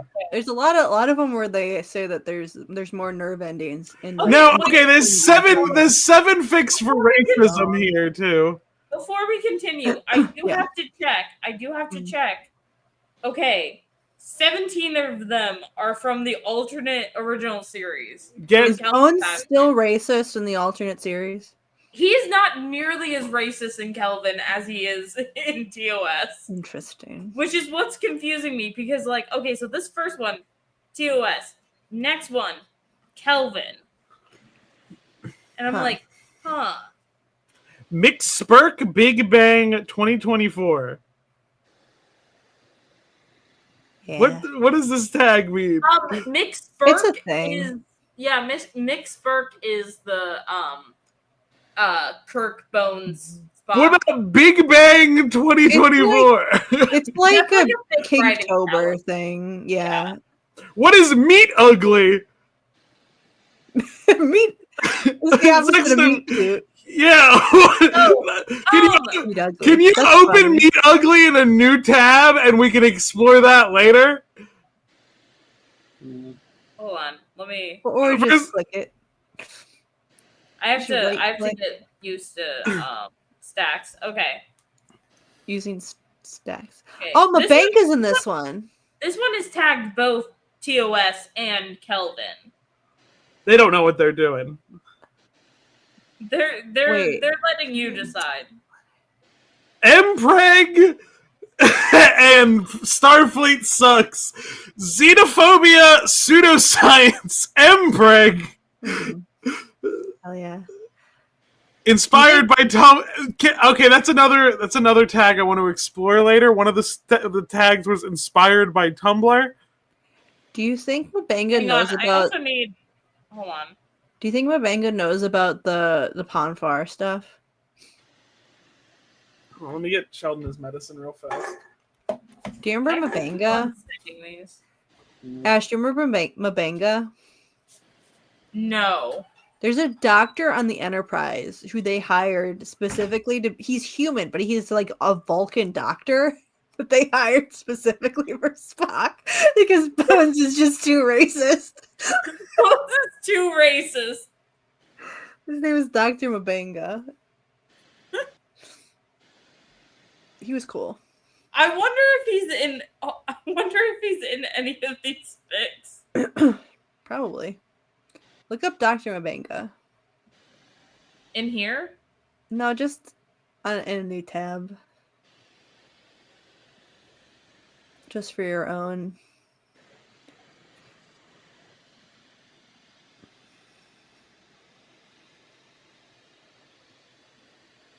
Oh shit! He's in Strange New Worlds? Yeah, they Strange New Worlds him. But he's a human Vulcan doctor. I do remember him though. Whenever Spock has a problem, it's him. Not fucking. Is Bones not gonna do it?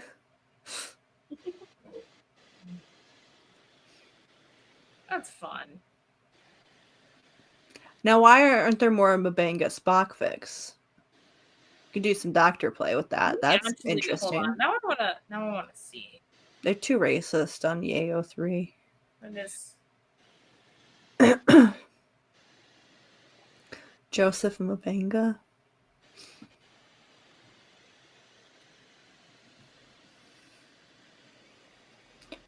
Okay.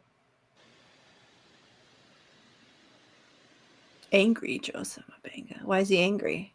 Mm. Oh, him and Sulu? Interesting. Hold on. Let me. Is his professional integrity keeping him from fucking Spock? There's a lot of shipping. Hold on. I'm gonna just go through it this way. Well, yeah, I guess that makes sense. Okay, well, there's actually quite a few. Who are they shipping him with, though? Let me look. Most of it's from Strange New Worlds. Okay, Which well, I feel like is fair. There's not much you can do about that. Who are they shipping him with, though? What did I miss? We're looking up Mabanga, Dr. Mabanga. Did you were here when I explained who he was? No, So I had to give cat medicine. Dr. Mabanga is the character from Star Trek TOS that's a human Vulcan doctor. Like, he's a human that knows Vulcan medicine that they hired on the Enterprise because Bones was too racist to take care of Spock. So they hired a dude just for Spock. So That is the funniest fucking shit I've ever heard. And I actually think it's to the Kelvin shit's detriment that they make Bones less racist because being a theatrically released film, it's like they're so afraid that they're going to put out a character that people aren't going to like when that's a whole thing that adds texture. So yeah, you might have a character some people fucking hate, and I think that's fine. Yeah. I do find it funny though that he is present in Strange New Worlds. Now, I do have a question. Yeah. Why would they simply not hire a Vulcan doctor? Because Spock's in it. Because at the time, Vulcans did not want to be a part of Starfleet. Yeah, like it was weird that Spock wanted to be involved, and they were like, "Oh, what do we?" They were trying to like Spock was like testing the waters of having a Vulcan in Starfleet. So was it two-way racist about it, or is it just like the Vulcans didn't want to do it? Vulcans didn't have a rough relationship with Starfleet. And just sort of the Federation, like all of it. They like to keep to themselves a lot. And Spock fucking hates Vulcan because they treat him like shit too. Isn't like the equivalent when they do the flashback of like the first contact between humans and Vulcans? It was like the equivalent, like the touching that was done was the equivalent of like full on kissing him on the mouth. Yeah. And like I think the funnier thing about that is that like in the extended like universal lore, the person the Vulcan who shook the human's hand is a ancestor of Spock. Mm-hmm. So really, I think his entire family it's in his blood, baby. So they're fucking humans. I do have a question because I feel like that's it's a very entirely neat idea that I'm wondering if it's explored. How much more intense sex is for Vulcans than it would be for humans? Here's the thing: is Vulcans are an extremely repressed culture. Like that's kind of part of it. They used to be a much more like feral kind of a vibe. And then they had a bunch of reforms that happened that like tamped it all down. So it's like the fact that Vulcans are like super like stoic and repressed and logical is all culturally passed down more so than it is just like their nature. Because it's like their culture to be super repressed because they think that so it's not so it's entirely a cultural thing. It's not like our bodies are different thing. Yeah. It's Okay. because they've like internalized the fact that if they let themselves be in their own nature, that it will like cause war and like all kinds of awful stuff. So they tamp it all down, and that's like just sort of like the generational trauma of all Vulcans that they all just do this like super. Nobody's allowed to feel anything ever. We don't do emotions. That's not us. But they're all lying. So it is quite intense. When they bone. What was the episode of TNG where it was like they came across some culture, and then the culture was like one of the members of Picard's crew did some shit, and they're like, "Oh, we're gonna have to put him to death." And like the whole episode, Picard's like, "We're gonna let him do it," and then right at the end, he's like, "Actually, fuck you," and saves him. They were gonna kill the boy. They were gonna kill Crusher, Wesley Crusher. What? I forget the full context of it. The context was it was like that was their cultural thing, right? Is that there was such a high penalty for crime in certain locations. Like it was like a surveillance thing where it was like randomly selected areas were deemed like the surveillance area for the moment, like, and there was no way to know when it was going to be or where, and if you did any kind of infraction on the law in that area, like even the smallest shit, you would be put to death. So that meant that crime was just at an all-time low because nobody did crime, because if you did any crime, there's a chance that you might be put to death to even the smallest offense. So Wesley, like, it was literally he stepped on grass he wasn't supposed to, but it happened to be in the bad zone, and they got him, and they're like, well, that sucks, but we're gonna have to kill him for stepping on the grass. And I think the whole time Picard, I think, is being very frustrating about it a little bit, because he is like, this is their culture, and I'm like, no, as I would watch some TOS episodes right before that one, I'm like, Kirk would be throwing hands right now. It is kind of based on an episode from TOS where it is they go to this planet, and it's like two planets that have mutually decided that they want to stop doing war, but instead of just like making a peace treaty and like separating from each other and not, doing war anymore, they've decided that the property damage and everything is too much, but they'll keep doing the casualties. So they do simulated war scenarios, and they like, oh, we hit this based on your thing, and they send it out. And then anybody who would have been killed in that strike has to submit to death, to like a death pod. So they're like, okay, you get like 24 hours to like sort your shit out, and then you got to go in. And it's just like, oh, this is just like the way that this is how we fit it. We fixed it. We got peace. We're doing it. And it's just like, no, you're still doing war. You're just not breaking buildings about it. You're still doing the killing part. That's the bad part. Which is that was an interesting speculative fiction episode of TOS. I bet Picard does like the double hand punch thing where he like clasps his hands together and he like hits someone really hard on the back. Mm-hmm. You know what I'm talking about? He like brings it up to his like shoulder and he like slams down. I love Star Trek. We watched the original series. I haven't even watched a whole lot, but there's like things about like character mannerisms that it's just like you just remember that shit because it's like it's so well done in what it is. Remember the one episode where they had the people that were half black and half white on one side, and then like the other planet where they were swatched and they hated each other? It was just like really on the nose metaphor for racism. I really fucking love this episode too. The Tribs. I like how they're just pelting him with them. It's like, like they're, in addition to like them just dumping a box on him, there's people throwing extra ones down there. Like, I'm gonna aim for his fucking head. Get him. Shout on him. There's also like a scene where like I don't think that they told him. They're bisexual. The little fucking golden book. Did you see that? Scroll up.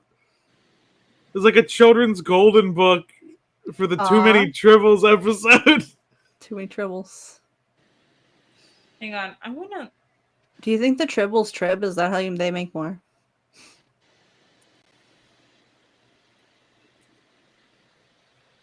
Well, they're bisexual. You They're know, bisexual. I didn't know that.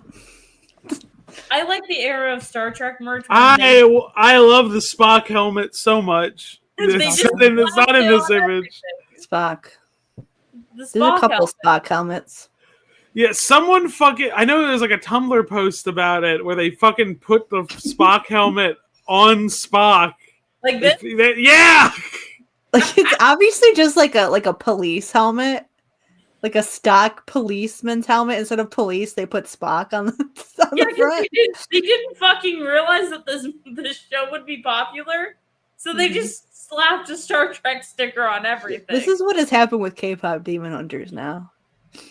This is what's happening. with K-pop. You're telling me Spock would have been put into Fortnite very quickly in the modern day. Yeah. Yeah. Yeah. Is Spock not in Fortnite? No, I don't. That's surprising. I think they've done like one. Like I don't think there's any. Yeah, I think there's Ash, like. can you write my congressman about getting Spock in Fortnite? He's in fucking Fall Guys, He's in Fall Guys. Is that good enough? and also Worf is there. Hell yeah. Woohoo. beam him in. Scotty, beam me into Fortnite. They put the Vulcan salute in it, but they.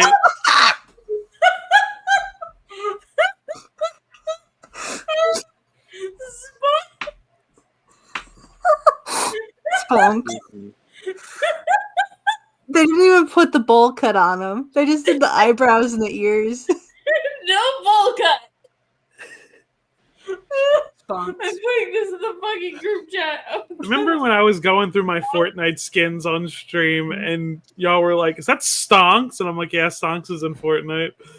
Stonks is in Fortnite before Spock. which is crazy. Hang on. Now I want to. I know that this Spunk. is a bad idea.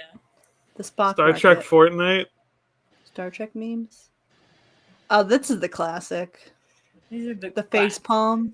It's very funny that like so These are many vintage memes memes. are just like the good faces Picard makes. Mhm. A lot of them don't know how that it would work. That one too. That's a classic. Mm. I have a redraw of that I did. That's Captain America. Tuvok. I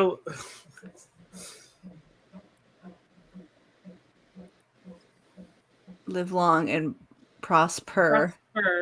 But it's got cat. Do you remember Icon has cheeseburger? That whole website. yeah. Remember when that was what was funny? It was that easy. People were like, "Oh, that's funny. It's a cat," and they say funny things. It is a little funny. Stop. Dude, we're not watching DS9 right now. It's depressing as hell every single episode. But again, it's like that was the meme about there's the two types of Deep Space Nine episodes. There's like there's like something that's really emotionally crushing, and then there's O'Brien's Big Shoes, an episode where O'Brien's shoes are too big. What was it? We watched an episode of like Kira having to like save this man from committing suicide by like destroying his house and burning it to the ground so he would leave this moon. And then the very next one was, oh, the fucking Holosuite's acting up and Rumpelstiltskin's real. It's like, what the fuck? I love the Rumpelstiltskin episode. It's so good. It was so everything having to do with Julian in that episode was the fucking funniest shit ever. Another beautiful man. Because I like how like the second like Jazdia starts the fake Jazdia is like, ooh, I'm so into you, Julian. He's like, Can we butch this man? Can you butch this man? Yeah. Unfortunately, he is a twink. Damn. I mean, it's a thin line. It's very funny because so I watched the Lower Decks episode, which does feature the actors for Julian and Garrick, but now they're gay and they're allowed to play it as gay. And I thought, I didn't realize that that's just how Julian talks. I thought that they were doing gay voice. And then I watched DS9 and I was like, no, he just sounds like that. He just sounds like they just sound like that. What is stopping them from just doing gay Star Trek? Well, here's the thing. They started doing gay Star Trek. But even just like if they do Kirk and Spock again and again so many times, what's stopping them from just doing one where they're gay? Cowards?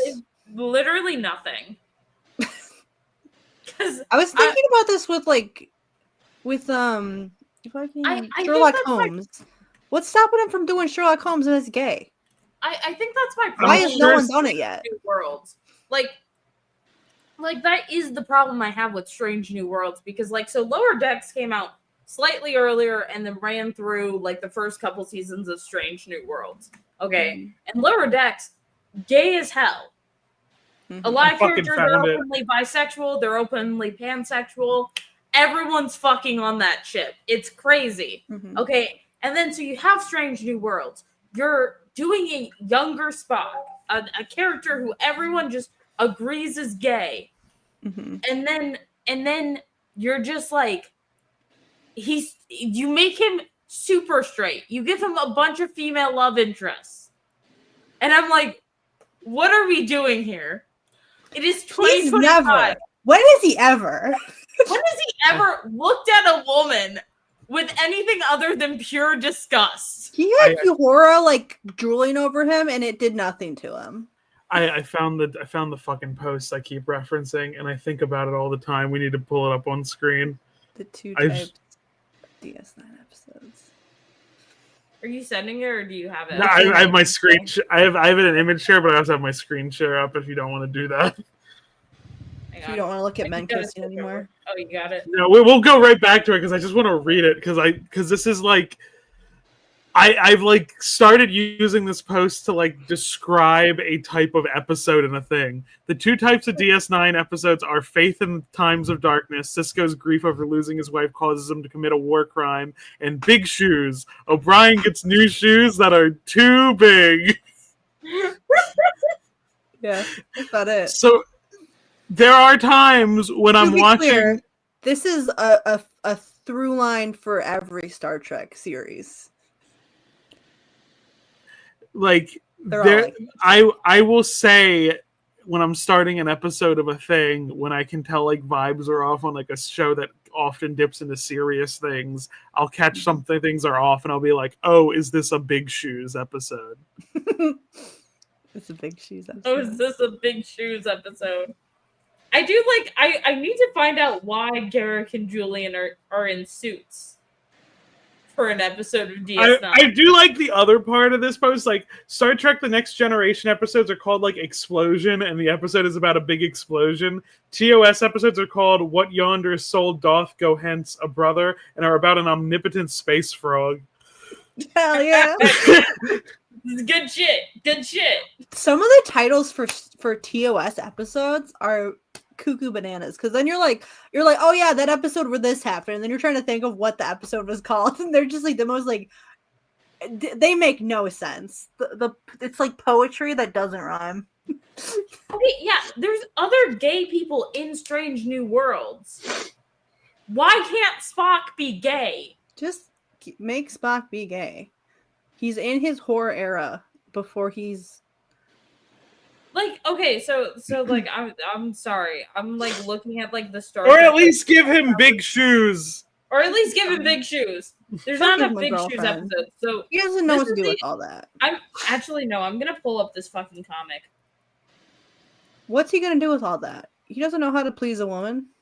Hang on. I'm pulling up this fucking comic. Look at him. Pull up a picture of Spock. Don't worry about this. Okay. Pull up a picture of Spock, and then in a different tab, pull up a picture of some big shoes. Okay. Women hate big shoes. You know what they say about big shoes? They're too big. Too big. Yeah, Rumpelstiltskin is real. He is. You woke Ren up. Okay. So Ren's a here's big Spock. Rumpelstiltskin. Does he? What? Go back to Spock. Here's Spock. And now go back to the big shoes. I feel like this is the opposite. This is the opposite of what you do to a woman. It's built into the character. Here's the big shoes. It's not the shocker, it's the cattle prod. Like, Okay. this is like the exact opposite of what you're supposed to be doing. If you hold it sideways, it's like a little shadow puppet. I think dog. if he tried to do like the regular way, his fingers wouldn't quite do it. Okay, back to the Star Trek gay comic. Okay. Hikaru Sulu So from gay Kelvin, 7 to 9, of course. She's from Picard Strange and New Sulu Worlds. were gay in the Kelvins. Sulu. So in the Kelvin timeline, to honor like George Takei, they gave Sulu a husband and daughter. Okay. It happened in the last film where they were like, we can do whatever the fuck cute. we want. We're ending it here anyway. Oh, Vida Ayala, love them. Yeah, Vidya. Yeah. Oh, And Stephanie Stephanie Williams, Williams too? is also here. Oh. Yeah. This came out 2 years ago now, or a year ago now. Hey, Sulu. But yeah, Sulu, I think this is Kelvin, but also it might not be. This is Kelvin, yeah. It feels like even though the rights for Star Trek are all in one place, it's still weird. They give 7 of 9 a girlfriend. This is from the Picard show specifically. Yeah. They let her wear real clothes too. That's nice. I've heard no one talk about the Picard show. Was it good? No. My dad watched it. Okay, so my dad's a big TNG fan. My mom Like did huge not like it. TNG fan. He has watched all of Picard. He does not like Picard. My mom did not like Picard. No one Here's likes another Picard. crazy thing about it. Okay, Oh, who is this? Christine is in here. Christine Chapel What's Christine? is in here. Nurse Chapel's in here. Oh, yeah, I heard they made her a lesbian or something. Why she have pointy ears? I guess to get Spock to like her more? Did she get Vulcan plastic surgery? Is she Vulcan fishing? No, wait, that's her. You got this, babe. Fizz, fizz, fizz, fizz, fizz. I just had to figure out why the fuck Christine Chapel was in here. Because like a big like thing of Strange New Worlds is like, oh, we're gonna set up that Nurse Chapel and Spock were dating at some point, and it's like, what the fuck are you doing? He does not. All of the women on that ship were throwing themselves at Spock, and he was not interested. He was dodging that shit. He was dodging it like it was his fucking job. The mental On a ship, And it was. how can you be on a ship with Uhura and The- not try and hit on her? the mental image of them throwing themselves at him, I could only think of like Jazz and Fresh Prince of Bel-Air, just like Spock walking by a hallway and there's like a woman, ah! Pretty much.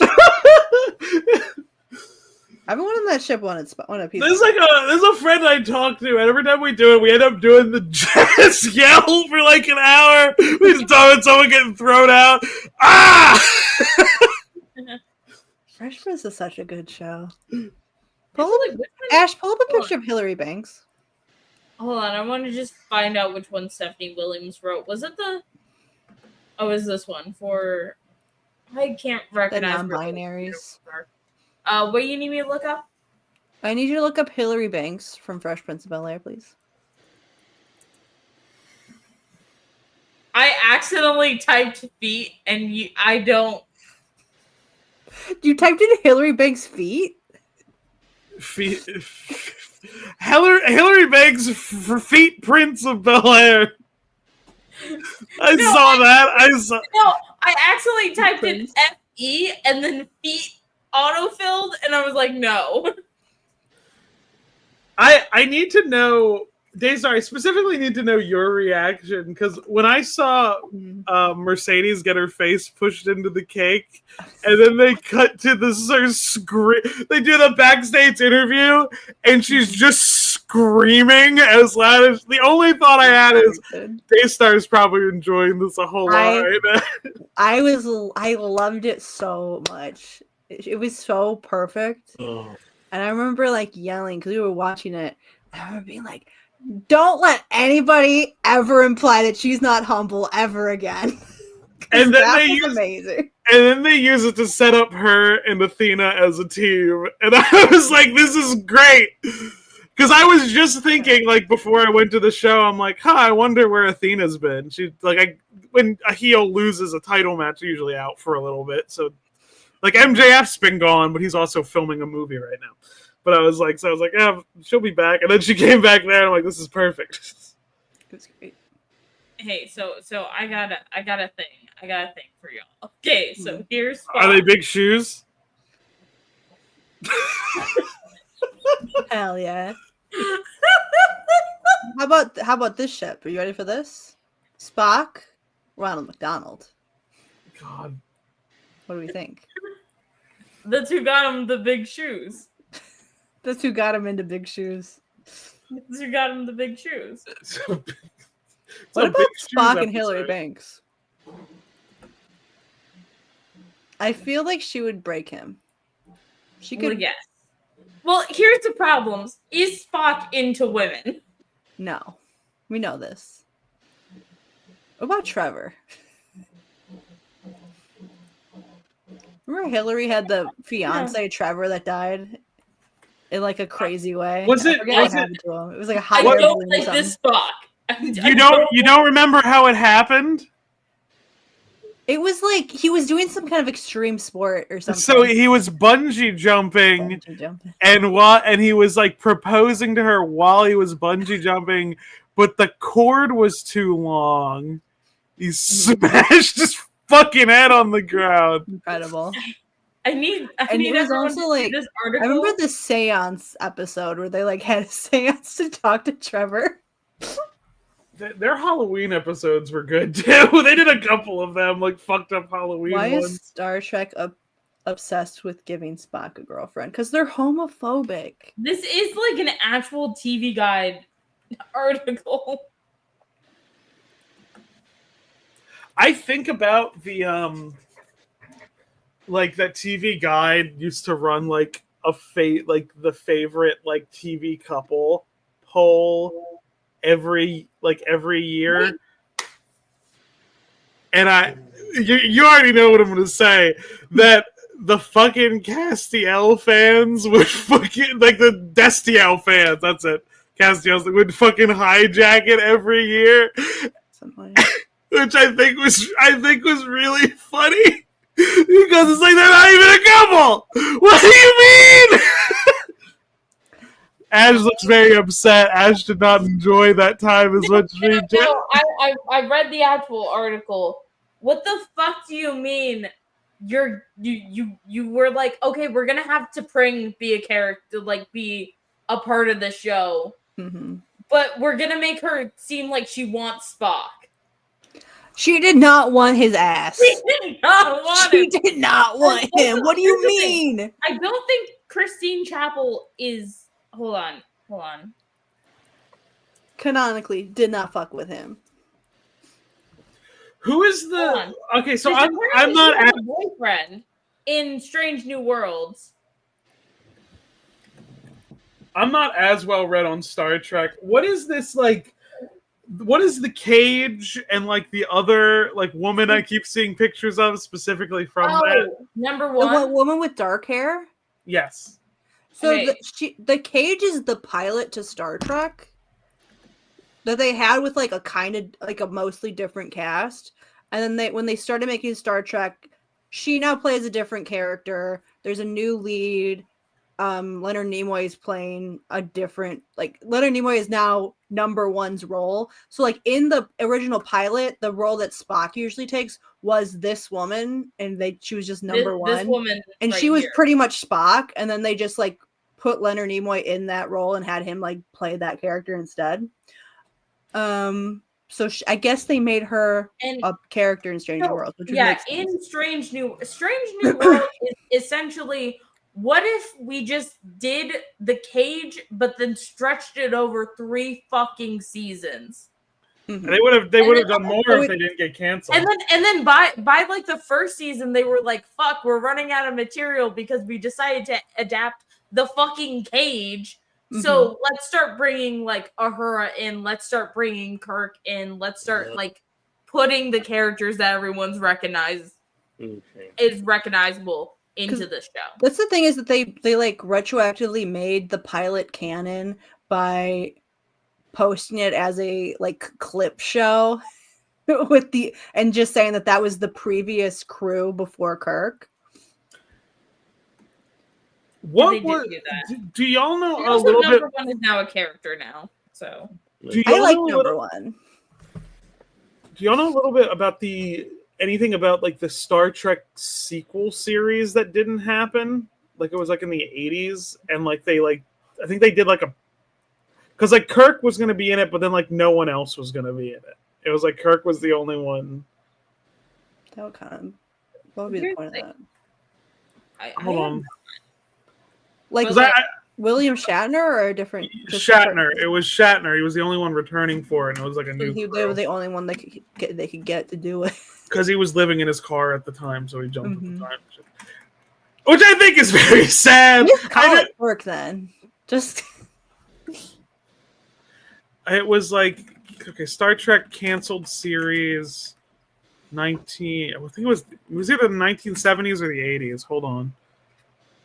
If they have Uhura, but like, I feel like there is so much interesting ground to cover of Spock in like like Spock joining the Enterprise and like the Federation and all that. There must be so much that went on that would be interesting to explore, and just being like, yeah, we're just gonna give a bunch of girlfriends.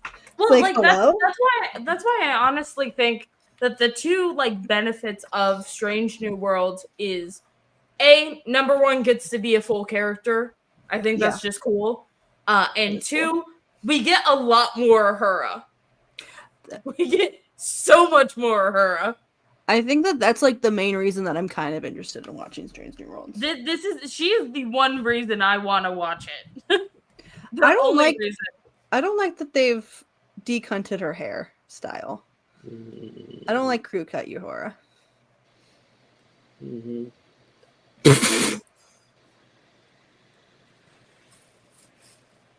I mean, maybe they don't have to go full beehive, but they could give her something.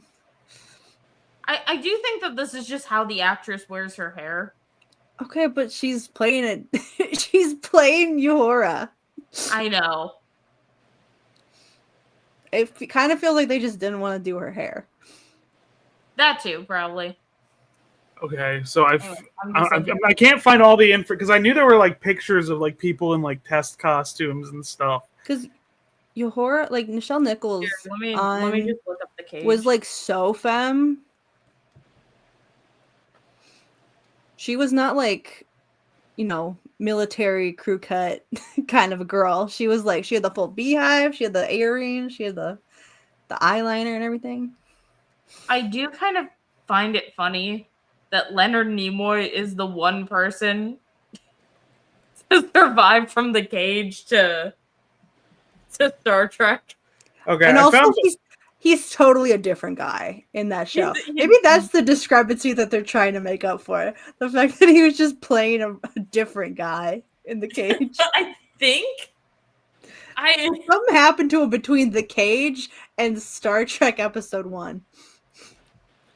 That's why they make him more of an asshole in fucking Strange New Worlds. I hate Spock in Strange New Worlds. I linked the Star Trek wiki page for the series that didn't happen. Because there is some pictures on there, but there isn't as many as I remember. It's not Phase 2, is it? It's Phase 2 is what I'm thinking is what it is. Oh, okay. Oh, you should have just said Phase 2. I didn't know that. I didn't remember the name of it until I had to look it up.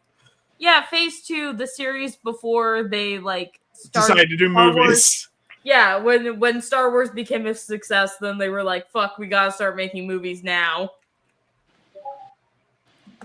But there's ideas in there that I think are interesting, that Leonard Nimoy didn't want to come back for it, so they were like, okay, there's gonna be a new Vulcan, and I think it was gonna be he was half human, which I think that just became Spock's thing later too. Well, no, Spock was half human in the original series. In original. Yeah. The whole thing that they've written up about him is that I was going to be more pronounced. I could see that. Okay, so I'm looking at this character, basically became Data in TNG, in how they were going to write this character. It is interesting that people always people say that Spock and Data fill the same section of the thing, and they're really kind of opposites. Yeah. Thanks, Rena. Because Data's whole thing is that he doesn't feel emotions and he desperately wants to. And Spock's whole thing is that he feels so many emotions all the time and desperately wants to not. This also reminds me of probably the greatest segment in a Quentin Reviews video ever. Where his dad gets sidetracked 3 separate times and then just starts talking about the original model of the Enterprise. I need to watch the Hillbilly video. I keep putting it off. It's so good. And the train of thought is that he's talking about the Hillbillies, which ties into Railway Junction. This other show that had a model train. Okay, the guy who did the model train also did the original Enterprise. And then he goes into an entire deep dive history about how the original models were lost too, and then randomly turned up. It's a whole thing. It's a crazy fucking video. It was what really sold me on that video being pure when I was watching it the first time before it got taken down the first time was when they were when they showed VHS tapes from decades ago where Quentin's dad was making videos like this just for himself. And I was like, this is pure. This is a man living his life.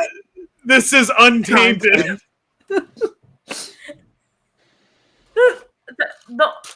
I swear to God, I know that Quentin Reviews got famous for the iCarly videos.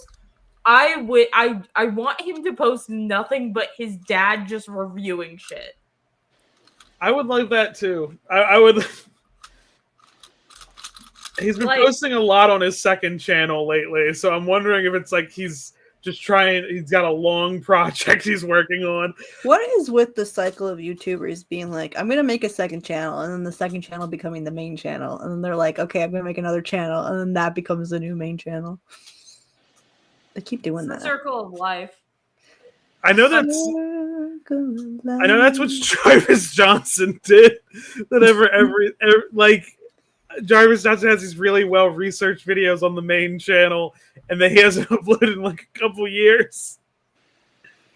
I don't like how this Vulcan looks. They shaved his eyebrows, too. It's the hair.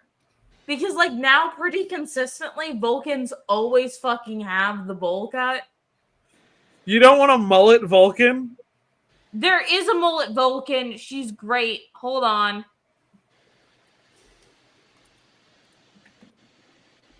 Hold on. Let me find her again. We have gotten a mullet Vulcan before. Here we go. Yeah! That's what I want. I love her. She's great. I just think that all Vulcans need bangs. I think it just balances, except for oh god, Tuvik. No, that's the combination. The bangs equal repression. Yeah. They gotta get the You Asian know, bowl Squid. So Squid, you're not really like a Star Trek guy.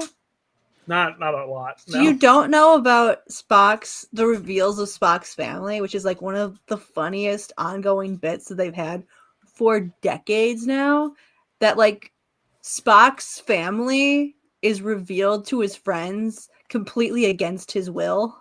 Like he never wants it to happen when it goes on, because like when his parents, okay, so they're taking in the Vulcan ambassador on the ship one time, so they're all just in their dress robes, and they show up, and somebody introduces Sarek, who's and Amanda, to Spock, and they're like, "Yeah, I know them," and that's when they find out that it's his parents.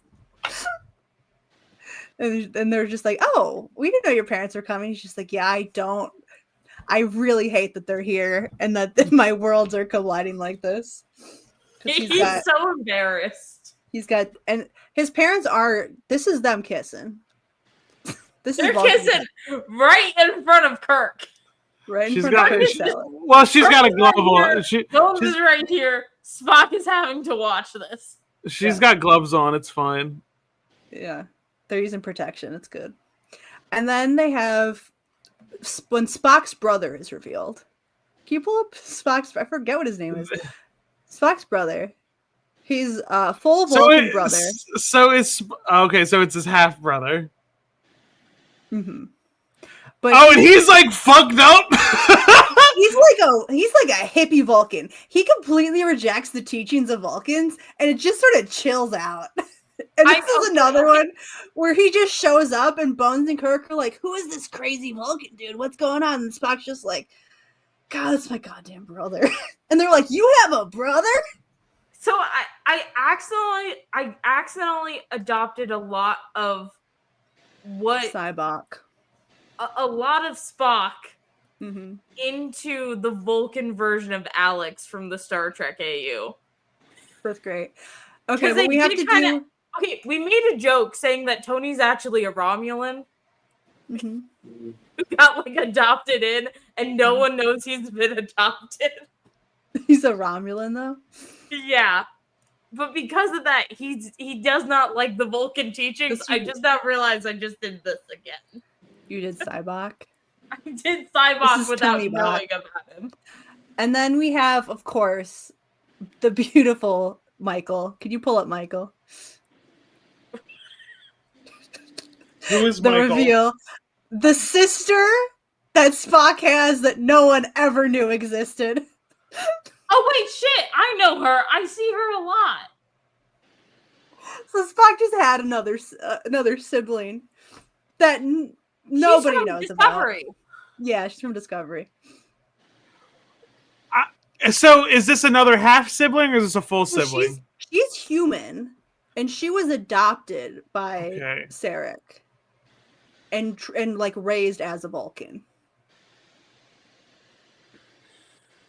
She is human. So is Spock's like being okay?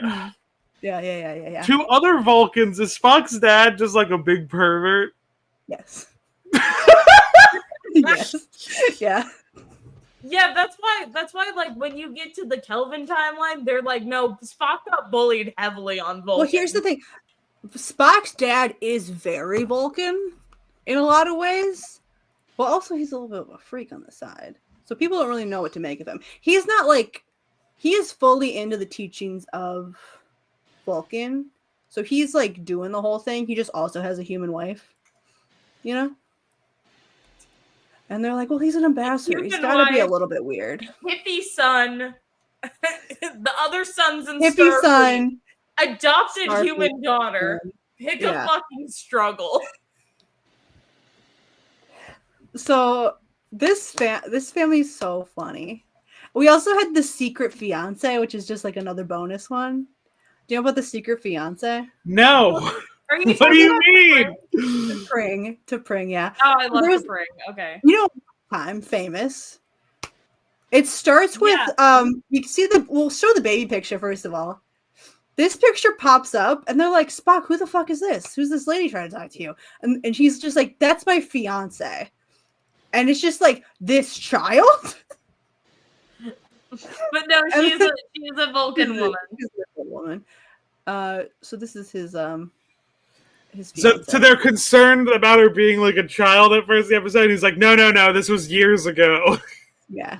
No, I don't. He's not like calling. He's not like on a video call with her. He's just kind of staring at a picture. So like, were they Like, like betrothed? They get the horny alert. Yes, Were they were they- betrothed for a long time. Okay, so that's They're like part of two powerful families on Vulcan, and it was like, oh, we were Hang on. we were Hang on. promised to each other. I long gotta time find. ago. I gotta find. So the then little bell when his boner alert goes off, they're like, Hang oh, on. you when have the to get married. when the light on the Spock helmet starts lighting up. Yeah, they're like, oh, we need- have to get married because you're gonna die if you don't bone. I need to pull up these two very specific Vulcans. Is so? Oh This my is the God. context of the fight, the horny fight. Yeah. Yes. Because Oh, like wait, I wait, haven't wait. I Pring does not need- want to fuck him at I all. need.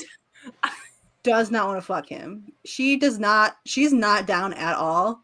She has a boyfriend on the side, and she's just like, whoa. I actually want nothing to do with any of this. She makes him fight Kirk so that Mhm. either way, even if he kills Kirk or Kirk kills him, she can get out of the marriage. Yeah. Anyway, I want to talk about these two Vulcans. Their only job is to bring these like wooden panels with bells on them during the ceremony. They don't say a single chicken. word. The first time I watched Amok Time, I was like, I want to cosplay these two Vulcans. They're We should my watch absolute Amok Time. favorite I thing. kind of want to watch Amok Time now. because like I've never seen Amok Time, but I've seen like things that reference it, and I'm able to recognize that like, it's referencing that one Star Trek episode. Mhm. The thing that pops in my head immediately is that one Futurama episode where I they think the Zoidberg one. what you're saying is that after this live stream is over, we gotta go watch Amok Time. Yes. I have Paramount on my laptop. Hell, Finally. yeah. Let's We do it. can just play Amok Time. We won't do any more spoilers then. Yeah. No I more just spoilers I for wanted to Amok Time. point out the Bell guys. I want to cosplay them so badly because That if would I be go funny. to Star Trek, like no one's gonna fucking recognize them. Star Trek fans, I think, will recognize it. Yeah. I don't even know if these guys have names. No. We Vulcan no, 1, Vulcan 2. no. If you want to know for sure, just look up to see if there's a novelization of Amok Time, which I'm certain there is. I don't know if they're. I don't know if a lot of the novels were just original. There is. There is. What the fuck? Photo. It looks like there's a couple. No, like, cause look at there's a bunch of different ones. This one seems to be non-canon. non-canon. People are just doing Okay, shit. hold on. Star Trek Amok Time was an adaptation of stills taken from Star Trek, the original series, second season episode Amok Time into a photo novel. So let me go on eBay real quick. No, just go to archive.org. Oh no, I wanted to own this, but okay. Oh, I thought you meant like you wanted it, like you wanted to read it now. Just like, It's a graphic novel. open library right there. This one? Second one. Open library. Okay. Theodore Sturgeon, isn't he gay?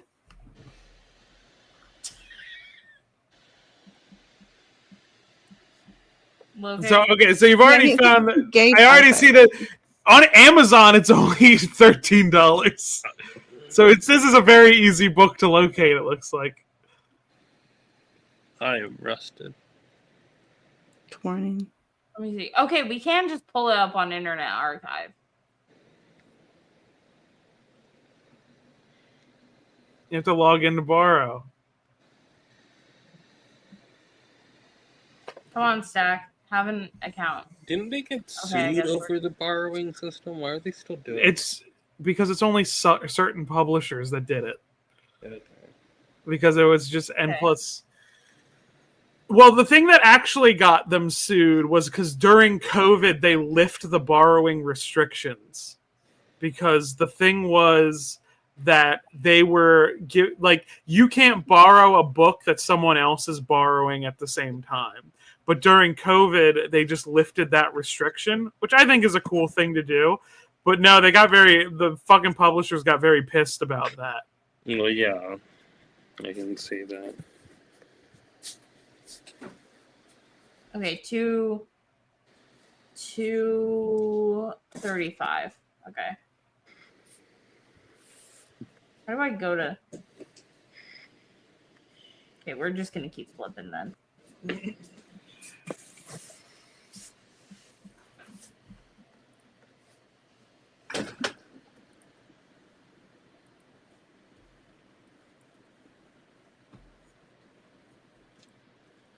Where? Oh my god.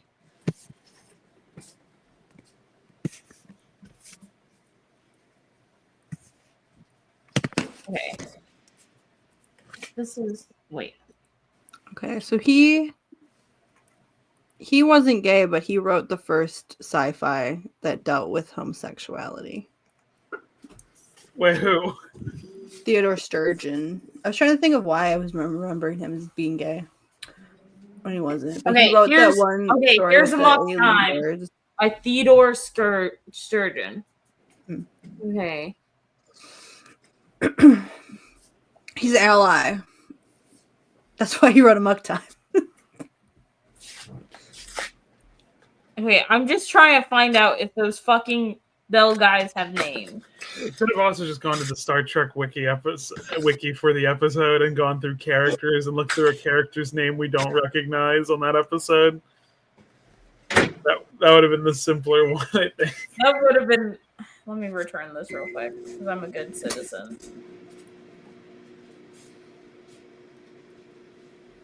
So he knew about gay. What I'm saying. Theodore Sturgeon, he knows gay.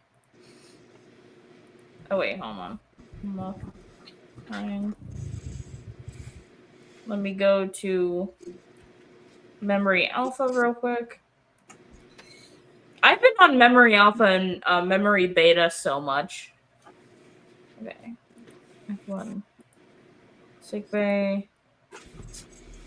F3. Okay.